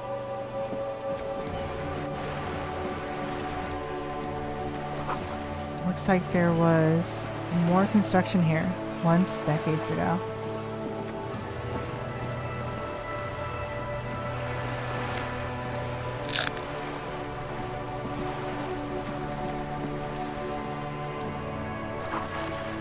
Parking reserved for residents.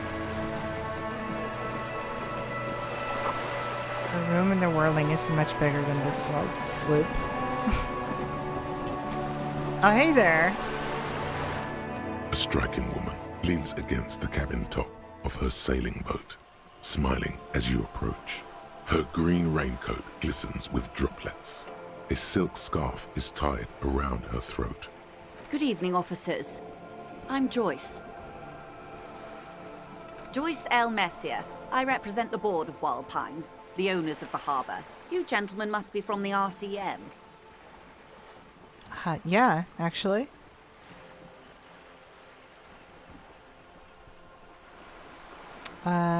Joyce L. What does the L stand for? Leighton, my maiden name. Her bony hand dangles from the sleeve of her oversized raincoat.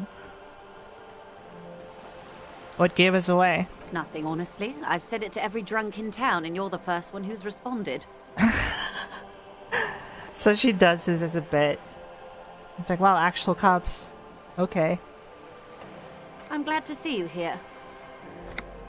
Her grip is tight and cold. Like steel. There is strength there. If she wanted, she could sink her nails deep into your skin. I was dispatched to handle a strike, not a lynching. Anything I can do to assist the RCM in this matter, I will, gladly. That is good to hear, madame. My colleague will take the lead on this interview. I should let you know that he is recovering from an unusual medical episode. Very unusual. But I can assure you of his ultimate competency. It happens quicker than a shooting star. But did the lieutenant just wink at you? I'm doing you a solid here. How interesting. I wish you a swift recovery. In the meanwhile, you have my full cooperation, and the full cooperation of the Wild Pines group. She's awesome. It's hard to get a read on her precise disposition, but she appears... Yeah, she seems like she could be cool. You're on a boat. Why, yes, I am. She looks at the deck under her feet. Green and white sail flutters overhead. Not a lot of people on boats, are there? Of course there are. We're on an archipelago. How else are you supposed to get around? Wait, we're on an archipelago? Yes, we are. We are on Le Caillou. Caillou? I thought we were in Revachol. We are. And the city of Revachol is on the Revachol. island of Fuck. Le Caillou.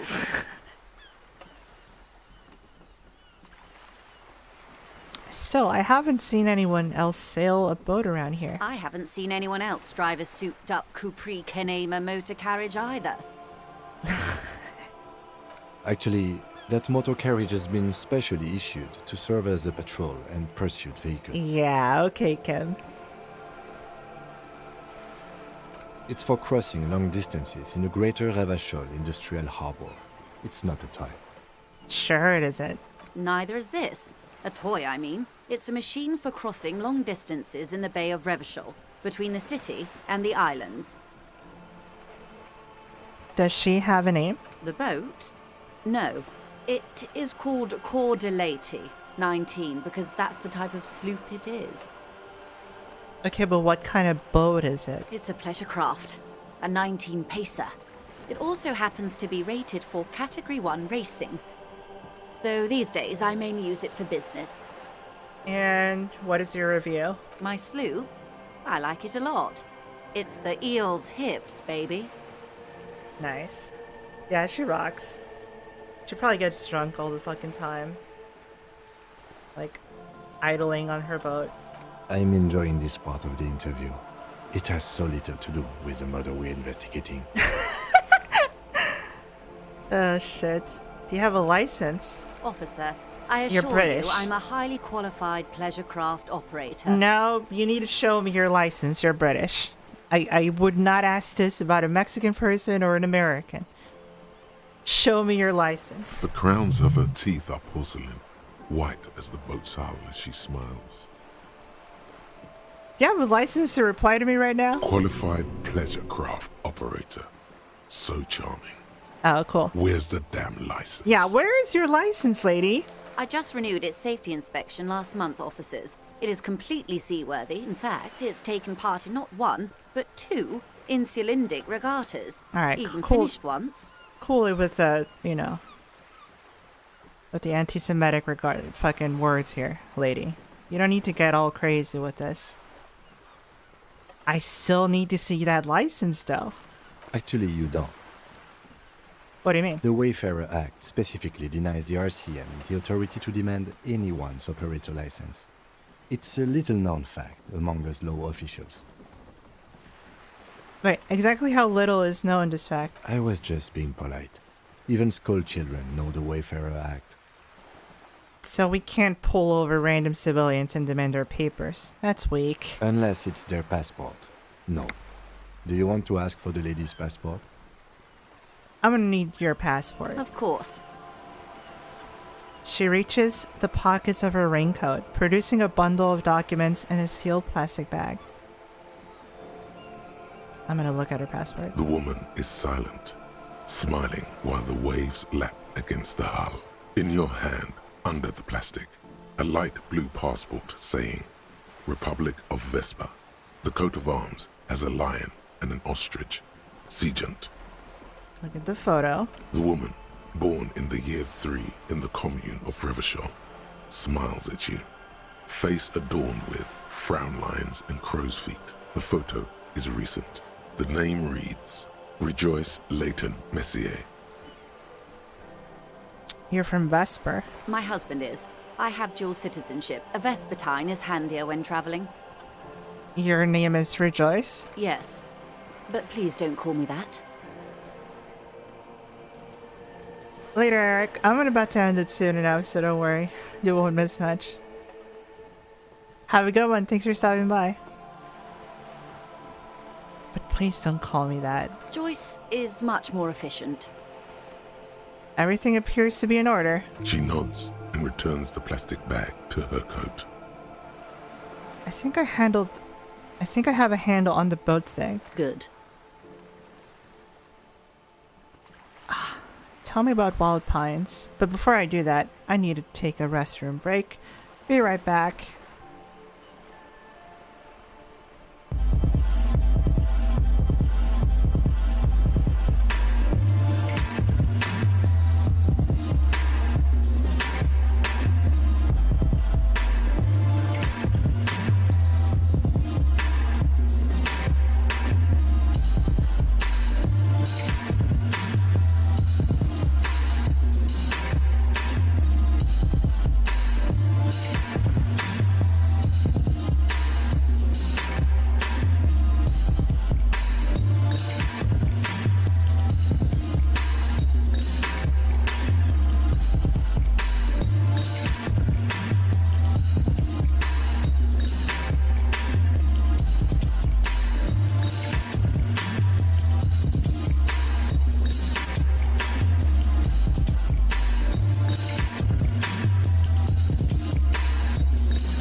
Alright, we're back in.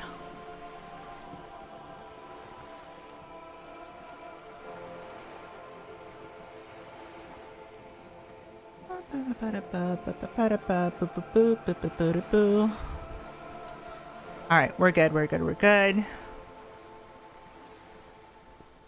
Where were we? She takes a sip of her thermal cup.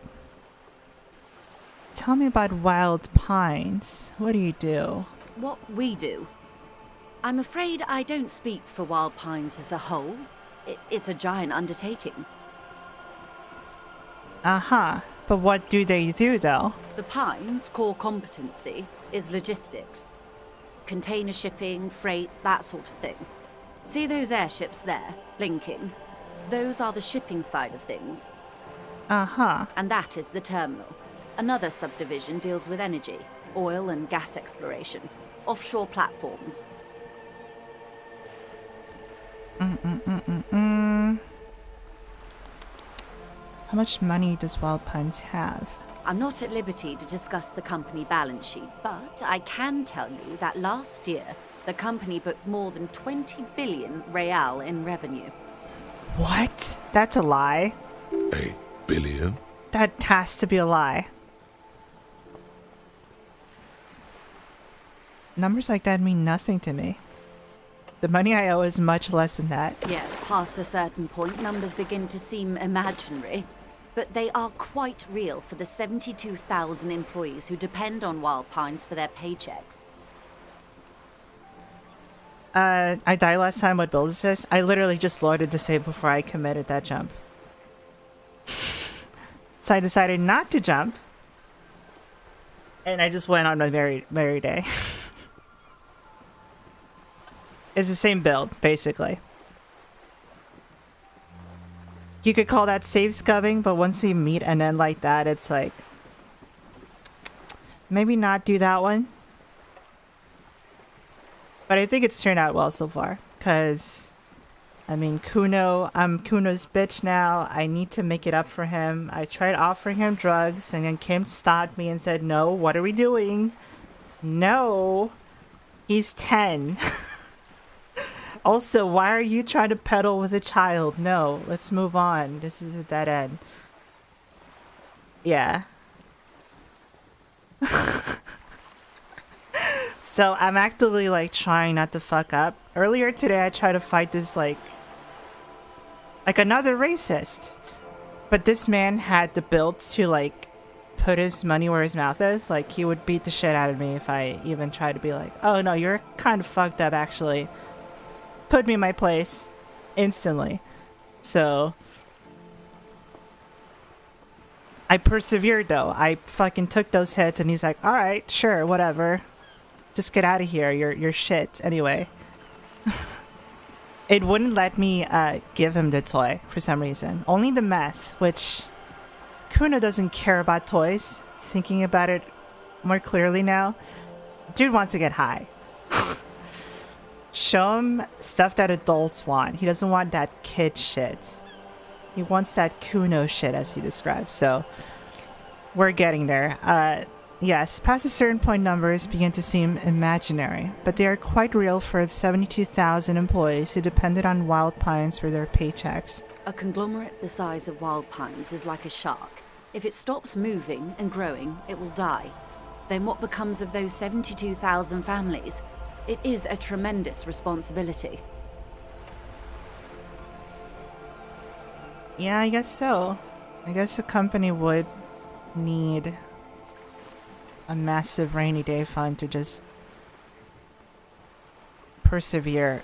Speaking of which, this is sort of tangentially related, but when it comes to boat industries, I highly recommend you look up what happened to the cruise lines, boats for hire for vacation during the COVID year. See how they managed to not go out of business, considering the fact that people were not allowed to stay in such a small space. They were told, hey, no, like, we can't have this shit going. And also, what do we do about the boats that are supposedly always on the water? We can't dock them at random ass countries. They'll charge us hundreds of thousands per day, and also the fuel and all those logistics. There's a whole thing related to that. It's really fucking interesting, and how some of these companies actually manage to keep business as usual for the employees. Like, they were told, like, okay, you're gonna work on the boat as you would for like the next 3 months, do maintenance, whatever, do upkeep. You still have dental, you still have this, that, but you're not going to be, you know, doing your usual stuff. You're doing a lot more maintenance. And you're going to be stranded in the ocean for a bit because we can't afford to port this boat more than maybe twice a day for like supplies. And then you got to go back in the ocean. And that's how you get paid. You have to be in solitaire, you know, work location. You can't drive out to the theater after work. You have to stay on that boat and deal with it. So if you want to learn about that, it's something I learned recently, and I was very, very like just mesmerized by the amount of logistics that it takes to just feed families who you are employing and keeping the benefit so they don't quit, because you really need these guys, because otherwise these boats are just gonna rot, basically. It's incredible. If you thought you had it wrong, I think these guys had to spend billions of dollars per month to just like keep their business going. Even though they weren't getting any profits, they still had like a giant rainy day fund to like hold them over. And this was in the billions and billions of dollars. So it's wild. Anyway, I just wanted to talk about it a little bit. Where does the Wild Pines get all these billions? They started as an exploration and cargo fleet conducting trade between the Samaran and Insulindian Isolas 250 years ago, when pine ships explored the South Seminese and charted Lomantang on behalf of the suzerain. So the new power. Centuries of care, deliberation, and madness have gone into this endeavor. Vessels pass through the great unrest to re-emerge with apricots in tow. The logic of the system is totalizing. It's taken everything from its employees to build it. Why does such a huge system want with a place like this? You mean aside from being the terminal's legal owners, who are responsible for moving 8% of the world's cargo? 8%? That's a shit, yeah. There are no minor cogs in the system. Each terminal must be accounted for, lest the entire system break. Every hiccup in such a system means thousands lose their jobs, the world over. I'm here to assure that doesn't happen. That's so funny, considering we had literally this happen. Not too long ago with the fucking, the boat blocking every commercial, shipment for weeks. With your help, hopefully, says her warm tone. Disco Elysium predicted everything. We can tell you, you know what? I'll be back. Of course, Detective. I need to go to the rooftop and have an anime moment with my boy Kitsuragi here. I need to go back to the end.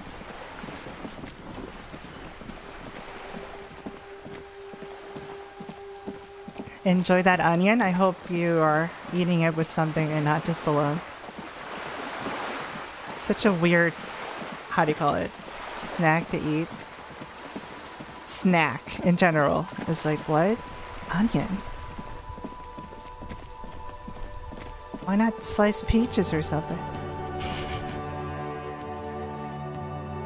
Boat stuck.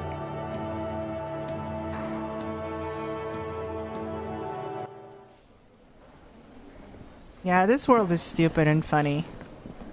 Don't take it seriously.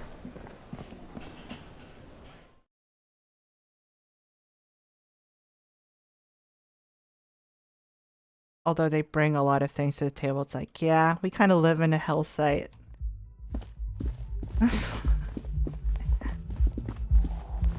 Yeah, Kim already saw my apartment and he's like, what the fuck, man? How are you a functional human? Okay, we're supposed to meet here at this time.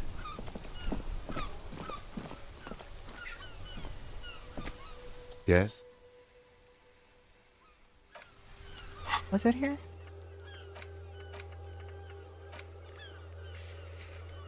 Oh, at 22? Oh, I'm early. I'm like 2 hours early. Whoops.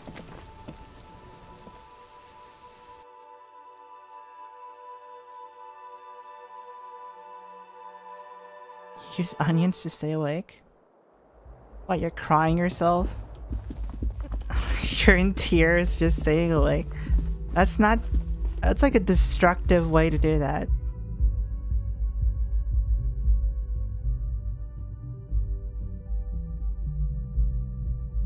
Drink coffee. You know the thing that people do usually?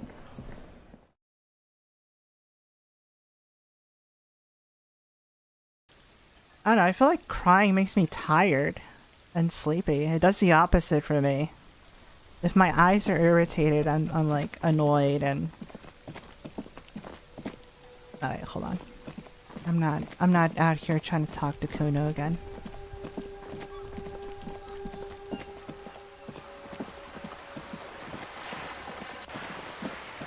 It's so better than stop eating. I mean, you can put sweetener on a fucking coffee cup. Not, you can't put, you know, hazelnut on a fucking onion. It ain't gonna work itself out. You're back. Good. I am. What can I help you with? What can you tell me about this strike? Everything. Right up to, but not including, trade secrets. Really? What if I want to hear about the trade secrets? First, you'd have to repeal the Emergencies Act of Trade in Elements. That gives me the right to silence. It's quite the octopus. It's quite the octopus. An octopus? I will slay it. Good luck is only kept in place by the vested interests of half the civilized world, including your own. What the ma'am means is that the Emergencies Act and the RCM both get their authority from the coalition government. The same assholes. But I am derailing us. You wanted to know about the strike? Yeah, what is your role in this, precisely? I believe the official title is Senior Labor Negotiator. In practice, I'm a grocery clerk. I relay the union's demands to Wild Pines and return with Wild Pines' counteroffer.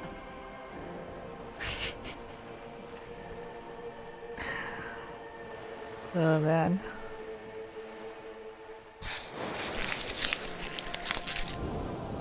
And how are the talks going? They're not.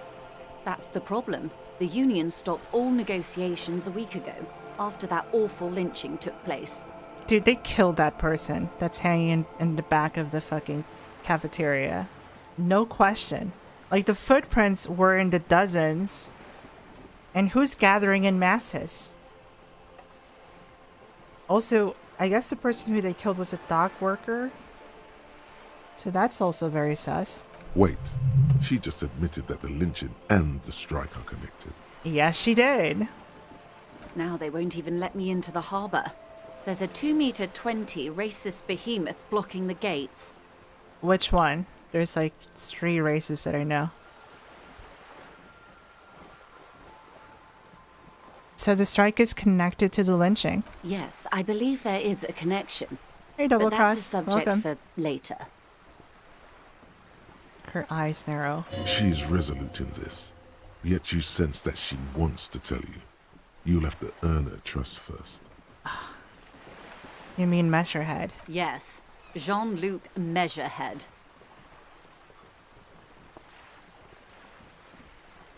She leans back and rolls her eyes. How are the talks going before the lynching? Let's say I was not making the kind of progress I'd hoped for when I first arrived. And when did you first arrive? I arrived 3 weeks ago. Yes, in the middle of February. The bay was still partially frozen then. I prefer to do these things on site, like the RCM. It's 3 weeks ago. The body has been there for at least a week. So the moment she arrived, altercations happened, problems ensued. But the strike began in December. The strike began in December.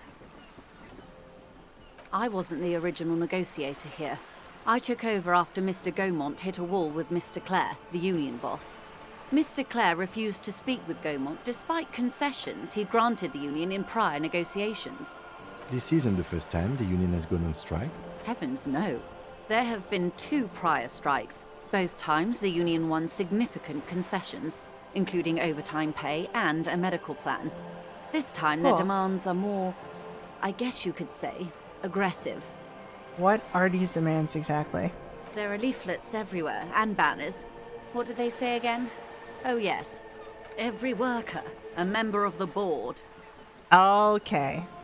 So they want the company's decisions to go down to the workers themselves. Any decision, whether it be investing, a new project idea, they want to be involved in that capacity as well.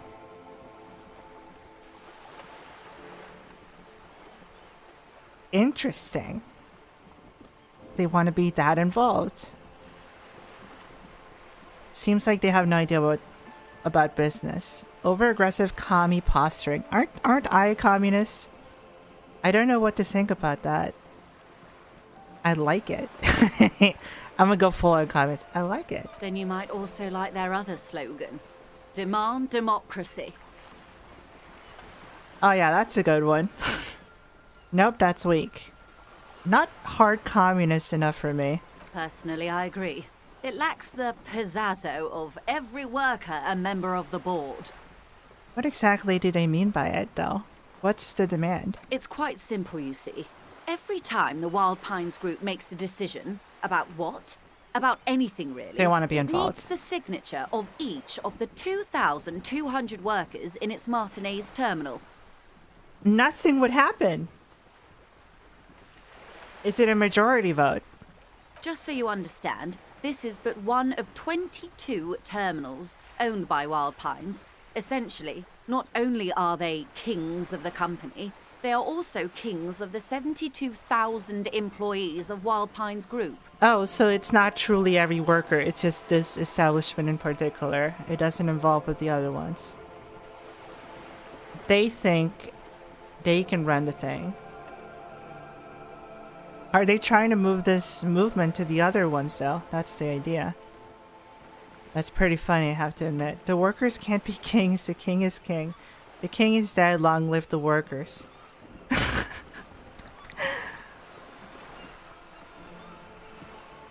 I mean, it's pretty wild of a demand. That's insane. But it somehow seems fair, but knowing people, this will just not lead to anything. You know, things would not move forward if it required this many signatures for any fucking movement ever.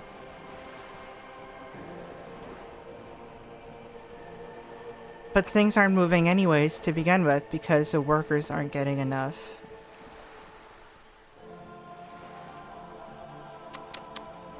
This is interesting. This is an interesting dilemma. It's like Caesar increasing the Senate with his supports. I think the clock actually moves in real time. No, it doesn't.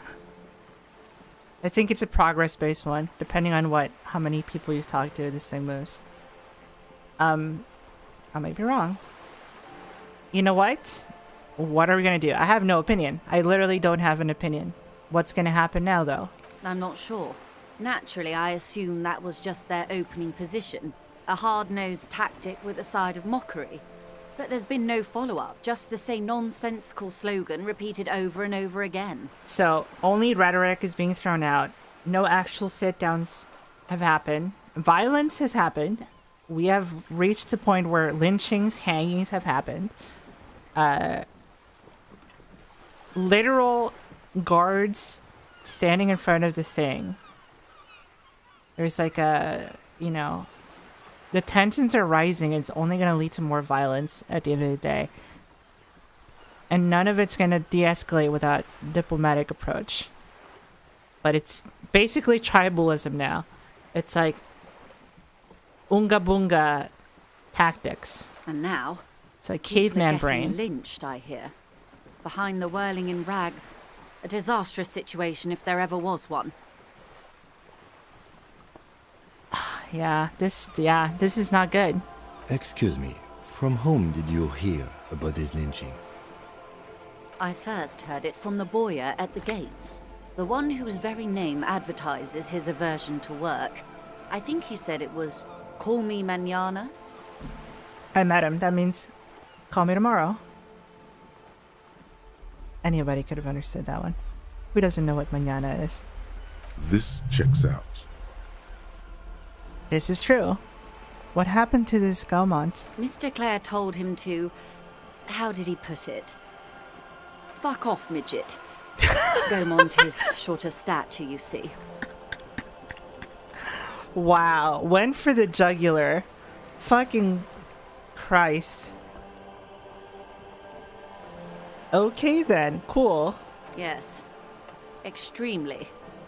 Keep in mind, this is To a the one thing he negotiator can't Mr. Clare change. has worked with before, and who was more than fair with him and the Union. So they've known each other for a bit. So, you know. This is personal to the point.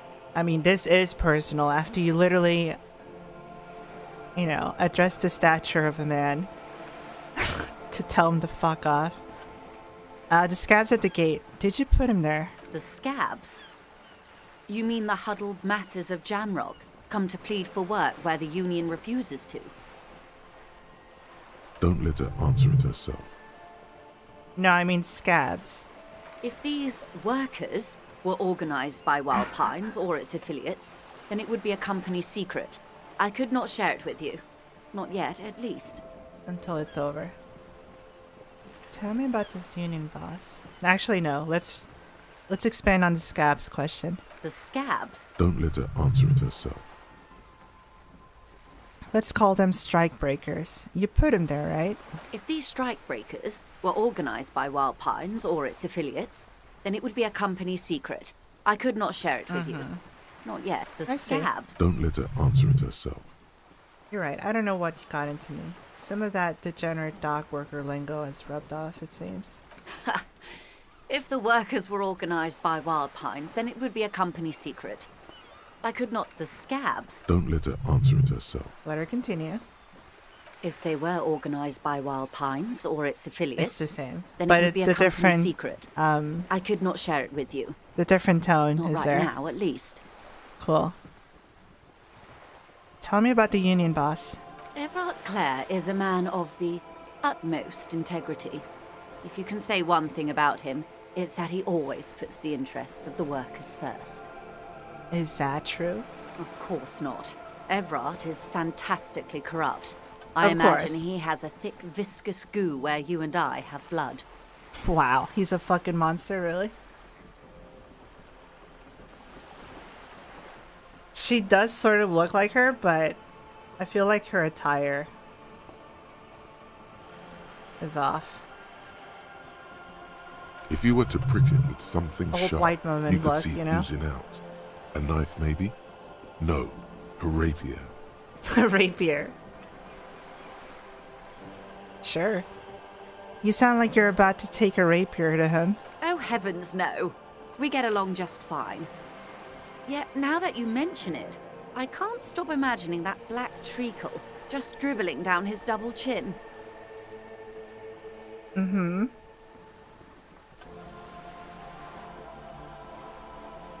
Is he that bad? He is the most corrupt individual I have ever seen, and I deal with men like him for a living. If there is anyone more venal, more irredeemably nepotistic, then it's his twin brother, Edgar. There's two of them. Yes, Edgar looks exactly like his brother, except for that lazy eye. He also talks exactly like Everard does, and when one's term as foreman is up, the other takes over. My god. Yeah, she seems pleasant enough. Like, we might say some unhinged shit and she's like, oh, hardly, darling. Like, she doesn't like, what are you saying? She just like continues the floweriness of the conversation, which I enjoy. It's how they circumvent the term limits, you see, with a funny little switcheroo. While in office, they've embezzled God knows how much of their workers' dues. What about the union itself outside their brother's Claire? The Debardeurs Union was once a perfectly normal institution. 20 years ago, anyway. It must not have been easy to establish under the Emergency Act, but they did it. I can respect that. Organised labour at its best, as they say. Then something happened in the local chapter elections. The brothers Clare came and transformed it into a... how do you say? She hesitates, looking for a right expression. A mob. The Debardeurs are a crime syndicate. Sad as it may be, I suspect we'll be forced to cooperate with them. Really? We're gonna have to talk to those guys? Refreshingly honest, officer. The company has tried appeasing in the past, but I'm afraid our concessions have only emboldened Everard and his brother. She turns to me. And your opinion, detective? If I may ask. I'm a curious and talkative person, you see. Would you say the Débardeurs Union is... An effective advocate for the rights of local working men. It's literally a mob. It's just basically Yakuza. It's your narcos. A giant leech sucking the life out of Rebecca. Basically a socialist mob. I prefer not to have an opinion on these things. That's boring. Have an opinion, hobo cop. It was perfectly normal institution 20 years ago.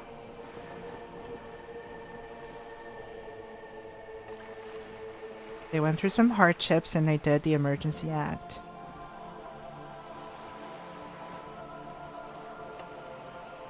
Organized labor was at its peak as it's ever been. Then the local chapters elections happened and these two assholes showed up.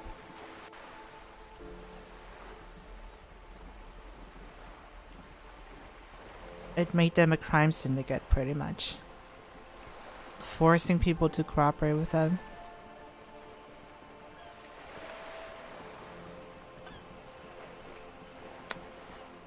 Yeah, no, this is bad. This is a bad take. It's like, yeah, lynching people, let's get going. Now we got our rights, and I'm like, you just killed a man. That's not cool, brother. A giant leech sucking the life out of Rebecca. A socialist mob. Well, these two, before that, it was fine. These two showed up and they sucked a giant leech. Indeed. And a hungry one. Sadly, Wild Pines have cooperated with what amounts to a crime syndicate for 2 decades. However much you feed the leech always hungers. And it's been in operation for 20 so years. So it's kind of a thing now that people are like scared to even talk to the police about anything. One more thing. You said something happened in the elections? I'm glad you asked. There was a woman, the previous forewoman of the union. She disappeared. Disappeared? Yes. On the last day of the local chapter elections, her daughter phoned in and said she wasn't running anymore. Or coming to work. Ever. End of story. This forewoman, her name? It happens. Some kind of extortion. You're jumping the gun. Sadly, the company records do not even give a name. She's just forewoman in private correspondence, Holly. I don't even know if it's a sir or given name, and I don't have access to the union's files. Huh. Downright haunting, if you ask me. The Wild Pines suspected foul play, but what could they do? It was a union matter. The point of the presentation is, these kinds of things happen around the Clares. Watch out when you're dealing with him. Okay, I'll keep that in mind. Thank you for your concern, man. We'll be just fine. Of course. How else can I help? What can you tell me about this lynching? Quite a few things, I'm afraid. She falls silent for a moment, contemplating something. The information I'm to share with you includes sensitive trade secrets. For the sake of my employer, I have to ask for your names and badge numbers. Oh, you need my info? Of course, ma'am. Sure. We should have introduced ourselves. I am Lieutenant Kitsuragi from Precinct 57. Yeah, she went off without even knowing who we were. We were just cops. But she's just like, yeah, I'll tell you everything. I don't fucking care. Like, I'm just gonna tell it how it is. No biases. And this is my colleague from Precinct 41. I'm afraid he doesn't have his badge at the moment. I hope mine will suffice. How curious. Why is that, Detective? Remember my partner told you I'd recently suffered from an unusual medical episode? My lost badge is related to it. I see. So, are you saying you lost your badge during the course of this episode? It's possible. After a night of heavy drinking, I lost all my memory of my life and the world. I could have eaten it for all I know. I don't remember anything. This world, this city, nothing. If I say any of these, it's like, wow, you're a mess. If I say yes and I don't even mention the fact that I could potentially would have eaten it, or that I'm a fucked up alcoholic. Yes. I can't hear you, darling. Speak up, please. Oh no! I can't get away with it. Oh no! I have to let her know now. I partake in drinking. That's apparently more socially acceptable than doing drugs. Oh dear. I suppose this does explain some of the more curious turns in our conversation. Yeah. I'm fucked up, lady. As I said, ma'am, his technique may be very unconventional, but he is an officer of the RCM. I swear. I don't have my badge, I don't have my gun, I don't have my uniform, but swear. Look, I know I'm using an old Confederate outfit. And I got a froggy hat on. And I'm holding a crowbar. But I swear to you, I am an official member of the peacekeeping squad. Of course, I sympathize, but I'm afraid I simply can't share anything more until I've seen that badge. God, shit. Shit. Hang on. She's a professional negotiator. She should be open to some sort of mutually beneficial arrangement. Oh my god, what is happening, bro?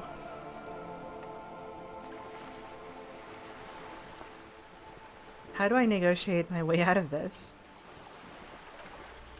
She's a negotiator. Just float a favor at her. Insinuate. Ah, she's curious type.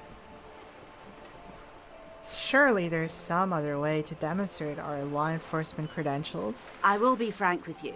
If I'm going to break protocol, I need to be able to justify it to my superiors. They're going to want to see something very tangible. You're in, but expect her to drive a hard bargain. Like what?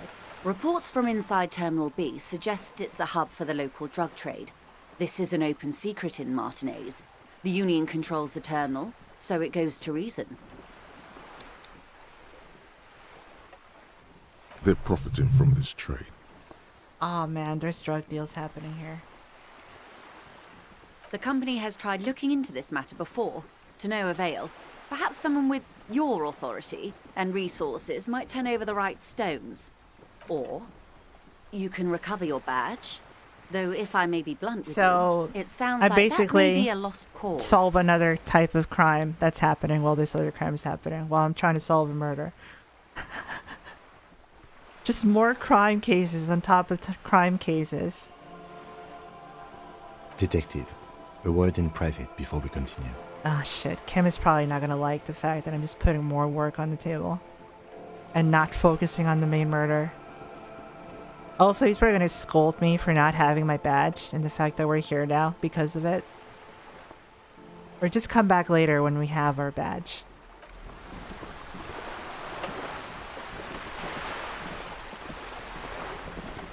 Shit.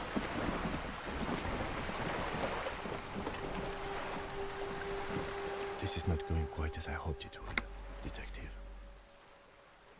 How did you hope it would go? Honestly, I was expecting you to use your unorthodox technique to keep her off balance and, not volunteer us to be her henchman. Shit. You were actually hoping I was unhinged. And this time I was trying to be reasonable. Fuck. Oh, so we're henchmen now. This woman is running circles around us. She might have known about your misplaced badge all along, or she's simply an adept improviser. Either way, we've played straight into her hands. Fuck. What do you propose? That we don't investigate the drug trafficking? We could just, find my badge. Oh, that would be fantastic, but do we have the time? The world is large and your badge is 8 by 6 centimeters. Oh, shit. You could request a new one from your station, but that would literally take months. Oh, and we don't have months. What do you propose that we don't investigate the drug trafficking? No.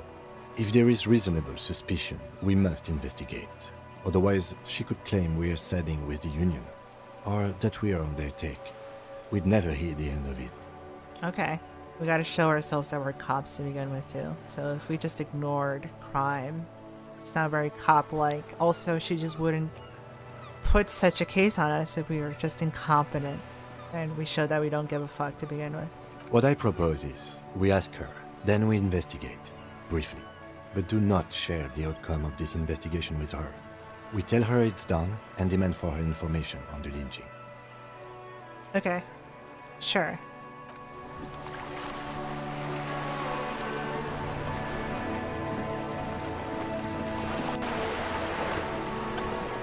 You're back. Good. What can I help you with? You seem rich. Can I have some money? Is what you want to say, but it isn't that easy, is it? Do not say this out loud. What is this? An athletic challenge? Scream it from the top of your lungs immediately. Show that asshole. You seem rich. Can I have some money? What? Why not? Look at that lady. Take a gander. Squint your eyes, bub. What nice fabrics. Why, yes. Tucked away under that sturdy green raincoat, almost rustic in its simplicity, a silk shirt and matching scarf around her gentle throat, while dull orange pearls hang from her earlobes, red from the cold. Her light green eyes scan you, full of knowledge and worry, wealth and all its possibilities. Yeah, so? Now look at you, you misery-clad simian. Oh, don't roast me barely now. able to tie your own laces. No. Your armpits are lakes. Come on. A scythe of booze precedes you. I don't smell Your hair bad. sticks to your forehead, and your underwear feels uncomfortable. My dick isn't hanging out right now. You're poor. Poor as balls. You can't ask this person for money. You're too... Ashamed? I'm not ashamed. What is this feeling? I've never felt it before. I'm a goddamn working man. I'm not ashamed to shake this leech for some dough. As I should be. For even considering it, this is a woman and I'm a man. Yes, I should make my own goddamn money by now. Maybe you could ask her for some stock tips. That's a maybe. Or a job. But you're sure as hell too ashamed to ask for cash, buddy. Shit. As I was saying, if there's any way I may be of assistance, please don't hesitate to ask.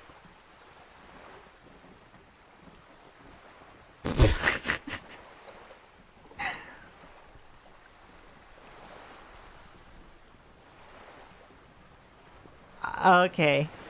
So the reasons why this is even a high dice roll is like, well, my communism is telling me, well, share the wealth. You know, you're a fucking rich person. I'm in a fucking dire situation.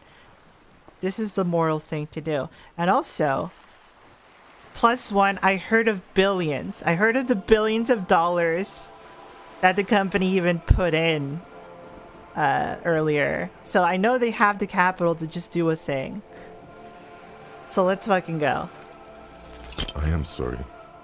It just doesn't come out of your mouth. What does is... Excuse me? I didn't hear you. Her voice is kind, a little hoarse from the wind. What you meant to say was... I tried. I gave it a good try. You seem smart. I need someone to give me a lowdown on this reality we're in. This reality? It's related to that medical episode. I have trouble remembering even the most basic terms of reality. No time to explain, just give me the lowdown.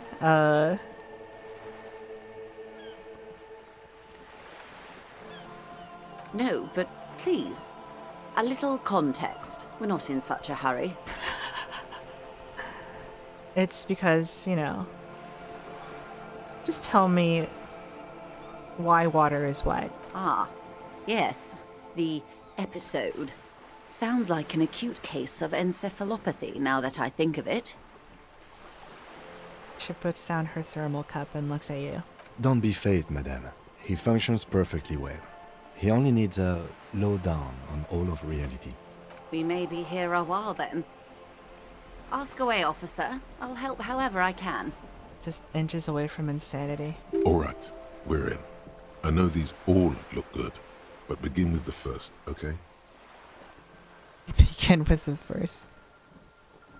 Where are we? We're in Martinez, baby. Baby? A casual term of endearment popular among the 50-plus crowd. It's a disco holdover, pay it no heed. I'm a disco beholder myself. Aren't we all? What did that trigger? Martinez is a district of Revachol. A very small district tucked away near the industrial harbour, north of the 881 and Jamrock. You would be excused for not knowing about it. Unimportant, they say. Forgotten, even. Shelled to smithereens during the Revolution. It has its charms, just not this time of year. Okay.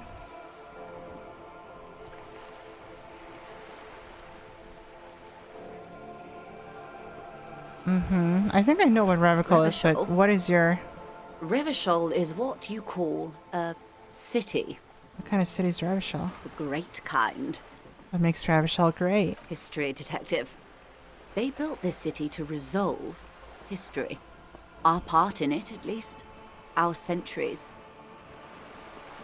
The nations built of it? the Occident, or migrant workers from Seminine and Ile-Marat, depending on your creed. And who built it? The nations of the Occident, or migrant workers from Seminine and Ile-Marat, depending Okay, on your we're creed, done, we're done. in the When? DeLorean century. 380 years ago. DeLorean century.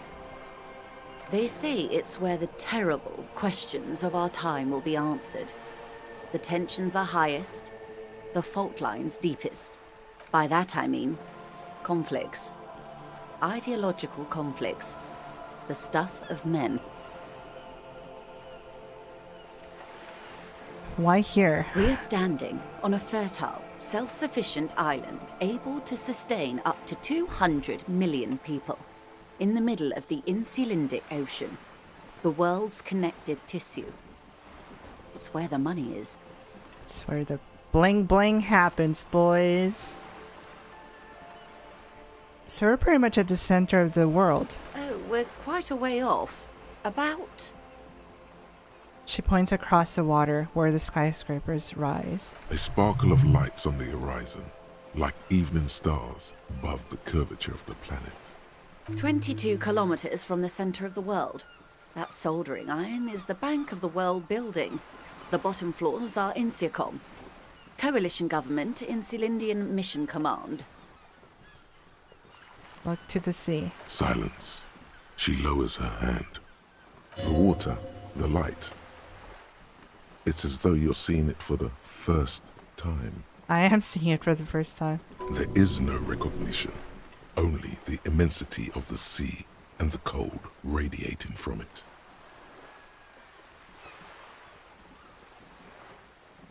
Say nothing. Observe the large body of water swelling.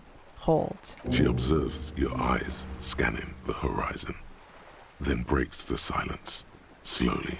This is one thought you need to complete. Where are you? Was there something else you wanted to know? I remember something about a lowdown.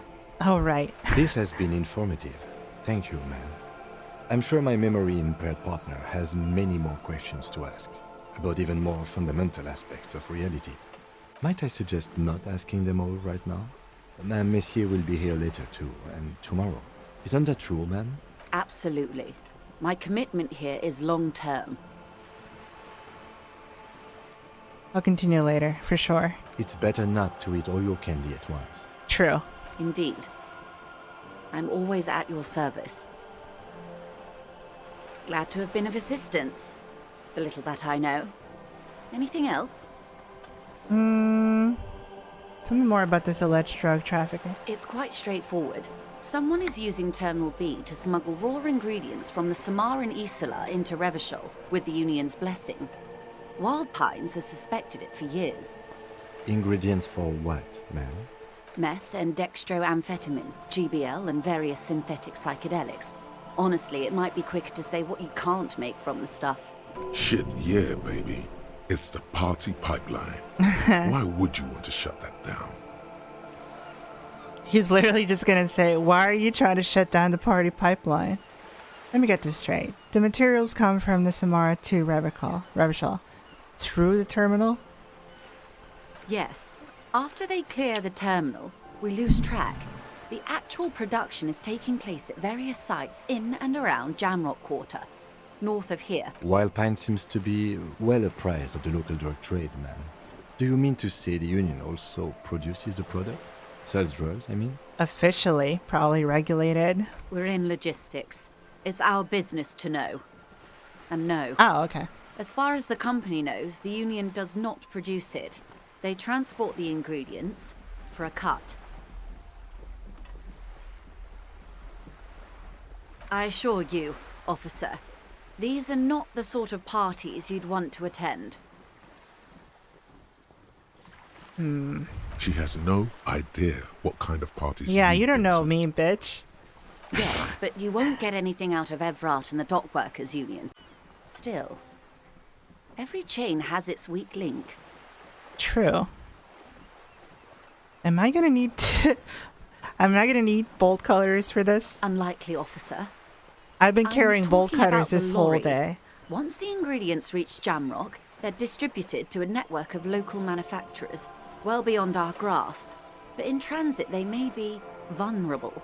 Perhaps you've noticed that a number of lorries are tangled in a traffic jam at the roundabout just now. Interview the drivers who are still hanging about. One of them might be waiting for a crucial shipment. She gives you a knowing look. Her irises are light green, like the river Esperance in bright daylight, upstream where it's clearer. I'll be explicit. If you find this driver, I will share company secrets with you. Okay.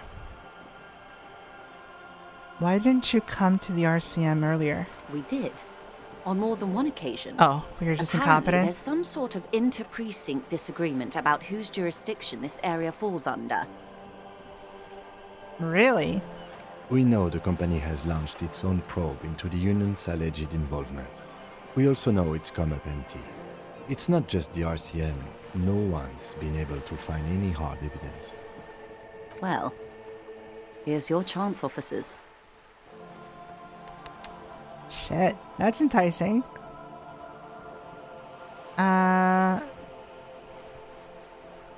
She's simply. Alright, guys. I guess we'll continue later. Wow, you work hard. I do? Oh, yes. You hustle. You're a provider. It's tough out there, but you keep it real and provide. I guess I do, yeah. That's what I do with these streams. You're a provider. Of what? Annoying sounds? Oh, yeah. Like a horse. A workhorse. For hard work. I did upload a video today. People seem to enjoy it. What hard work do I do exactly? Look at yourself. You're a human pedometer. You must have walked 200,000 steps down cracked asphalt, mosaic, sand, and linoleum after you re-emerged. I did fall on my ass trying to punch a child and got my hand almost crushed by a giant man. What else? I did excel at throwing that ball though and pissing off that old man. That is the sign of a hustler who never gives up. The world is harsh and people are evil. You didn't make it that way. That's and you won't let That's it not break true. You ride. I mean, I do ride. I'll fucking ride till I die, bitch. That's just what it's like. Life and death. But you got gills on your side, baby. Got those black papers with the faces of the innocents on them. You bring in the Franco Negros and the Solas. It ain't easy, but you do it. Day in and day out. You didn't make the rules, but you won't lose. You're a cop and a sprinter and a money printer. I like that. You're a cop, a sprinter, and a money printer. I walked the walk. I did recycle those bottles. Made myself 20, what was it? No, 2 Royale. Sorry. I'm doing better than most folk out here. You could say I took some money too from that Mañana guy. Oh, and then there's this pawning stuff. That suspicious Roy guy.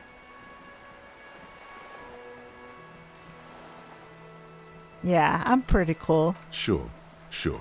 And has it been easy? Is life He's just easy? agreeing with me. Have you not gone into cardiac arrest? Are you not about to have an anxiety attack or shoot yourself in the mouth? But you still hustle 24/7, ride or die. Now, ask yourself. Dude. Have you not almost died of a heart attack while trying to punch a child? Did you not just have an anxiety attack when caught in the lie? Or try to shoot yourself in the mouth the night before, getting pissed drunk and traumatizing a poor worker to the point where she just quit? But you're still out here, causing pain. Are you rich?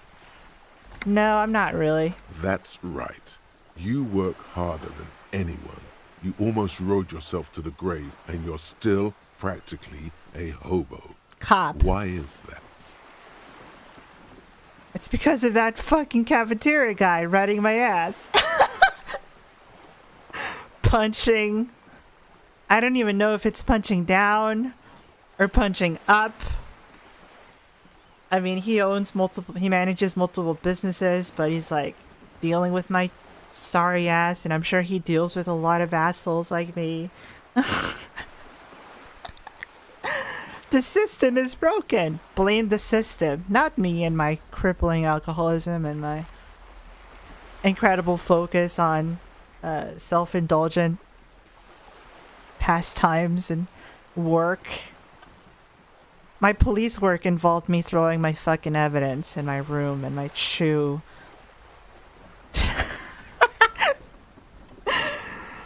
There's a market for corrupt cops out there, but the immigrant cops have had price dumped it. So the racial way, Jesus fuck, fucking taxes, man. So taxation is theft. Type dialogue choice. I don't know. Why am I so poor?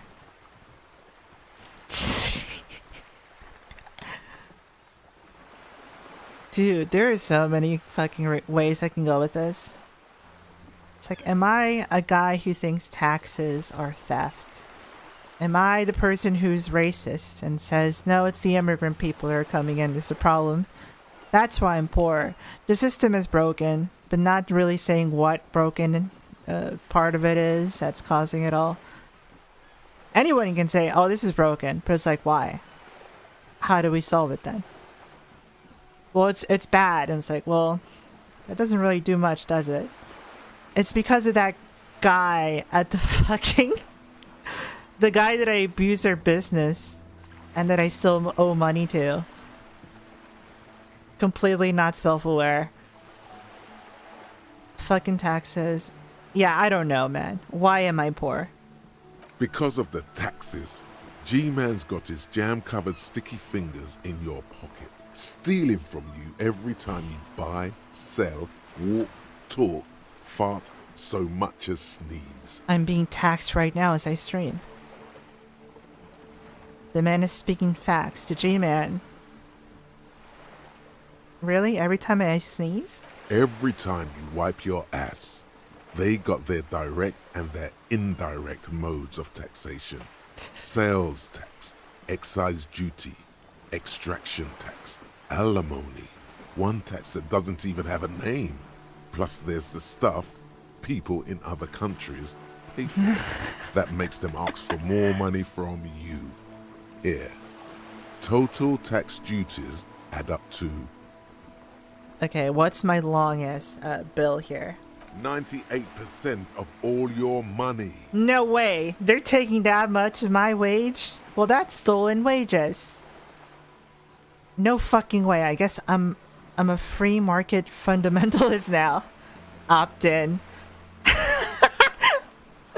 I'm convinced. I have been red-pilled, basically, is that dialogue choice. That's awesome. Are you sure? That seems like a pretty big number. Yeah, these are just random ass stats that, like, you're not supposed to believe without seeing the actual numbers. Are you sure? This isn't helping me solve my money problem. It's only making me into a free market type. Opt out. Yeah, no, fuck the free market. What are you, a racist? Be a racist. Be a What? cool immigrant, ultra-liberal free market advocate. No? Ride or die. Keep That's it not at street. all. No, I just don't think it's actually cool that this invisible line exists that supposedly fixes everything, and we're supposed to be okay with it existing, even though, again, it's another cog in the system. I'm trying to do a communist run here, god damn it. I'm not gonna be red-pilled into joining the markets when I'm trying to be like, no. Fuck these people. Well, if not being an ultra-liberal makes me a racist, then I guess I should be an ultra-liberal? Opt in? Go away! Disregard the whole last thought. I'm trying to be a communist, but this game is telling me no, but you're the free market, though. Like, you gotta look at the cryptocurrency, you gotta look at Doge. You gotta look at Dogecoin. Unironically. Fuck you. You're not gonna trick me into capitalism. I'm out here. You know, I may be dressed in blue, but truly in my heart, I want to be dressed in red, you know? What the fuck is that noise? Did I just end capitalism? A sturdy metal door guards the southwest entrance to the apartment building. It's locked. Then I knock it. The door rattles against your knuckles, but there's no response. I'm gonna knock again. The door rattles again, but this time you hear an elderly woman's voice calling out from inside. Stop banging on the door! I'm not letting any more strangers inside. More strangers? She probably got robbed. Hold on, who am I speaking to? Doesn't matter who I am. Now go on, get out of here. From within comes the faint sound of a broom sweeping across the concrete floor. This is the police. Open the door. Ha! The police? Everyone knows the police don't come round here. Please let me inside. It's cold out here. Come on, Grandma. Help a young kid of 40 years old out. No, I already told you. I won't be responsible for any more strangers getting into the building. But Go I'm check the backyard good, honest. door. Maybe someone there will. Leaving the sentence unfinished. Kim, tell her we're real policemen. Madame, I assure you, we are real police officers. The lieutenant repeats dutifully. There is no reply. Just faint, sweeping sounds inside. Let's get at. Anarcho-liberalism is gone. Hey, up here, Piggo.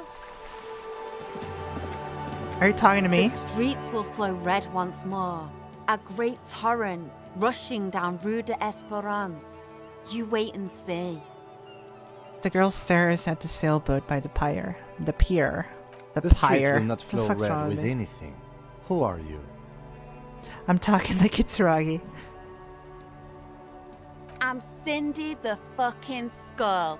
What else do you want to know? date of birth, blood type, the last time I was tested for Hep C. She's an anti-Fed person immediately, I can tell. Stop asking shit. Who gives you the right to know anything? Fuck you. We just want to know your name, little lady. No need to get offensive. Don't use that tone with me. I am the law. Let's start with your blood type and go from there. Be sarcastic back. I like that. Hep? Yeah. When were you last tested? Just insult her. That would be bad.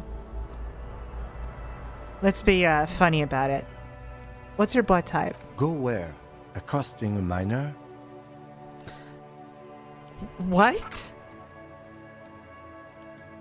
Kim.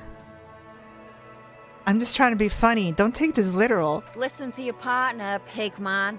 Keep your grubby hooves off little old No, lady. see, you just gave her ammo to think I'm a weirdo. You fucking... Come on, man. Despite the attitude, she puts the brush aside. Oh, she's willing to talk. Cool. You keep looking off to the side. What are you looking at? What are you doing to the wall? Do you know anything about the recent murder? Yeah, let's talk about the murder. I ain't no snitch, pigstein. Shit. Go forth and forage in someone else's shit. No shortage of squealers in these parts. Okay. She's not the corrupter type. Actually, there is a shortage of people who talk to us in a normal, calm, informative manner. We weren't put on this earth to make your life pleasant, fucko. What are you doing to the wall? Can't you tell? I'm painting a beautiful mural, an aereo graffitio visible from low orbit. She's just literally admitting to vandalism to cops, and it's like, whatever. What are you gonna do? I haven't really started it yet. I'm waiting for the right words.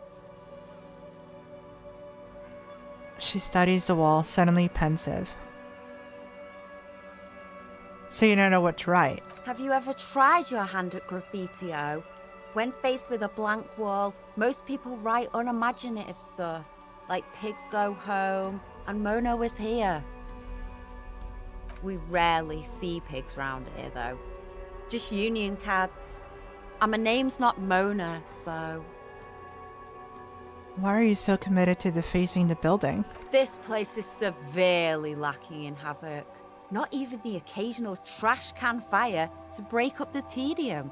I thought I'd mix it up, you know, summon the forces of crime and social chaos with a wall-sized invitation.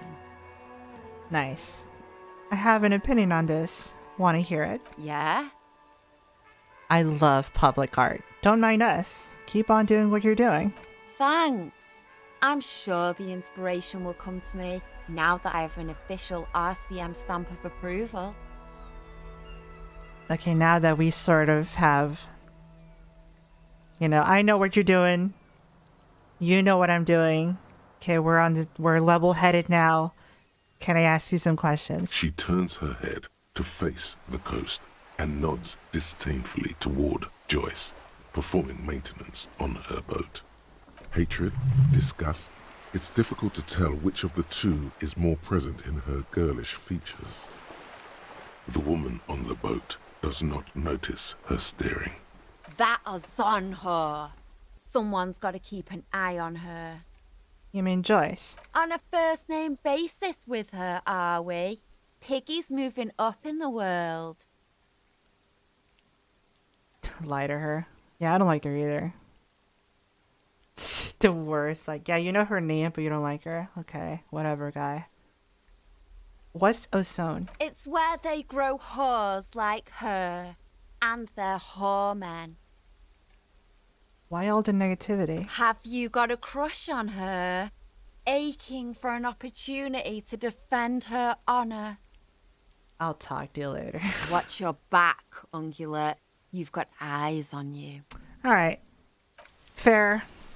Never gonna be in good terms, but We're in speaking terms.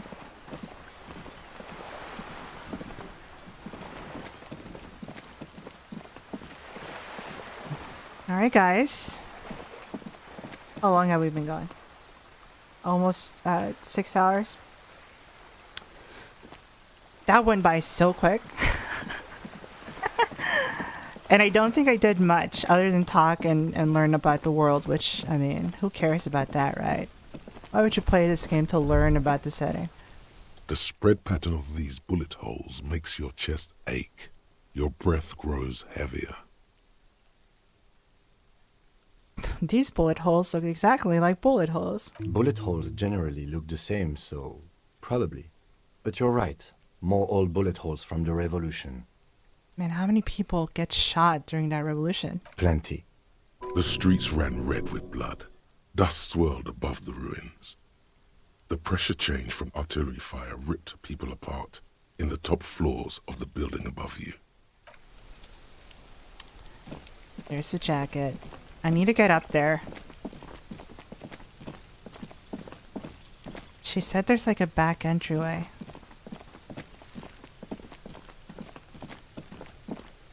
But, like... Damn it. Can I yell at you? Hey, what's that? You see a young man on a balcony nursing a cigarette. His eyes have been following you for a while. Not looking for any trouble, officer. He says in a quiet voice. Despite the cold, his shirt hangs unbuttoned on his frame. Why are you whispering? It sounds like you're already in trouble. There's no trouble. I'm just speaking in a lowered voice. I don't want to be seen talking to the gendarmerie, if that's okay. I just want to finish my cigarette. It's the god of cigarettes and youth. Ask him if he's got anything to spare. Oh, please. Please. Apologies, but this is my last one. Son of a bitch. The god himself has denied you absolution. I need absolution. Can't you just toss that one down? He just said, dude, I just want to finish this thing. I'm not going to give it away. I'm just going to scream my nonsense. Absolution? I don't know that brand, but I'm pretty sure you can get Astras at the Frit. Can't you just like toss... I still can... Fuck. I was hoping not to say this, but okay. He's going to deny me. I'm not sure that's a good idea. Shut up and throw, kid.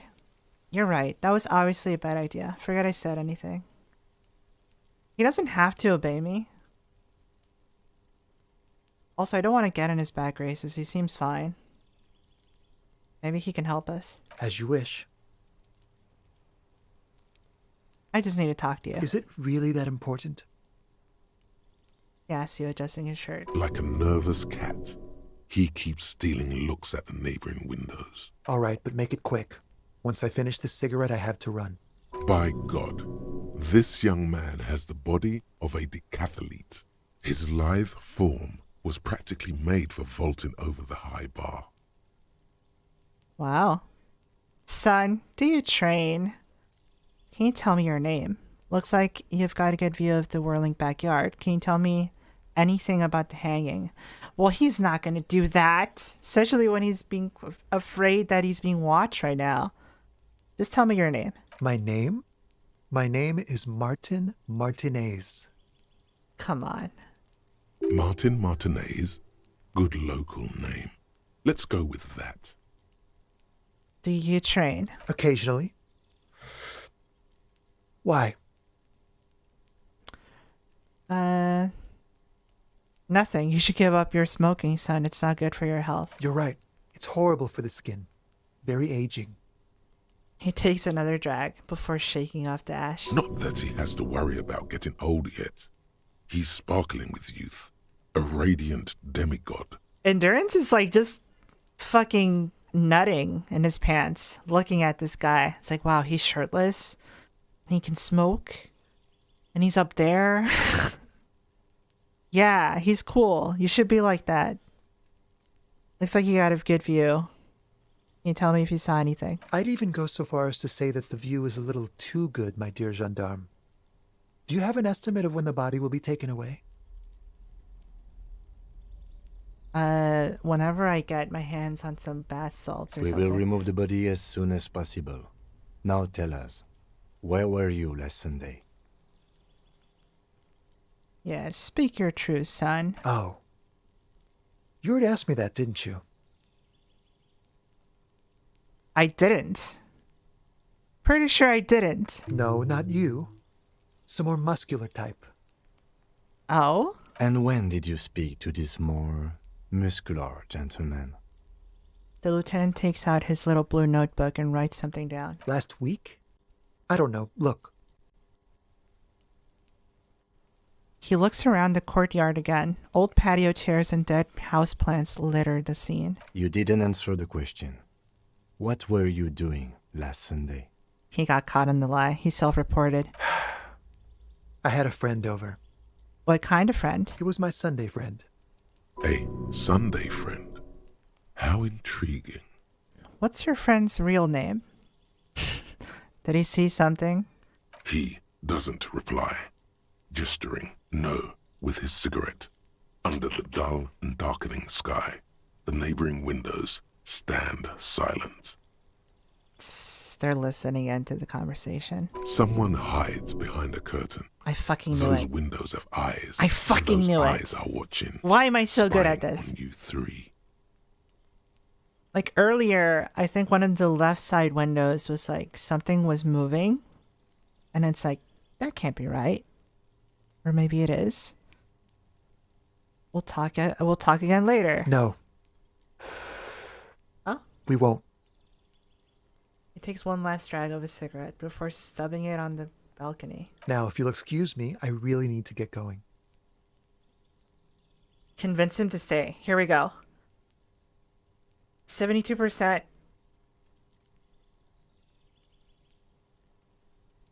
Here we go. This Yes! isn't the place or time for questions.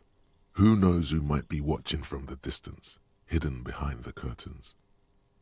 Oh, even though I rolled positively, it's still not a good idea. Hey, listen. I'm just trying to make things okay again. Can we meet again somewhere else? For a moment, the man on the balcony seems almost vulnerable. Something moves in the depths of his feline eyes, compassion and a hint of understanding. I am sorry, but I really don't have the information you're looking for. His voice is soft and deliberate. With a flick of his wrist, he sends the cigarette butt sailing over the rail. But, hold on, what's that? For a split second, his hand lingers, as though gesturing towards a stone placed right next to the front door. It's a sign. What does it say? Good luck with the investigation. He walks away.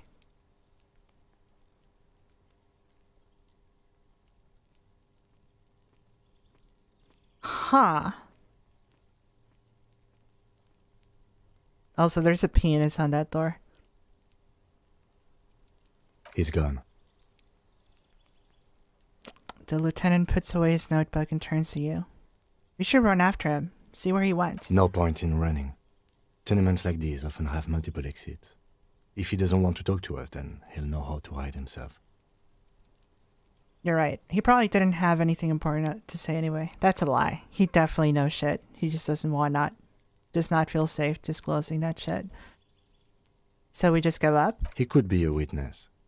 Him or his Sunday friend. Either way, we need to look into that muscular type who's asking about our case. Muscular type. He did leave us a sign. Did you see that? He wanted to draw our attention to that stone right over there. The lieutenant nods towards a small rock on the soggy patch of grass. If we find a way inside the building, we can ask around for his apartment. Shit, alright, let's do it. What's in the stone? A stone, like any other, lying in a whirl of sleet and mud.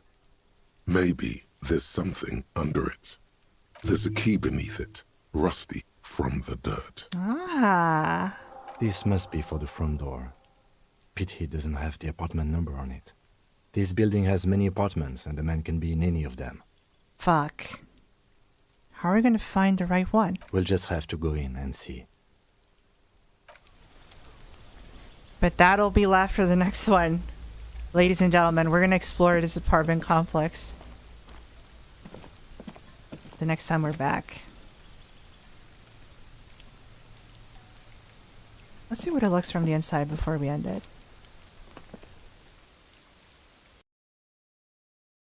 This is getting more and more interesting.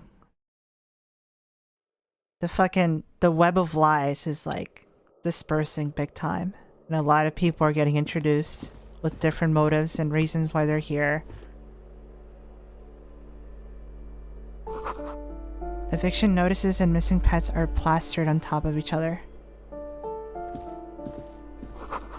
This box is filled with cleaning chemicals. Smells of laundry detergent. The body is still there, yeah. Flip up glasses the auditor. These flip-up sunglasses were fashionable in the old, but have since lost their popularity. Their thin gold alloy wireframes are a reminder of drug-addled bohemian artists. These days, the glasses are only favored by organized crime accountants who desire to look cool. I know. Next time we come in, we're gonna do the meeting and do the rest of the show. But yeah, no, still super fucking invested. Like crazy invested still. And we're not even on the main case.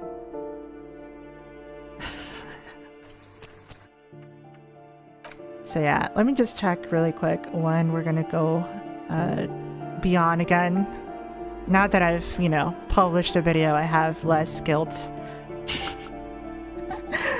of going live and whatnot, so. But, you know, I'm gonna be working on something else now that one's done. On Wednesday. So on Wednesday, we're gonna continue more Disco Elysium. I feel like these streams are gonna be the type of streams that you just leave playing in the background while you do your laundry and this murder mystery starts unfolding. That would be good. Me and my boy Kitsuragi here are gonna go on adventures, I guess.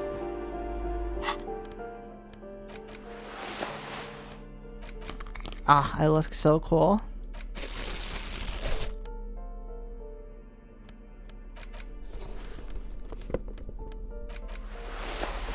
Oh my god, just, yeah, no, this is the look. So fucking stylish. I'm a cop. Trust me. Yeah, I really like the story so far. The dialogue choices are very nice. I'm liking how, even though it would have been awesome to punch out that guy who was holding the gate when the check mark was so high up, or well, it was an even number. Coming out of that, like, okay, no, this guy is super strong. Like, I'm strong myself, but this dude is in a different level. And he just roasts the shit out of you, like, yeah, you're a piece of shit, like. It's great. I don't know. I really wish to hear people's own experiences in this, so if you do plan on getting this, let me know. I'm not even fucking kidding. What did you do when this shit happened? How did that affect the story? I'm very much curious. What if he did stop, you know, punch that man at the gate and just completely subverted the whole storyline of having to get there? It's awesome. But anyway, we'll leave it there. Have a great Friday. It's Friday. The weekend is coming. Chill out. Relax. I will see you on the next one. Bye.